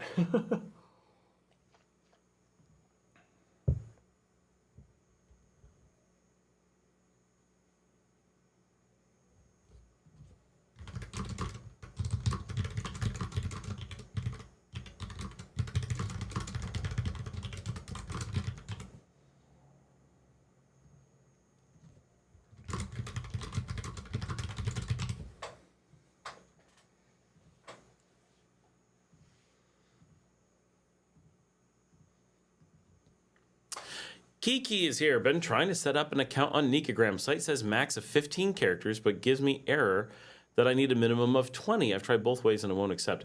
The max of 15 characters would be the account name. Minimum of 20 makes no sense. It should be short, like just at Kiki. Should be fine. You don't need the at. You just type in Kiki. So it works. Okay, Anna is giving it a try right now. Perfect. I'm watching them closely to see if anything comes up. Not yet.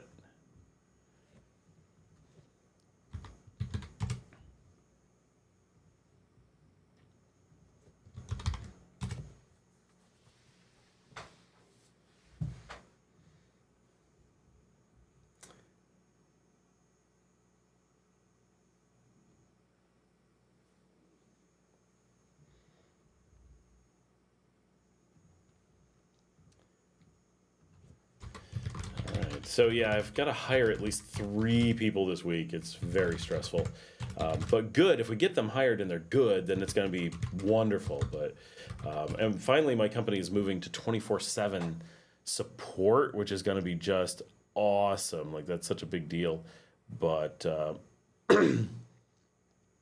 it's also a really big deal to get all those positions in place. So yeah, lots of stressful stuff going on there. Renee is here. Hi, how's it going? I like it when we go long enough that like people cycle through and we get different groups of people and start getting into things. It's fun. I'm trying to find my documentation places. Nicagram. That's not useful. I'm going to go to my notes. I really like the sounds of me typing all the time. Has anyone else used a Mac and recently discovered that the quick find no longer can find applications? It's like a new thing. I have to reboot the computer every hour if I wanted to keep getting applications, which obviously is not going to happen. So you have to do all this extra stuff. It is annoying.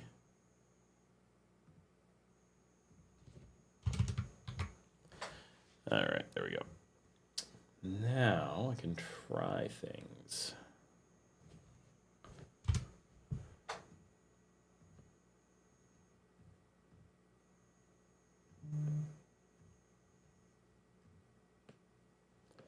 I'm getting so many messages tonight.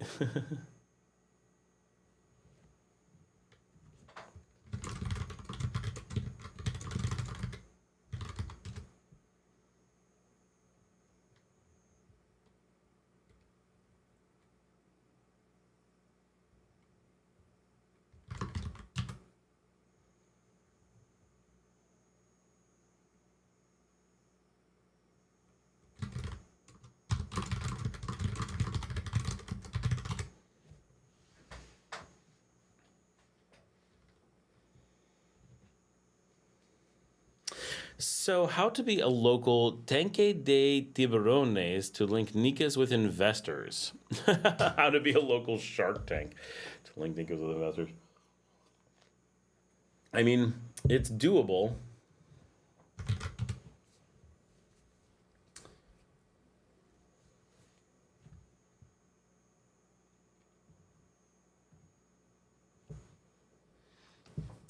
So someone I know just got a threatening message from someone somewhere, and we're about to put them into WhatsApp and see if we can see if their contact information comes up.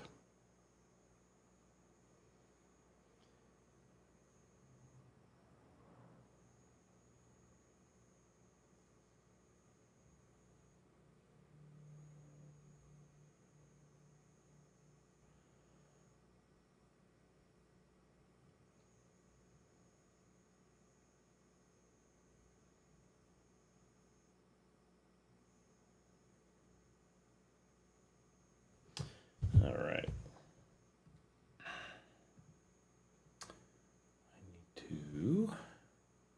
We're way too quiet.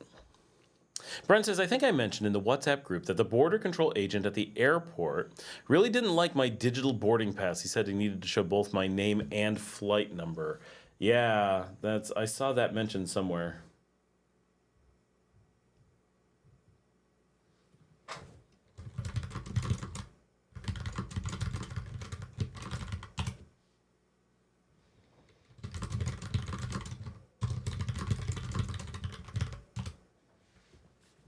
Why it didn't show a flight number, United, was strange for sure. Last trip I did have a printed boarding pass, and I'll print one in the future. Anyone else encounter the same thing leaving Managua? I've not seen that. I don't normally use digital passes. I mean, I do a bit. I always put them into my Apple Wallet thing.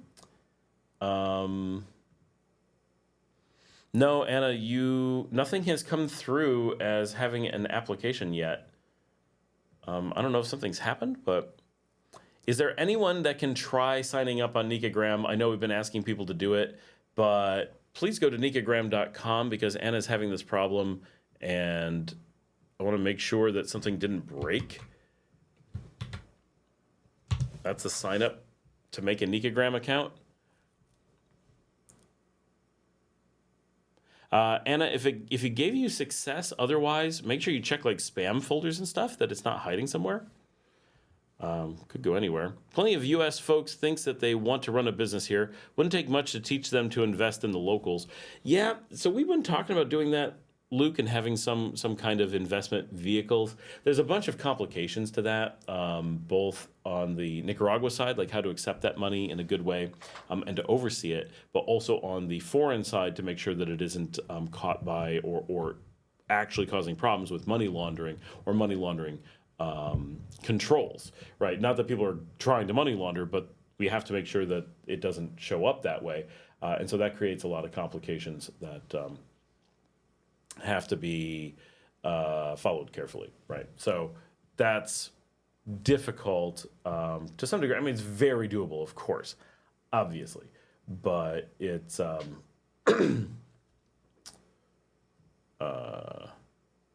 it's a thing. Mechanical ID. This is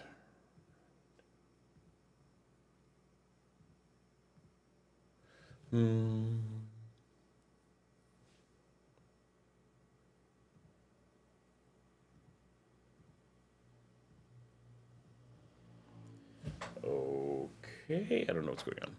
Still same error.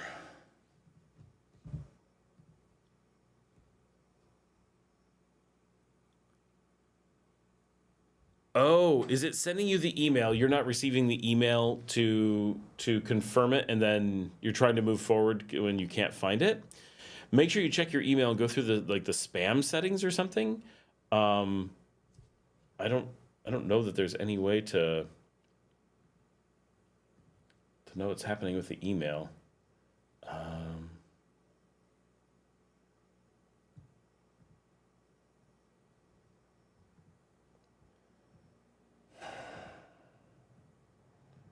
No errors on the back end.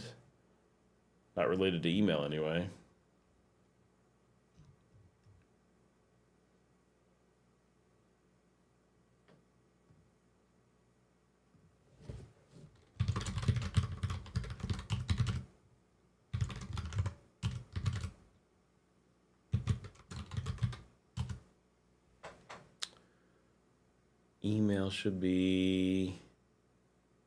Email should be coming from nicagram@nicamail.com.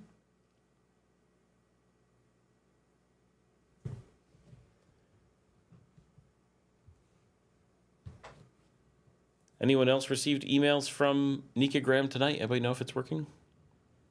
Must be, because other people have signed up.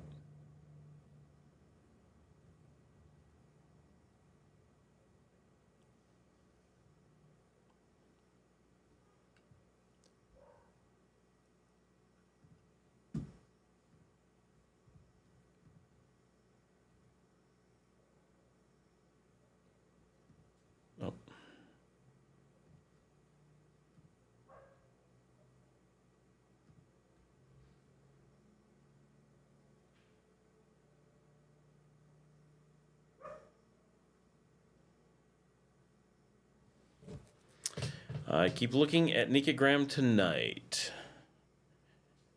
I think you're already on there. I followed 2 new people there, I think. Yeah, we need someone to try signing up and see what's going on, because Anna's having a problem that she's not getting the email. I think you have to get the email. I don't think it lets you move forward without it. And so hopefully it's just in her spam folder or something, because there's no other option. It doesn't give me any ability to approve it. I can't even see that she's trying anything until that email goes through.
All right, Luke is signing off. Got to finish things before I swipe. Audio to y'all.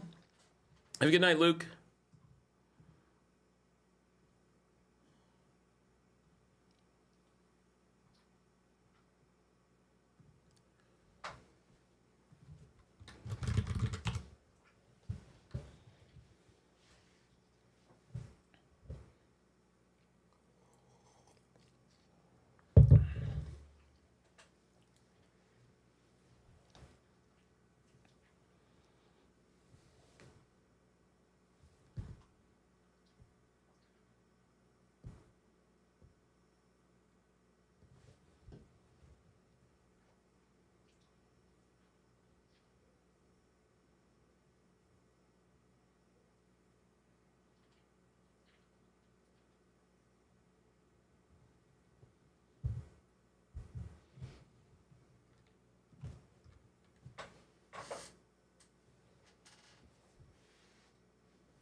All right.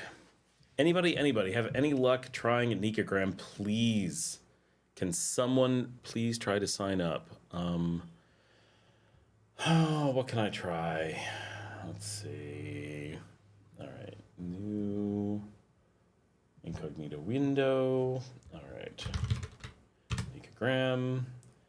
Going to sign up. Accept. Other.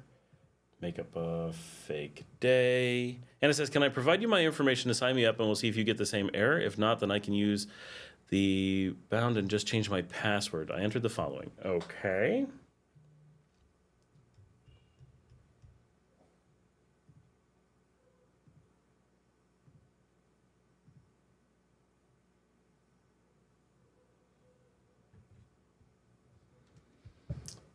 Let's see. This is just going to be testing one, email address, just make something up. Testing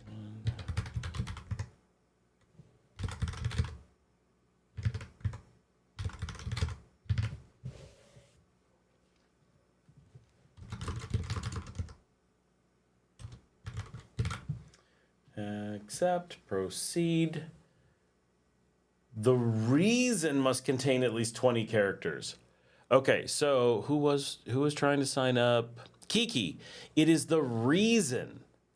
It is the explanation at the bottom that has to have 20 characters, not your account name.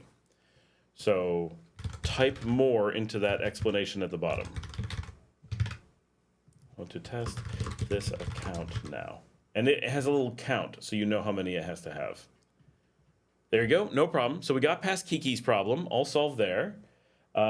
Testing, yep, my email's correct. Hit send. And please check your email inbox to see if you got it, okay? Kiki, it doesn't require anything like that. I just put in some lowercase letters and some numbers just to test just now, and it went right through. And it doesn't.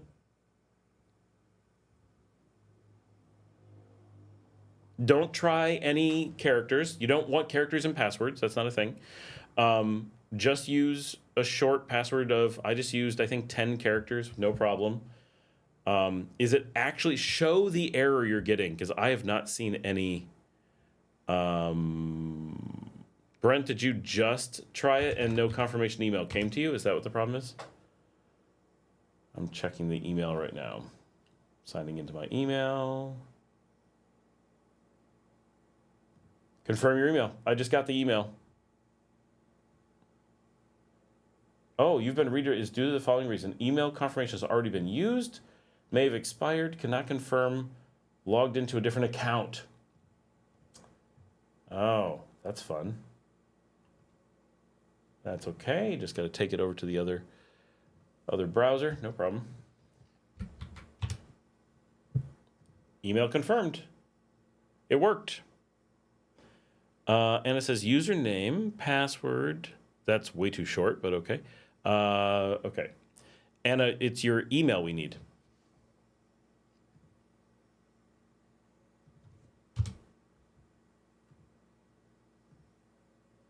And date of birth. It said I had a confirmation email was sent, but I never received it. Brent, check your like spam or whatever, because I mean mine came right through, no problem. And it comes from nikagram@nikamail.com.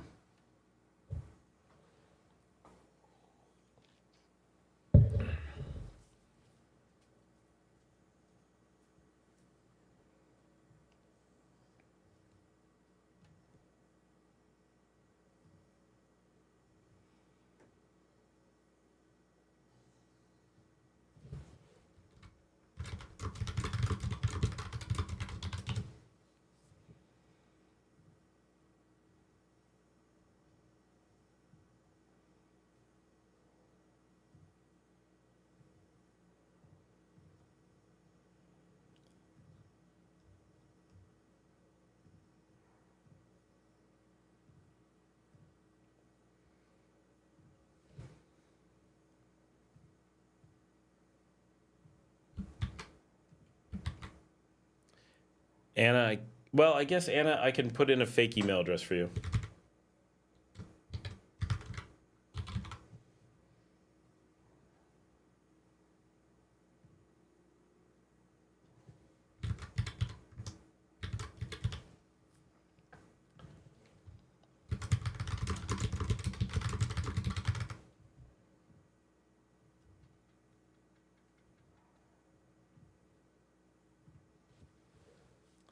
Okay, the only requirement for the password is that it is over 6 characters. That is it. So Kiki, just make sure you have 6 characters or more. You can have letters or numbers. Don't try any symbols. Shouldn't have symbols in passwords generally. You can put symbols into it because I use symbols in mine. There's not a problem with that. But don't worry about that. Just try it with the simplest thing. All you have to do is get 6 or more characters. Confirm your email. It shows you on the screen. You click emails correct. It says, please check your mailbox. I'm going to go over to the mailbox. I'm waiting. There it is. I got the confirmation mail. I have to do this extra step because I'm doing this testing. I come over here and do a confirmation. Confirm email. Please confirm address. Email confirmed. Our admin team will review the application, which is me. I'm now going to hop over to open applications. There's a whole bunch. All right. So my testing that I did, that worked. Kev is in. We're going to add Kev here. Kev, you are approved. And Anna, yours came right through. No problem. You are approved. So Anna, you can log in. The only thing I had to do is instead of being ASDF, your password is ASDF. So you can log right in and start using it. You're good to go.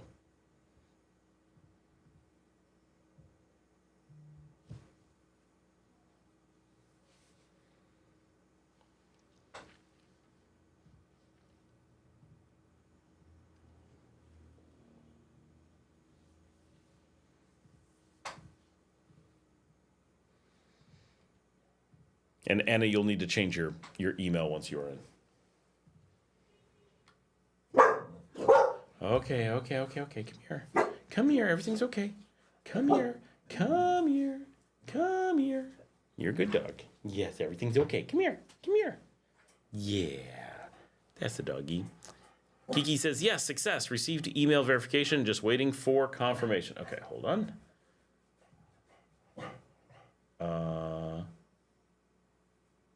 I don't have anyone in my list, Kiki. Check to see if it already went through.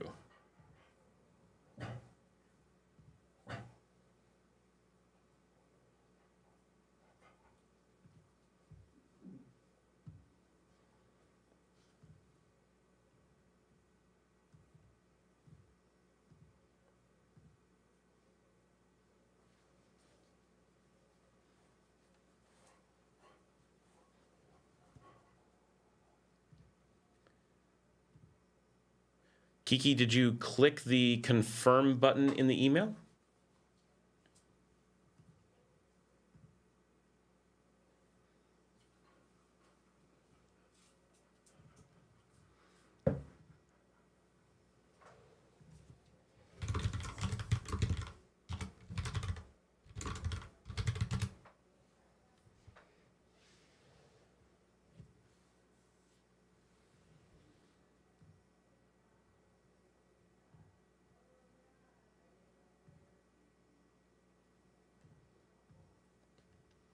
Nothing new has come through over here yet. Brent, I don't know what that is.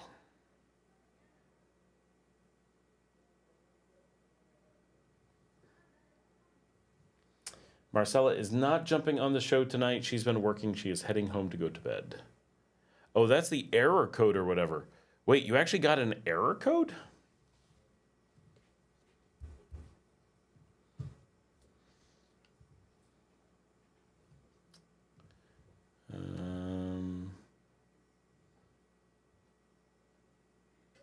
Not seeing any error recorded in the system. Where did you get that code?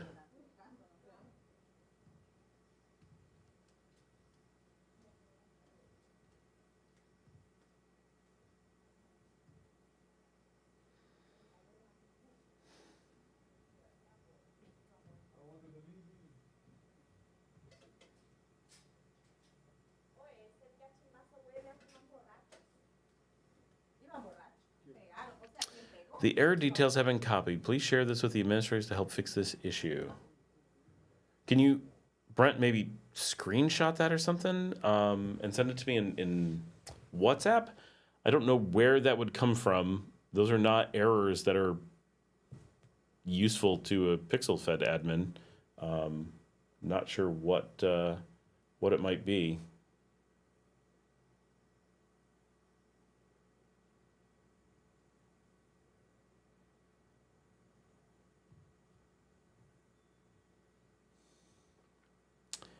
Oh, Kiki says I did and I'm in. Oh, I may have accepted it before you said, and so I couldn't tell. I think we got out of order. Sweet.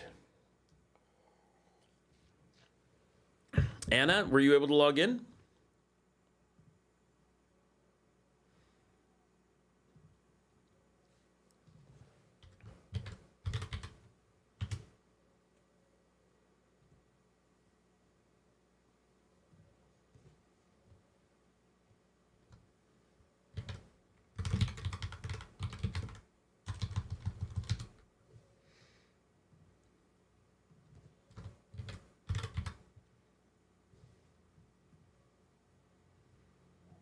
All right, I think I'm following you, Kiki.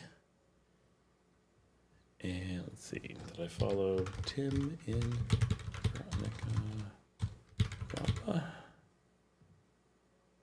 Oh, I didn't follow Tim yet. Nice, okay.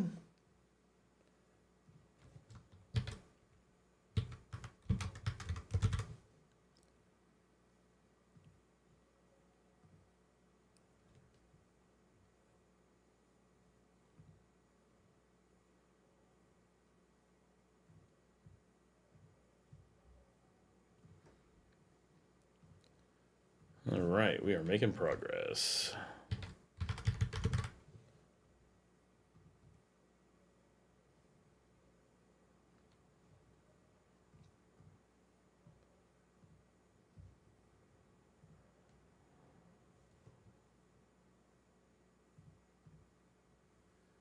All right, we're just waiting for Anna to get signed in because we were able to make the account, so she should be good.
All right. Sorry, we got very quiet there. We've lost a lot of people, but I'm sure it's because it's 9 o'clock at night and things are getting late. And we're getting kind of quiet, but we did a lot of progress here. We got a lot of people in, got all those accounts made. Brent's the only one with a remaining problem, but we don't know where the issue came from. Oh. My wife has to go to the insurance place first thing in the morning to deal with the car. More of that. Fun, fun, fun. But at least I don't have to go. So, I mean, it's small silver linings, even though the car's in my name. So that worked out. All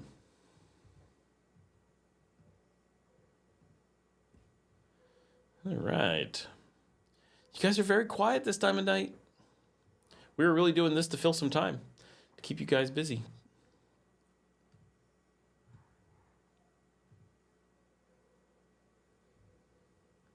This will be good, though. We get more people in Nicaragua, get you guys posting some pictures and stuff, and it helps with our rankings because there's only so many of these servers out there, and we're listed. We've been around for years, so we're well listed in the main directories, and people can find us and stuff. It's kind of cool. It's not the biggest deal, but Janet says, I'm quiet, but I've been doing all sorts of hard stuff online.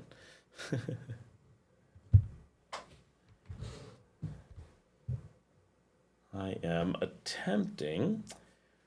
How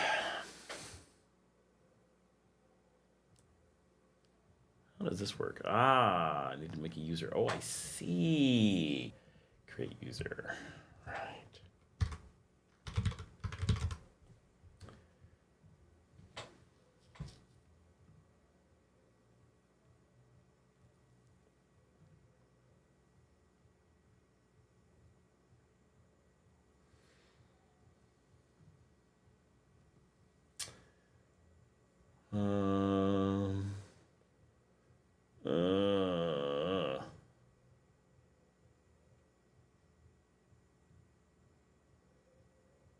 Okay, I guess that makes sense.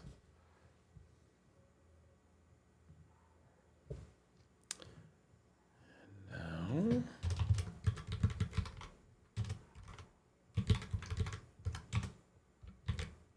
perfect, okay.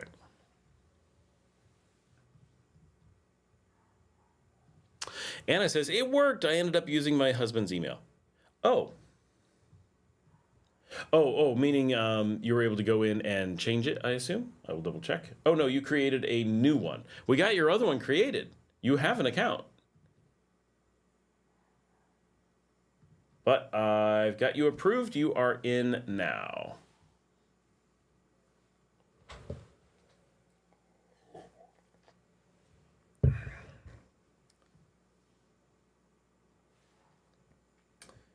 Okay, so for those who want to follow Anna,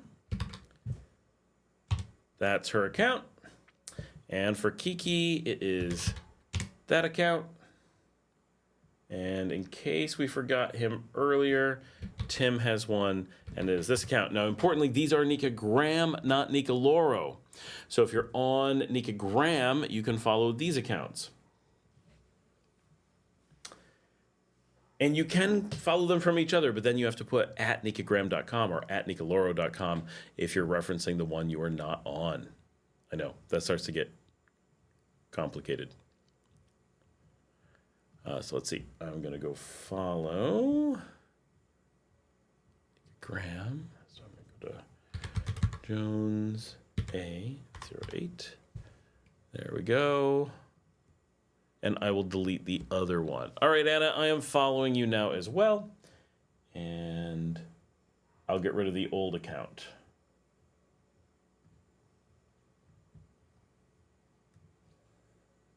There we go.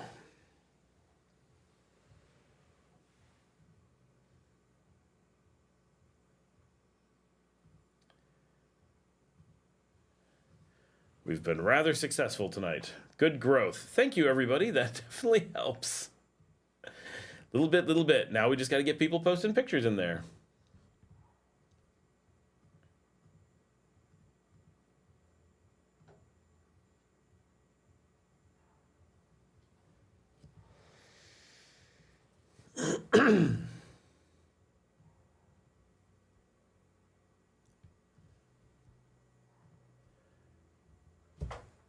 All right. Oh, we're back up to 20 people. We're doing just fine tonight.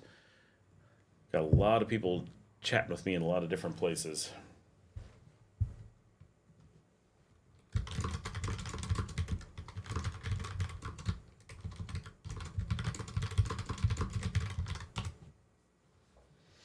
Jan says, well, that would be fun. Pictures. Yes, we need to actually get pictures and post things. Need to get lots of people posting pictures. That's way cooler. Actual fun stuff. All right.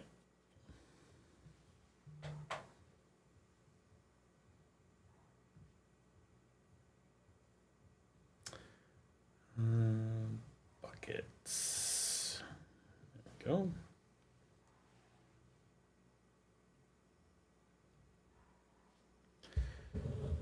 This is one of our quietest nights, though. You guys are super not chatty. We need chatty people in most cases. It's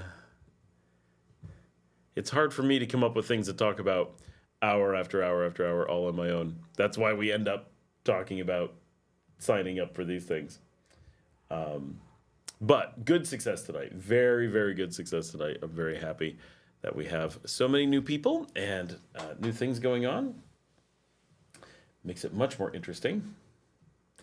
I'm expecting that we will see throughout the week people starting to post additional stuff, get some interesting content up there.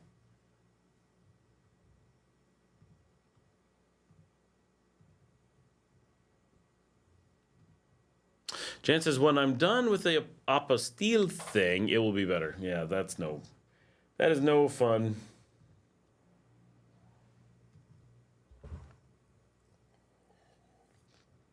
I'm really wishing I had a burrito right about now. Anybody want a burrito?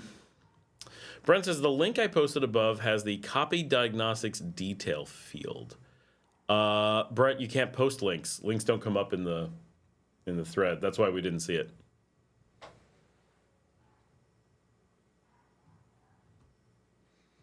It's YouTube doesn't allow link posting.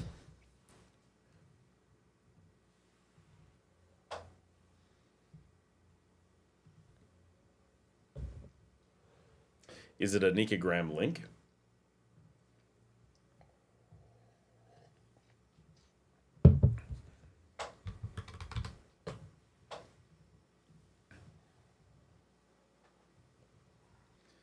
A doggy at my feet. This is her favorite night. She knows I'm not going anywhere. She just camps out in the office, and she's like, this is what we're doing.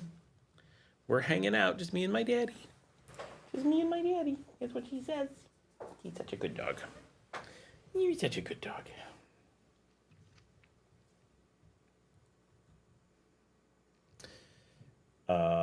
Yes. So let's see. This weekend. Oh my gosh, I'm so busy. We have my friend April. It is her birthday weekend, and so we are beginning tomorrow at Via Via, which Brent will appreciate. And Janet, yes, we will be at Via Via. Cadejo is playing. I know you will be there because Cadejo is playing. We have April's birthday celebration with Cadejo starts there. I believe because friends who wanted to go out are not working. I think we're going to 23 after Via Via, so that will be exhausting. So I need to get lots of sleep. I might even nap tomorrow. That would be the smart thing to do because I am old and going out until 4 a.m. at 23 kills me. So need to do that. Then Saturday afternoon, Franklin and friends are playing at Desperados at more or less 3 o'clock. So we'll be heading out there on Saturday afternoon after sleeping in very, very late. And then on Sunday, 1 o'clock at Gecko's. We'll be hanging out because another band is playing and we're going to see them. So we have a 3-day event weekend with 3 concerts and 1 night out dancing at a minimum. However, I have to be mentally prepared that there is a good chance that we will also go to Pelican on Saturday because I know that people want to go. So that is plausible.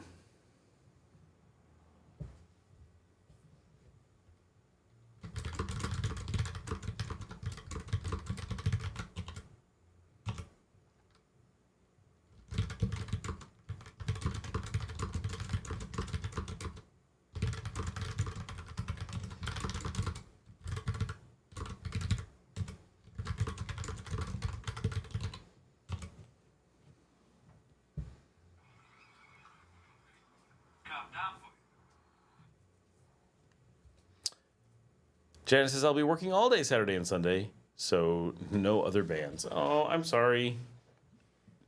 Jan says, yes, we'll be there for sure. Table already reserved, but for sure not out after. You're not coming out to 23 with us, Janet?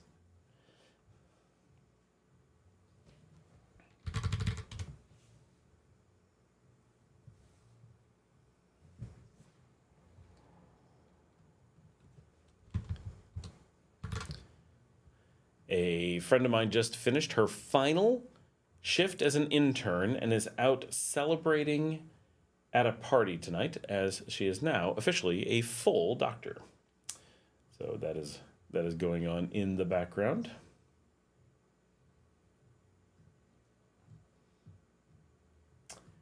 I am trying to figure out the details to set up some cloud storage for Nika Graham. Ha ha ha ha. Have we ever done that? Not since the very olden days. Kiki says, posted some pictures from Las Penitas, Ometepe, El Gigante, and Marcela. Think I posted one of the crazy steep roads in Matagalpa. Let's see if they came up for me. If I go to my default. Yep, there we go.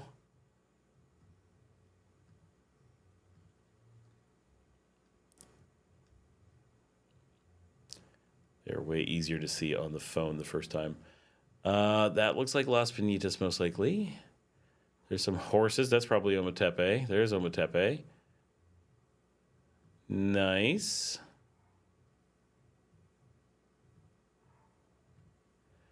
Very cool. We have pictures. Poor fiend, new pictures.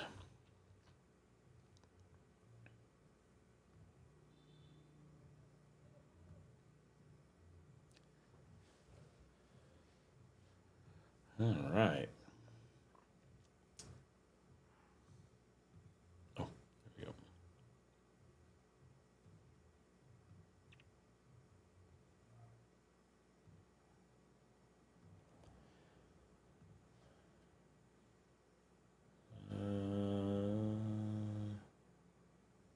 What have I done?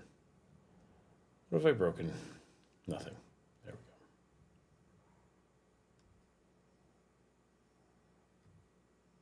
All right, cool. We are on top of things. Jan says, yay for your friend, the full doctor. Yep, she is pretty excited. Taking some time off and going to be starting her full doctor shift in a bit. She's doing some vacation stuff before she has to actually report as a doctor.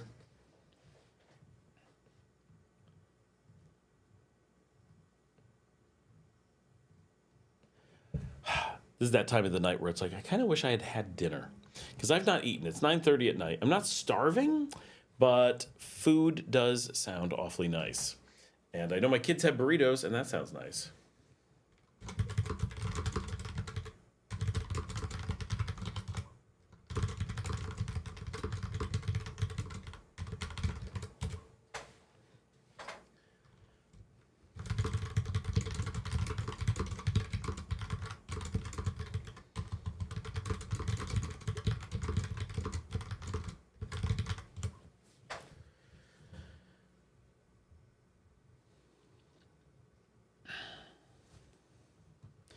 Trying to figure out what my kids want to do tonight. Brent says, I'm going to sign off, you guys. Have fun this weekend. Thanks, Brent. Have a good night.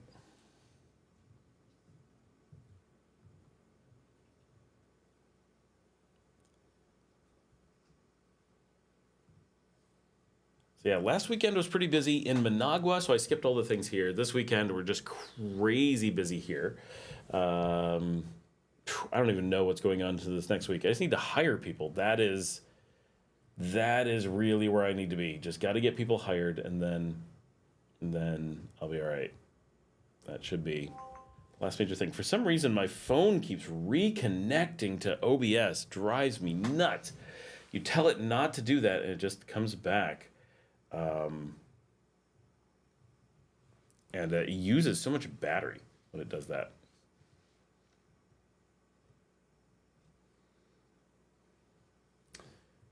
I've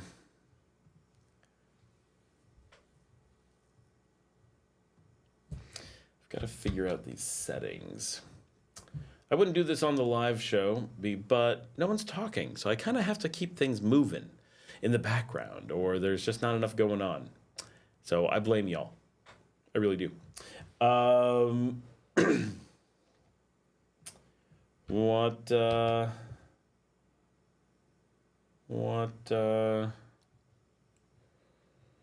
Anybody got questions, comments, ideas, anything? You guys are so quiet. I don't even know who's here. We have just a few people. I know Anna's here, Kev's here, Janet's here, Brent's gone. Oh, Don Tomatillo was here. Oh, all he said is, Brent, did you check your email folder? So Don's here, and Renee was here. Oh, I didn't see this, Renee, I'm sorry. So is it to say I can rent an amount of $400 to get a Nika place to live by Nicaraguan standard in a city center when there's walkable restaurants, food markets, nightlife, etc. in Leon, Esteli, etc. Probably. So city centers tend to be a little bit expensive, right? Just like in the U.S., the city center is always a huge premium. $400 is pretty doable though for a small place in the center that's walkable. Yeah, that should not be a problem at all. Janet says, my questions are things no one wants to hear about. For sure, my fault. Now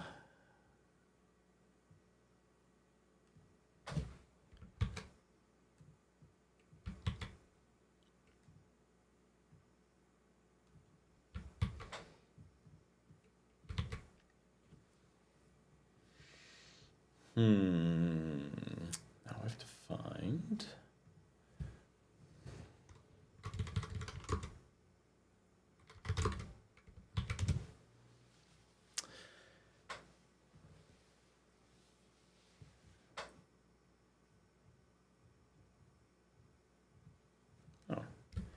Easy peasy.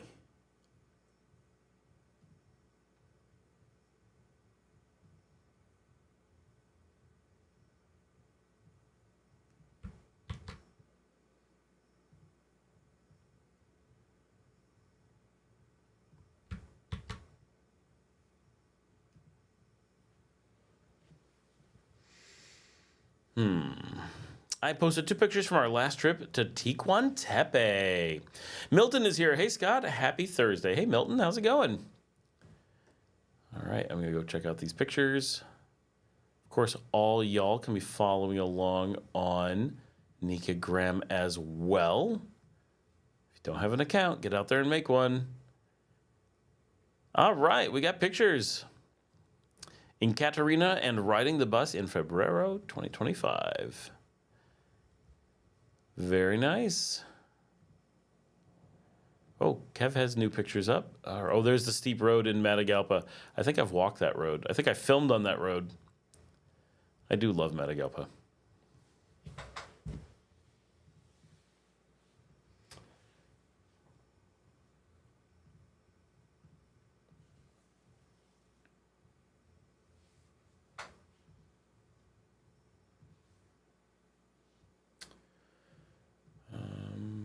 Oh, of course.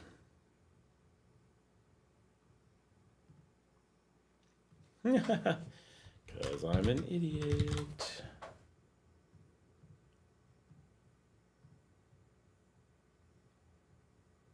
User ID not found? What are you talking about? Of course it exists. Users. There it is.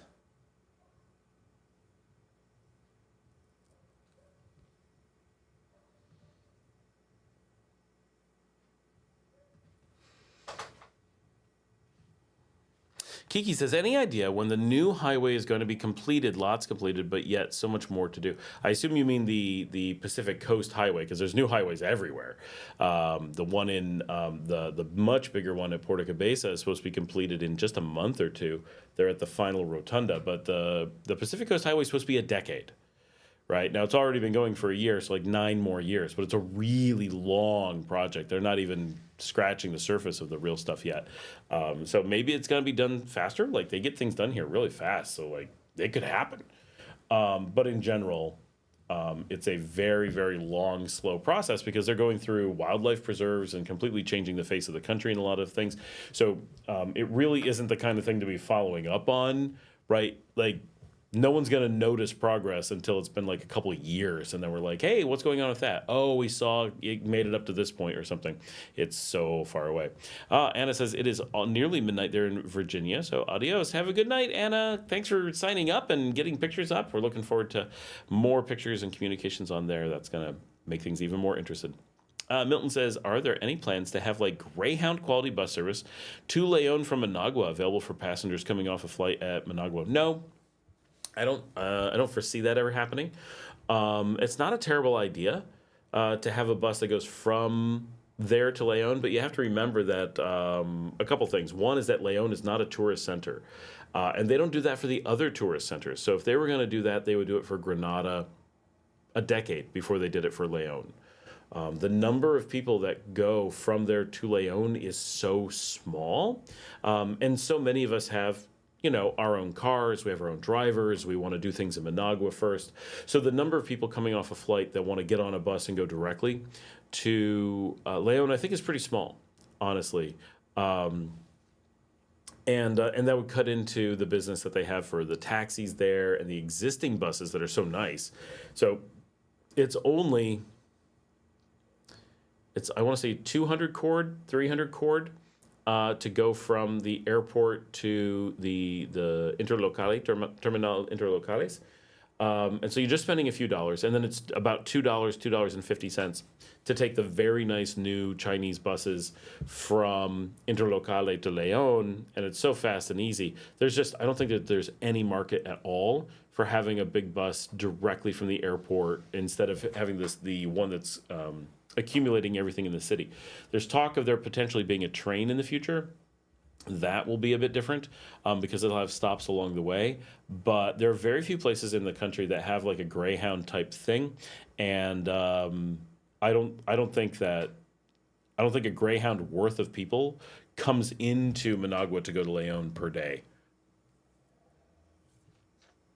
And it would have to be either everyone would have to wait for a really long time, or there'd have to be a whole bunch of buses. And then it'd be even more complicated because there just isn't that much traffic, right? So it'd be really tough. Leo is here. Years ago when Brown and Root sent me south of the border, I always got turista. Should I expect the same thing when I come to Nicaragua? Always got turista. Do you mean you're always got a tourist visa? Is that what you're referring to? I would assume so.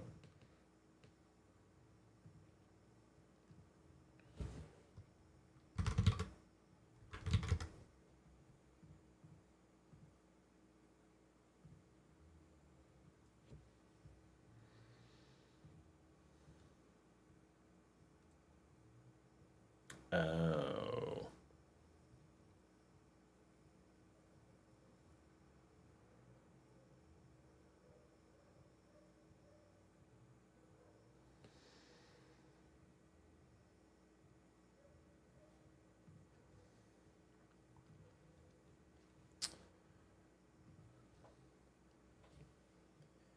Yeah, I'm not entirely sure what you mean.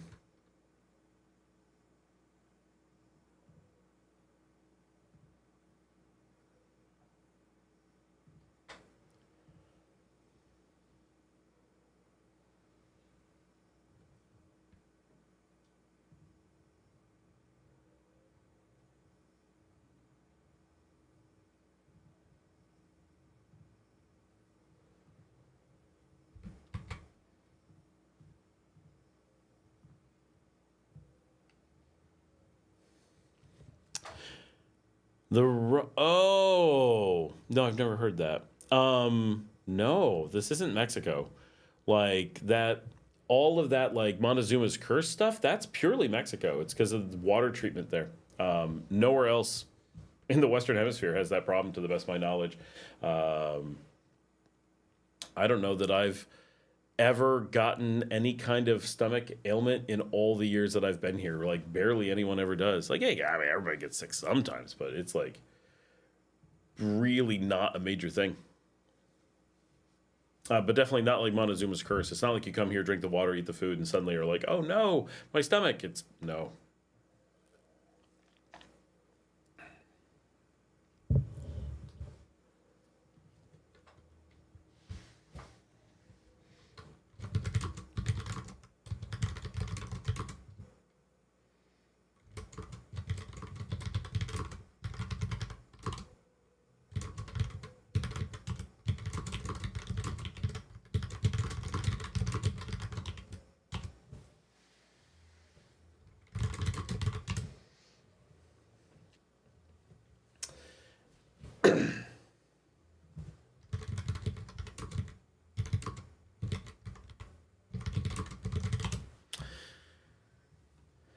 TJ's back. Hey, TJ. I didn't actually know you left. It's just been quiet. It's been really quiet tonight.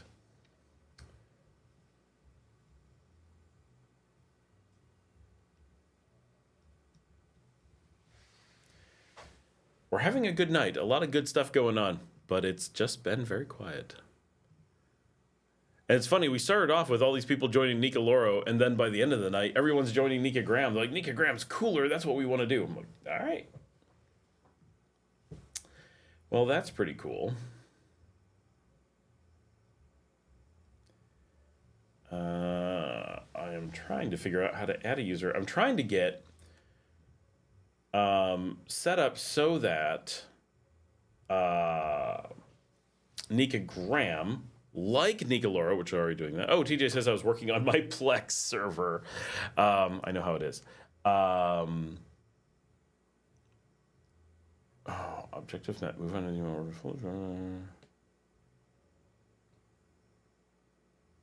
Oh, there we go. Do you have the Plex Pass? No, I use Jellyfin.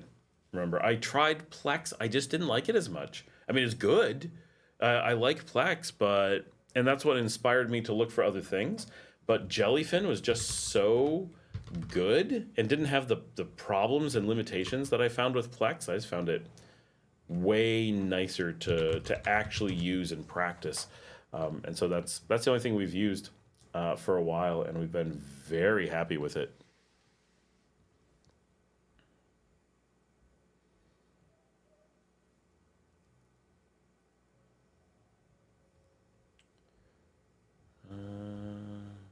Oh.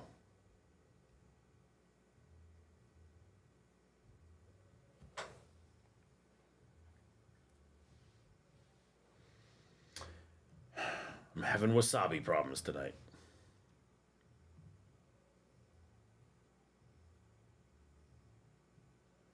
Oh, this is useless.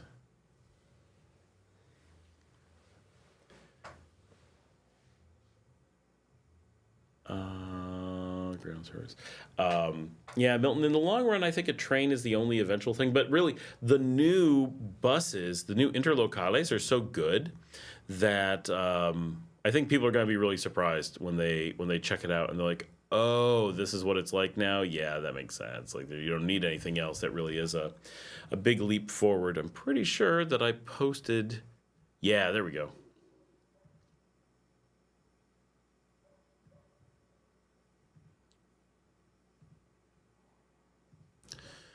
For those who have not seen them, these are the buses that run between Leon and Managua now.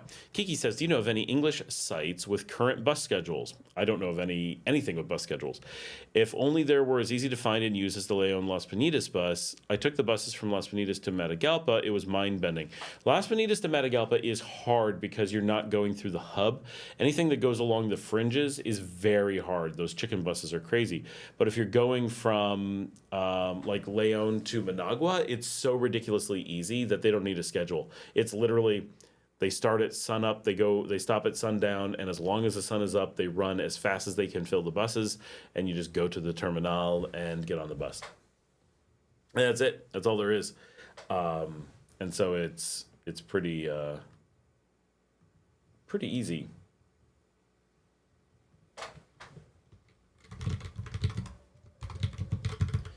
It would be nice if there was a central schedule. It would be really nice if there was a central app they had the schedule all the time, and everyone could update it, and people could like Waze, like, oh, they stopped running, or this broke down, or something on it. But that's something that maybe in the future we'll be able to have. Milton says, okay, can you describe a very efficient trip from Managua Airport to Leon, keeping comfort in mind, not like private car comfort, but decent comfort. So the thing that we do, right, is if I'm going to go, and I do this is what I do, right? So you may say that I'm not comfortable, but what I do is I go and I use InDrive and get a taxi. You never take an airport taxi anywhere in the world, right? Unless there is literally no other choice. Nothing is worse. And so you want to have InDrive bring you a taxi. So that costs about $8. You might be able to get cheaper. They'll pick you up at the airport, take you right to the Terminal Interlocales, and they'll say, where do you want to go, right? And you say Leon, and they'll drive right to the Leon shuttle, like right to it. And I mean, like me to the camera away, not quite, but really close. And you'll just pull right up, and it'll be sitting right there, and it'll say Leon right on the front, and the guy's standing there looking at you getting out of the car. And you get out with your luggage, and you say Leon, and he goes Leon, and you get on that shuttle. Now, if you have a lot of luggage, this is where it becomes a problem. They do not have space for luggage, and currently they're not allowing you to buy extra seats, which is, I don't know what's going on. So if you have luggage, you have a problem. This is where a Greyhound would be nice. When I'm doing this, I don't have luggage. If I have luggage, I have someone pick me up. And normally I use my own car, so it's nice and easy. But as long as you don't have too much stuff, you have a reasonable amount of stuff, get on the Interlocale. And honestly, I really like the Interlocales. They are fast, they are easy, they are so cheap, and they'll take you either to the Uno gas station at the entrance to Leon, which is totally where you want to go, or if for some reason you want to go to the terminal, they'll take you there. And then from either of those places, you got taxis, you've got buses around the city, whatever, and you can do from there once you're in Leon. So normally I would take a taxi from the airport to the Interlocale, then the Interlocale, into Leon, get off of the Uno, grab the taxi that's sitting there, and have my hotel pick me up or whatever. If you have a lot of luggage, that's where that breaks down. But as long as you don't have much, those Interlocales are not a problem at all. And I know they sound scary, they look scary when you've never done it, but check out the photos I just popped up. Like, they're really not bad. And I don't mind it in the least. Like, I actually like riding the Interlocales. It's part of the Nicaragua experience, right? This is how we move between cities, typically. And it works great. It's like there's so much good, and I love the experience of being at the Terminal Interlocales and having all the enchiladitas and dedos de queso and bottles of water, whatever. They're just selling you stuff through the windows, and you stop in La Paz Centro at Landry's, and you're getting quesillos or whatever, and you're getting empanadas de piña and all this delicious, completely unhealthy food that you can eat along the way.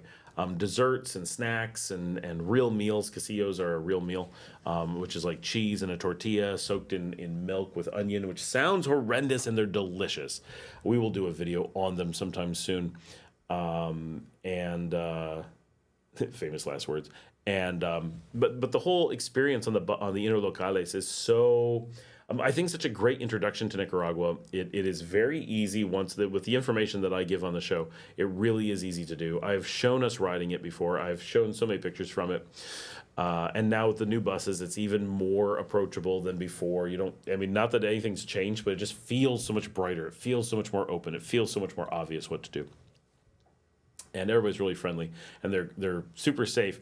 They may not be the safest on the roads, but they're super safe. Like, no one's going to rob you. No one's going to, that would never happen on an Interlocale. I have dropped my phone, had it slide all over the bus, and everyone's just like, go get him back his phone. And you really don't worry about stuff on there. It's not like the chicken buses. So if you can make it work, that is that. And it's such a Nicaraguan thing, right? That's part of what makes it so good, is that this is how Nicaraguans want to do this. This is how they approach this. And so you get to be more a part of the culture and kind of experience it as you would, right?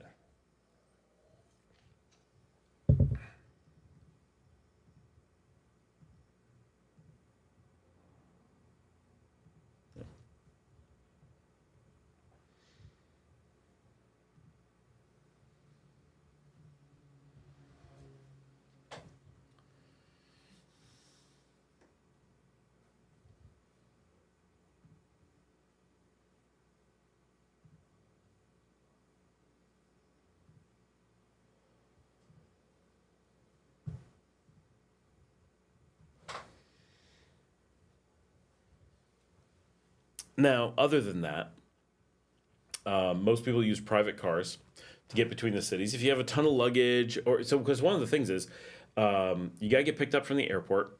So they're not bringing, TJ says it's 60 terabytes. Yeah, I'm not anywhere near that, but I'm at 30, which is still a lot. A private car can be done for like $85. And if you're taking like 3 people, that's really not bad, right? Because if you were going to take a bus, what would the bus cost? If you're going to take a taxi, it adds up. You have a taxi on either end, and if you're getting a private car, sure, it's going to cost more, but you don't need the taxi on the first end. You don't need the taxi on the receiving end. You don't need the bus in between. You just put all your luggage in, and they take you directly. You don't have to worry about InDrive or any of that stuff. Like there's a lot of simplicity to it, and I think that that's hard to compete with for people who are on vacation and want to go to their hotel. They're like, I don't care if I'm saving $10. Like, this is such a big trip. I'm spending thousands of dollars to be here. This is a stressful moment. I'm not willing to use the $10 savings on a bus. And so they just take a private car, and it makes sense. That is hard to beat at that point. Milton says, when they talk about all the new buses, which buses are they talking about? Which services do they offer? So the buses are constantly flowing in, so it's changing all the time. But primarily what they've been talking about is the intralocales. That is the city buses, the ones that go around Managua, the ones that go around Leon, like the ones that are out here in Sutiava. They're up and down the street constantly, hundreds and hundreds and hundreds of city buses. So I'm going from the local bus stop, and I'm going to ride for 5 minutes to downtown. I'm going to step off, get a sandwich, get back on the bus, ride another little bit, get off, like the intercity buses. And now, just in the last few weeks, the interlocales, the shuttles that run between the main cities, have been replaced. And that is, I didn't even know that was going to happen. We'd heard some rumors, but we didn't know when it was going to happen. And suddenly, all the old beat-up vans are off the route, and these brand new shuttles that hold 20 people, like in the photos I just put up, are there. And it's really good. And so the thing that we're not seeing yet, I've not seen yet any of this, is I've seen no attempt to replace the chicken buses. Now, we already have big Marco Polo Brazilian buses that run some of the big routes, like the Managua to San Jorge route. That is a big air-conditioned Brazilian bus. I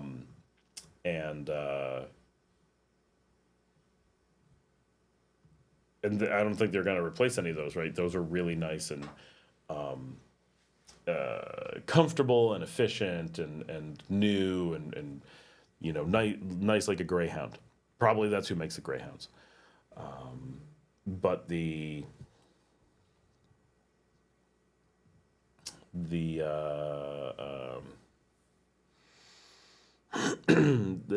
chicken buses don't seem to be going away. We would love to see those get replaced.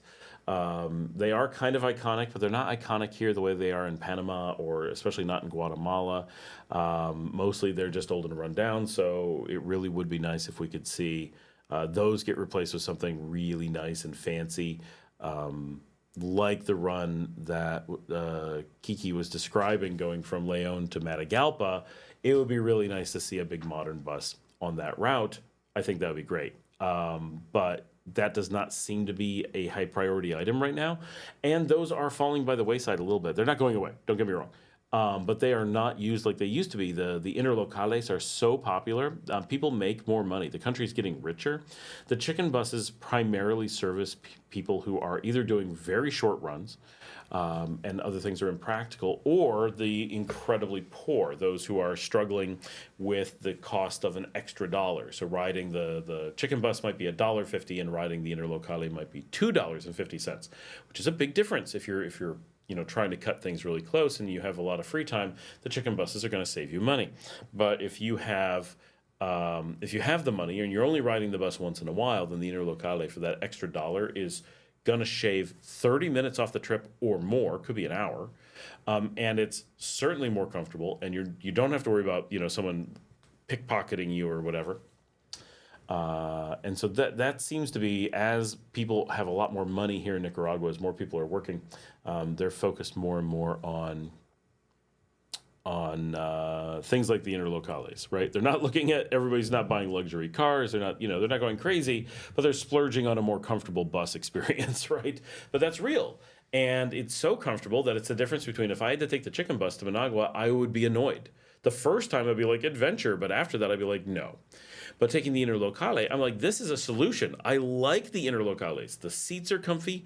The fresh air is comfy. The amount of stuff I can carry with me is enough for a busy weekend. It takes me exactly the places I need to go. It is not complicated. I like getting the snacks along the way. I like the camaraderie with the people on the bus. It's just as easy as it can be.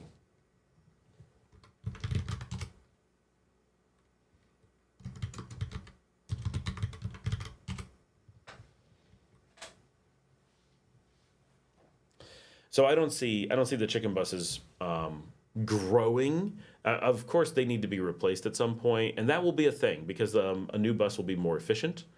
So at some point, they're going to care about that, and they're going to be just nicer to look at. It's quieter, right? But for now, the inner city buses and the interlocales represent really the big future of what the country has. Is chicken bus your only option as far as mass transit for Leon Ponaloya? Yes, there's one bus run. It's just the chicken bus. It just goes back and forth. That is it. Even if you're going to the big parties with private buses, they're private contracting chicken buses. There's nothing else. TJ says, do you need yellow fever to go through Panama for a short layover? So I was just there and I did not need it. Some people swear you do, but I have been there and they did not require it the last time I was there, which was very recent. So, and I definitely had a layover. Like I stopped, I went around the city, I hung out with friends, I went to places, I filmed, and there was no yellow fever requirement. And I've not heard of any. No one that I know directly has ever had that need. There are people posting in the communities saying that they need it, but there's always that but did you travel somewhere else? And they don't answer. Did you do this thing? And they don't answer. And it's like, okay, what exactly did they say? And did they require it? Or did your airline just screw you over and you're passing it on as what they wanted is you to not blame the airline, but to blame the country, right? That comes up a lot, and it's important to know exactly what's going on because some airlines may say you have to have yellow fever, but you don't actually have to have it. Doesn't make it not a problem, but it is a different problem.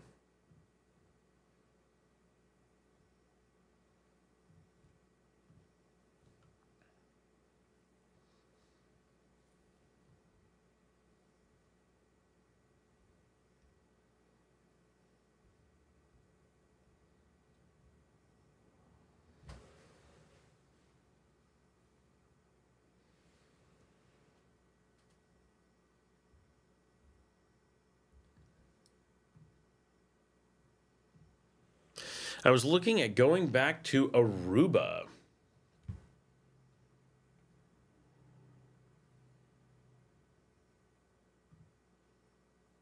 It's a little tiny insect crawling across my desk. Where did you come from?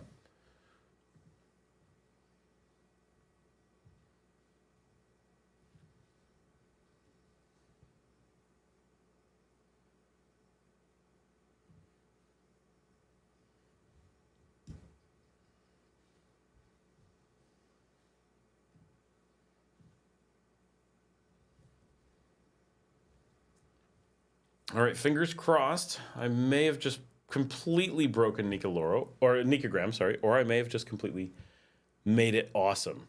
We will see in a minute.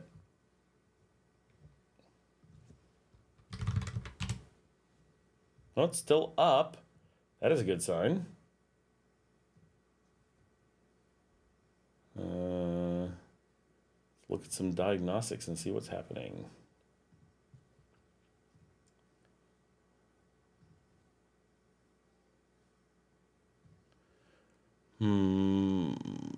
Looking back to it, had a layover in either Bogota or Panama, but the flight is out of SJO. My bucket is empty. Why is my bucket empty? My bucket is empty. It will not fill up. neither have I a bucket to try. And now my pics are stuck on the server. Bum bum bum bum. Bum bum bum.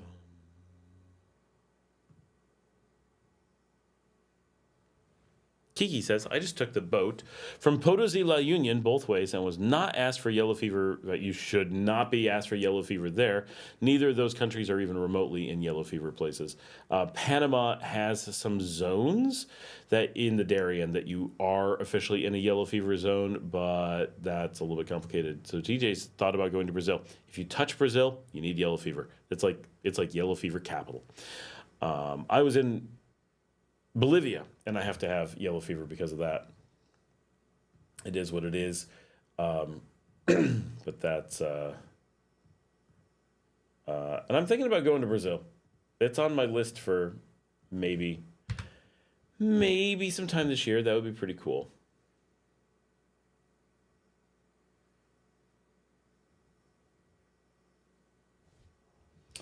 What?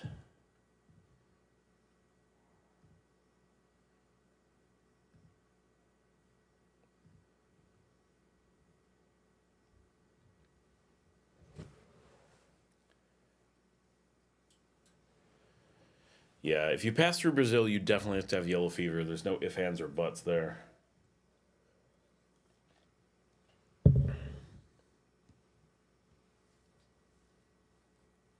In December. What part? I really want to see like Porto Alegre, Florianopolis, like that area. Up in the mountains a little bit.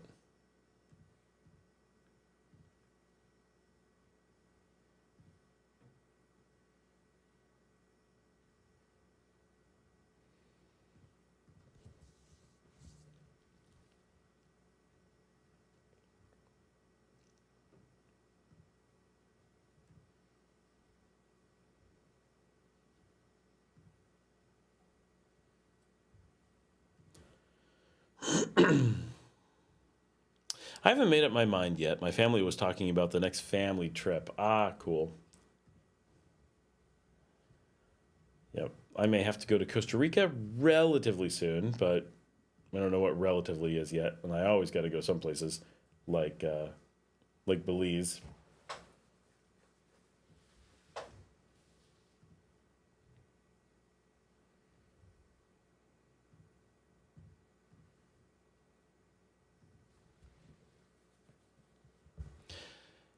Oh, we're down to 10 people. I think when we get quiet and we start getting down to 10 people, we need to start calling it a night because we've been on for 5.5 hours, which is not too bad. I have not had dinner. Do you guys have questions or anything to cover? We've done so much with the Nika Graham and Nicoloro tonight. I am very excited that everyone has come on and signed up for that. That is very cool. When are you going to have a remote stream from Grenada on Thursday night? I don't know. It's so hard. I can't go anywhere. I am working so many hours. That's why it's tough. We missed last week. And I think while you were gone, I was saying, like, I'm so book solid this weekend. Not that I'm complaining. Like, it's all good stuff. And, but my gosh, getting out of here is impossible. Hey, Mike is here. Yeah, it's late. Yes, it is. Yes, it is. Yeah. Need to do some remote video chat too. Yes, that would be nice. Well, tonight Marcela was supposed to be on here. It keeps supposed to be being Marcela. Oh, Larry's back. Just jumped back on. Did you order falafel? No, I wish. I can't really order things while I'm on the live stream. I also think it's pretty late. I bet they're not even open. I do need food. I don't know if there's like burritos out there or what I can make myself. I really want chicken tacos, but I think not chicken tacos. That made no sense. Fish tacos. I don't eat chicken. I do wish we had fake chicken nuggets and that I can make tacos out of them. Oh, that's actually a really good idea. Oh my gosh, we have someone new on Nicoloro. Who just joined? Tom just joined. Tom, we're approving you. Tom is in, everybody. Tom is in. Go follow Tom on Nicoloro.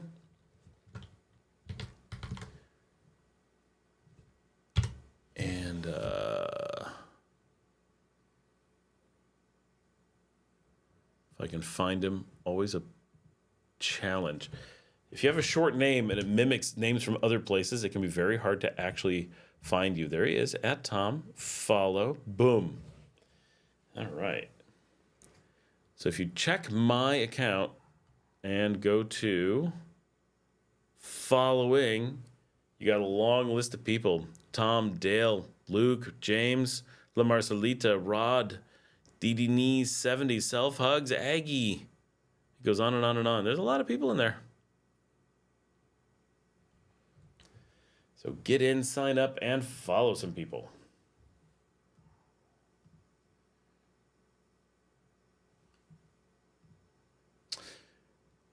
Mike says Asados is good, just up the road from you too.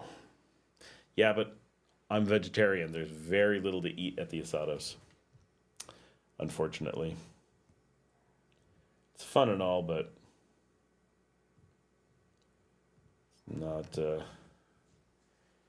not great for me.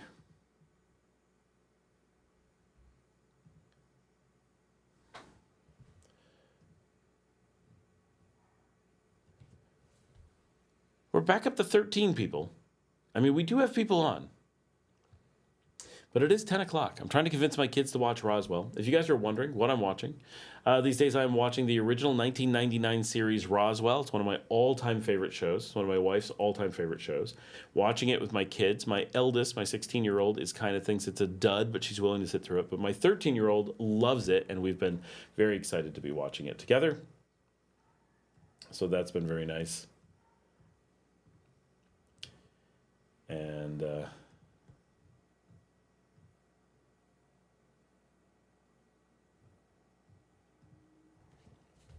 And yeah.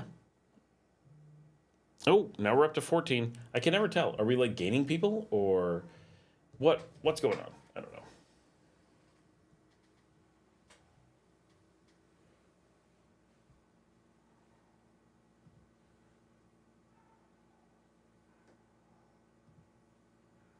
Oh, Tom joined us on Nika Graham as well. Awesome. I'll have to check that out. Oh, yeah, original Roswell. There's also a remake of it on Netflix, which I have not watched yet. I'm rewatching the original. I didn't watch the original when it came out. It was during my, it started right as I started my own company. No, I did not watch TV during those years. Nada. But in the, I got married maybe, I think we were married 4 years later, 5 years later. And my wife was like, a couple things that she introduced me to. One was Harry Potter. That was while we were dating. She was like, you got to read Harry Potter. And then when we were married, she's like, you got to watch Roswell. We got it on DVD. Right, so we bought the DVDs and watched the original Roswell.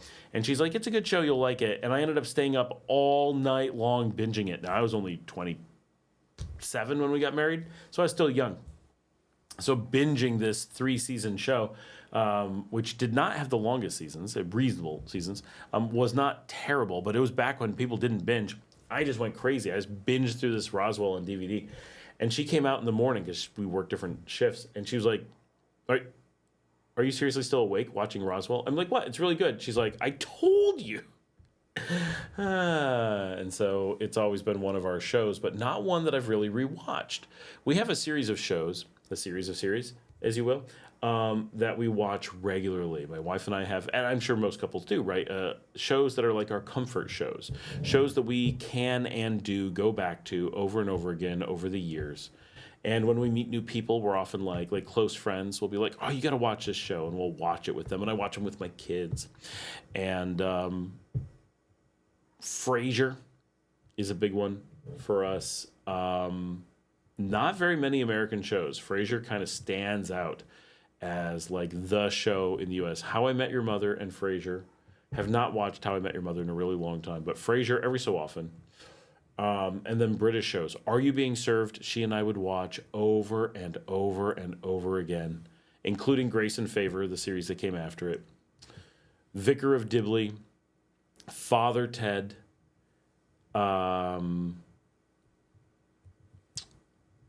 what's another good example? As Time Goes By,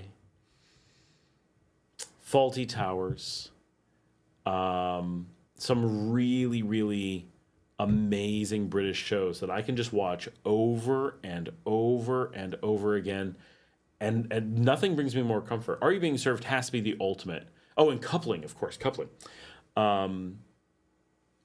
But Are You Being Served more than anything, because when I was young, it was a show that was on very late. I've told this story before. It was a show that was on very late on public television. And I used to watch a lot of public television, BBC shows on WXXI, Channel 21 in Rochester, New York. Late at night, especially Friday and Saturday nights, I would sit down and watch all this British stuff. And it included a lot of like murder mysteries and things, and some artsy things, but really, really got into some of these sitcoms. And Are You Being Served ran at like 11 p.m. on Friday nights my entire life. Yes, TJ, 1999, that's the one. And 3 seasons. And, and TJ, if you're getting it from places that I assume you are, there's some bad ones, but there is a Roswell reconstruction project on the Internet Archive of all places that has any bad episodes that you're missing. You can pull them from there. So just so you're aware.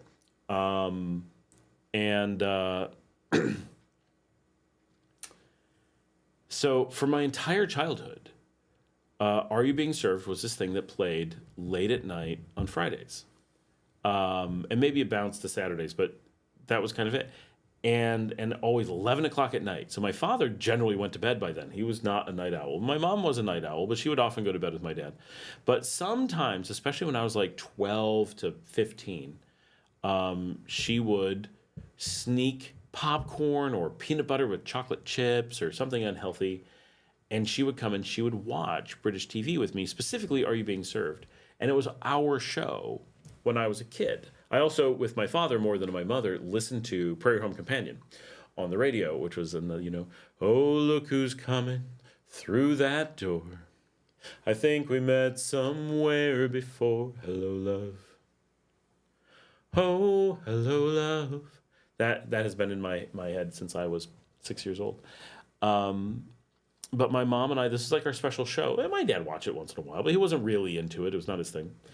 And my mom, I think she mostly watched it for me. I don't know that it was really her thing either, but she definitely did watch it with me for years and years and years. And so it's always been this thing I identified as my mother and my show. And it was still coming out new when I was really young. And so I have, yes, TJ's, that's the Netflix remake, which I'm about to start watching with my kids once that one is done. It was the 20th anniversary or whatever show. I've seen some of it, and it's pretty good, but the original is spot on. And then my mother passed away. I can't remember if my wife and I were watching it before that, because my mother died almost exactly at my wedding. Like, it's a point in time. We were dating, my wife and I were dating when my mother was alive, and married, and my wife and my mother passed away, and my wife and I were together. And so anytime that she's my wife, my mother had passed away. I can't remember if my wife and I started watching Are You Being Served while we were dating, or it waited until we were married, but it became this really iconic thing that we would watch anytime we just needed fillers. Yes, it's the CW. Maybe the remake is CW 2. I thought it was on, maybe Netflix picked it up. And we could just watch it. Like every 2 years, we would watch all of it again. All of Are You Being Served, all of its sequel series, Grace and Favor, the made-for-TV movie. We know every line of every episode. We know every special character, everything. We know what happened to all the actors. We know why things are happening on screen. And I really want to watch it with my kids And I'm sad that they're as old as they are because I think it forms better memories watching it younger. And I know it's not the same for them. I grew up in this world where it was transitioning from black and white to color, and England was still, and in the U.S. too, in this post-war Reconstruction phase, which was very much going on in the show. And I understood the context of the time so much better.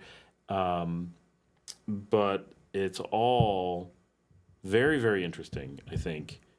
And it's just such a comfort show for me and for my wife, and was for my mother, that if you've never watched it, you got to go watch Are You Being Served? It really is just so good, and so relaxing, and so funny, and well written, and well acted. It's at the absolute pinnacle of British television at its peak, at its best, and it inspired so much of what would come later. I feel like BBC sitcoms before that felt different, and Are You Being Served opened the door for a new era in sitcoms, and the BBC for the 80s and 90s became the place for the best television. It was so good. And now it's pretty awful. And they had some pretty rough shows on there as well. And Red Dwarf. Red Dwarf, of course, also iconic. I'm trying to find Comeback Mrs. Noah, which was pretty awful, like really unbearably bad, and yet I want to watch it.